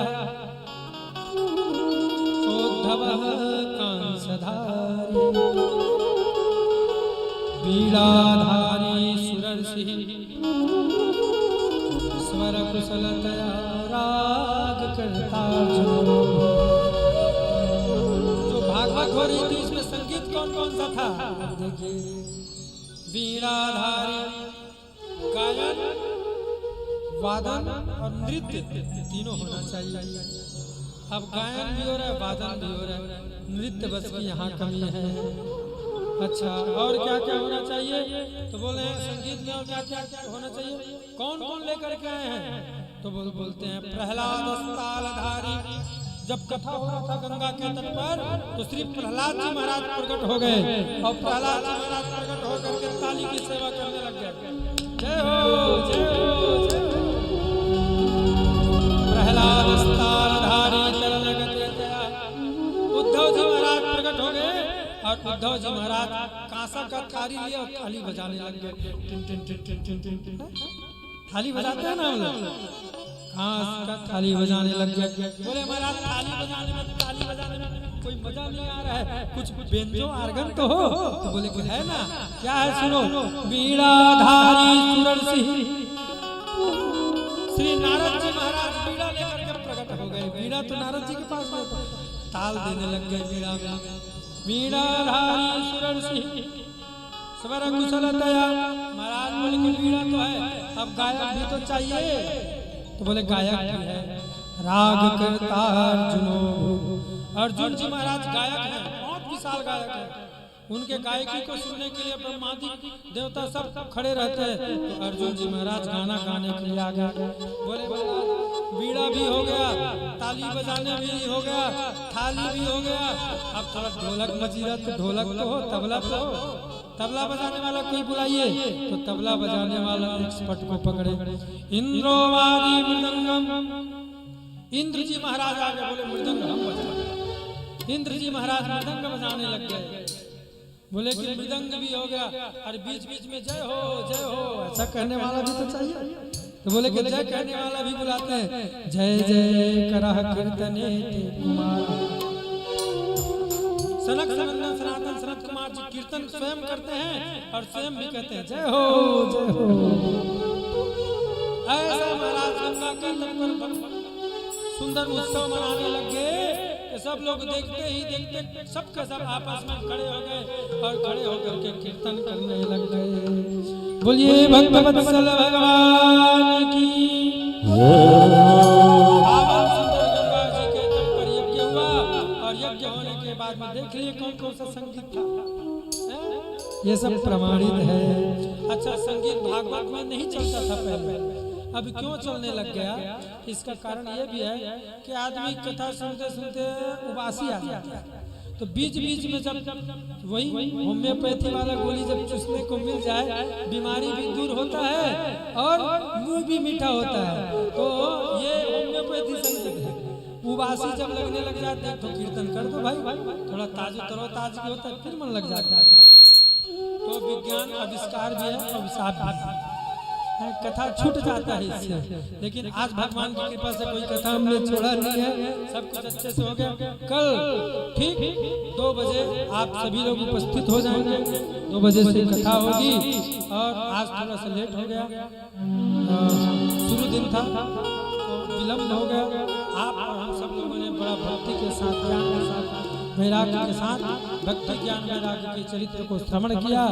इस कथा के माध्यम से श्री सनक सनंदन सनातन सनत कुमार जी बताते हैं कि भागवत की जितनी महिमा है वो इस संसार में और कोई भी धर्म ग्रंथ नहीं है जिसमें किसकी महिमा है। इसमें सभी प्रकार के देवियों की, देवताओं की चर्चा सूक्ष्म अथवा विस्तार रूप से लिया गया है। इसलिए इसको बड़ा एकाग्र होकर के सुनना चाहिए और इसमें किसी भी प्रकार का द्वेष नहीं रखना चाहिए। अगर निमंत्रण हो अथवा न हो, भागवत की कथा जिसके गांव में हो उसको श्रवण निश्चित करना चाहिए। अगर व्यक्ति देख करके भी अनसुना करता है उसको निश्चित रूप से अधर्म होता है और उसको पाप होता है। भागवत की जो पोथी है, अगर सामर्थ्य हो तो भागवत की पोथी की प्रतिदिन प्रदक्षिणा करनी चाहिए, परिक्रमा करनी चाहिए। लोगों की परिक्रमा करने के अलग अलग विधान है। कोई 108 चॉकलेट कर लेते हैं, कोई 108 सिक्का ही रख लेते हैं, कोई इलायची दाना, कोई मूंगफली इत्यादि करके परिक्रमा करना चाहिए।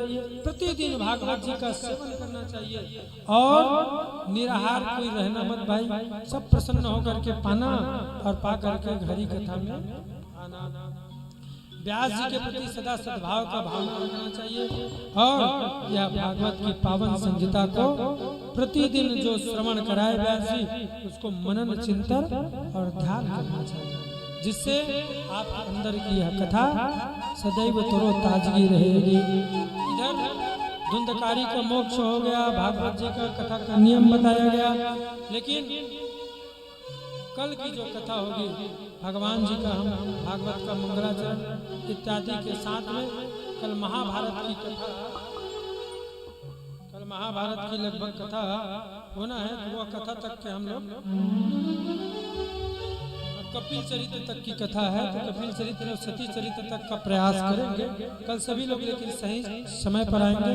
तो अब तक हम लोगों का विश्राम हो जाता और आज तो जनसंख्या कम है, लेकिन हमें विश्वास है कि धीरे धीरे जनसंख्या बढ़ती है। तो आप लोग अगर सुनेंगे तो आपका ही पुण्य की वृद्धि है। अब जो खर्च कर रहे हैं वो तो कर ही रहे हैं, और जो बोल रहे हैं वो तो बोल ही रहे हैं, चाहे एक सुने या दो सुने। आप लोग अगर अत्यधिक संख्या में लेकर के आते हैं तो उसमें पुण्य की भागीदार आप बनेंगे। जितना श्रवण करते हैं उसकी पुण्य की हिस्सा आपके में जाएगी, इसलिए यह आयोजन भव्य किया जाता है। नहीं तो एक कमरे में बैठ करके आप सुन और सुना सकते थे। इतना विशाल खर्च करने का कारण यह है कि नाना प्रकार के जीव जंतु मरे पड़े हैं। संसार में बहुत से जीव हैं, चिड़िया है, पक्षी है, चींटियां, हजारों चींटियों को मार रहे हैं, मक्खी है, गाय है, बैल है, भैंस, इन सब का कल्याण हो जाता है अगर पास में कोई भागवत का हाथ आता है। तो आपके ग्राम में हमारे बहुत ही सरल सहज जायसवाल भैया हैं, इतना सुंदर आयोजन कर रहे हैं सब परिवार के साथ में। तो आप सबको भी इसका भागीदार बनना चाहिए और सहयोग। एक चीज और देखिए, कथा में सहयोग करने की बात जो कराए बस उसी की जिम्मेदारी, ऐसा नहीं होना चाहिए। मैं आपको सब नियम बताया था, इसीलिए नियम बताया था। आप लोग भी चाहें तो यहाँ अपना सहयोग कर सकते हैं भागवत जी में। कोई झाड़ू लगा सकता है, कोई पोछा लगा सकता है, कोई स्टेज साफ कर सकता है, कोई वहाँ व्यास जी या पंडित जी लोगों के भोजन बन रहे हैं वहाँ सेवा कर सकते हैं।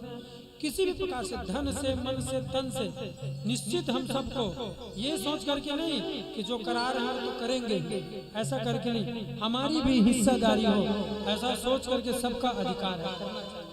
इससे भागवत जी की महिमा गरिमा आप लोग सबको प्राप्त होगी, आपके सबके ऊपर में भगवान की भक्ति बढ़ेगी, निश्चित ही सबका कल्याण होता ही है। आइए पुनः एक बार नाम संकीर्तन करेंगे और नाम संकीर्तन के साथ में वाणी को विराम। पुनः कल के लिए आप सबको निवेदन आए और आकर के श्रीमद् भागवत की पावन संगीता को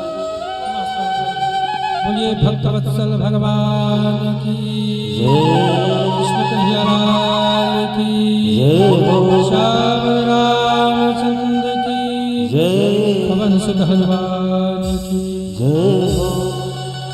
जय जय राधा रमण हरि बोल रे, जय जय राधा रमण हरि बोल, जय जय राधा रमण हरि बोल रे,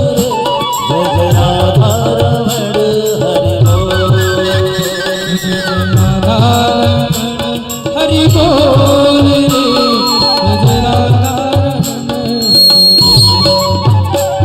जय राधा रमण हरि बोल रे, जय जय राधा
वाणी में अमृत घोल रे, जय जय राधा रमण हरि बोल। अपनी वाणी में अमृत घोल रे, जय जय राधा रमण हरि बोल। जय जय राधा रमण हरि बोल रे, जय जय राधा रमण हरि बोल। जय जय राधा रमण हरि बोल रे, जय जय राधा रमण हरि बोल।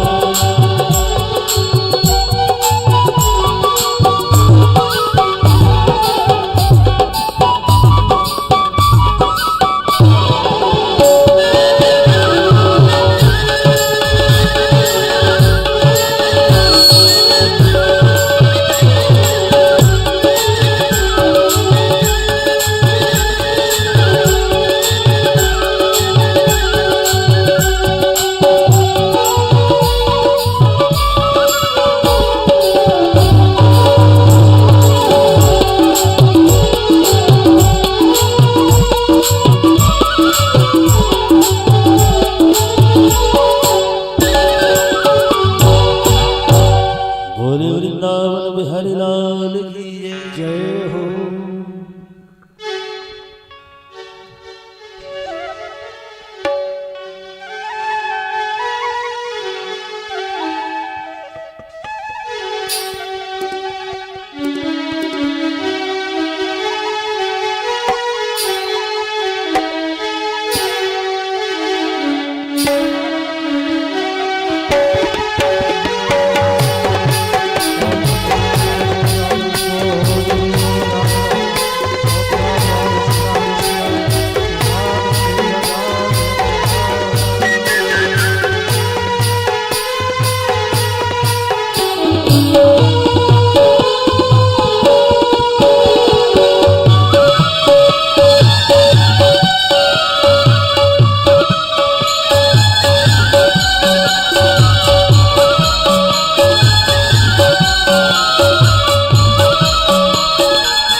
अपने स्थान पर घूम जाइएगा।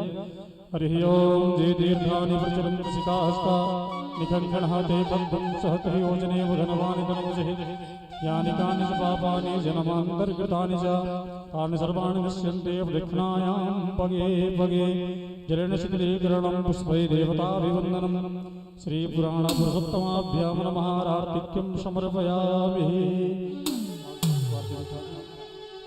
आर्तिक्यं नमस्करोमि।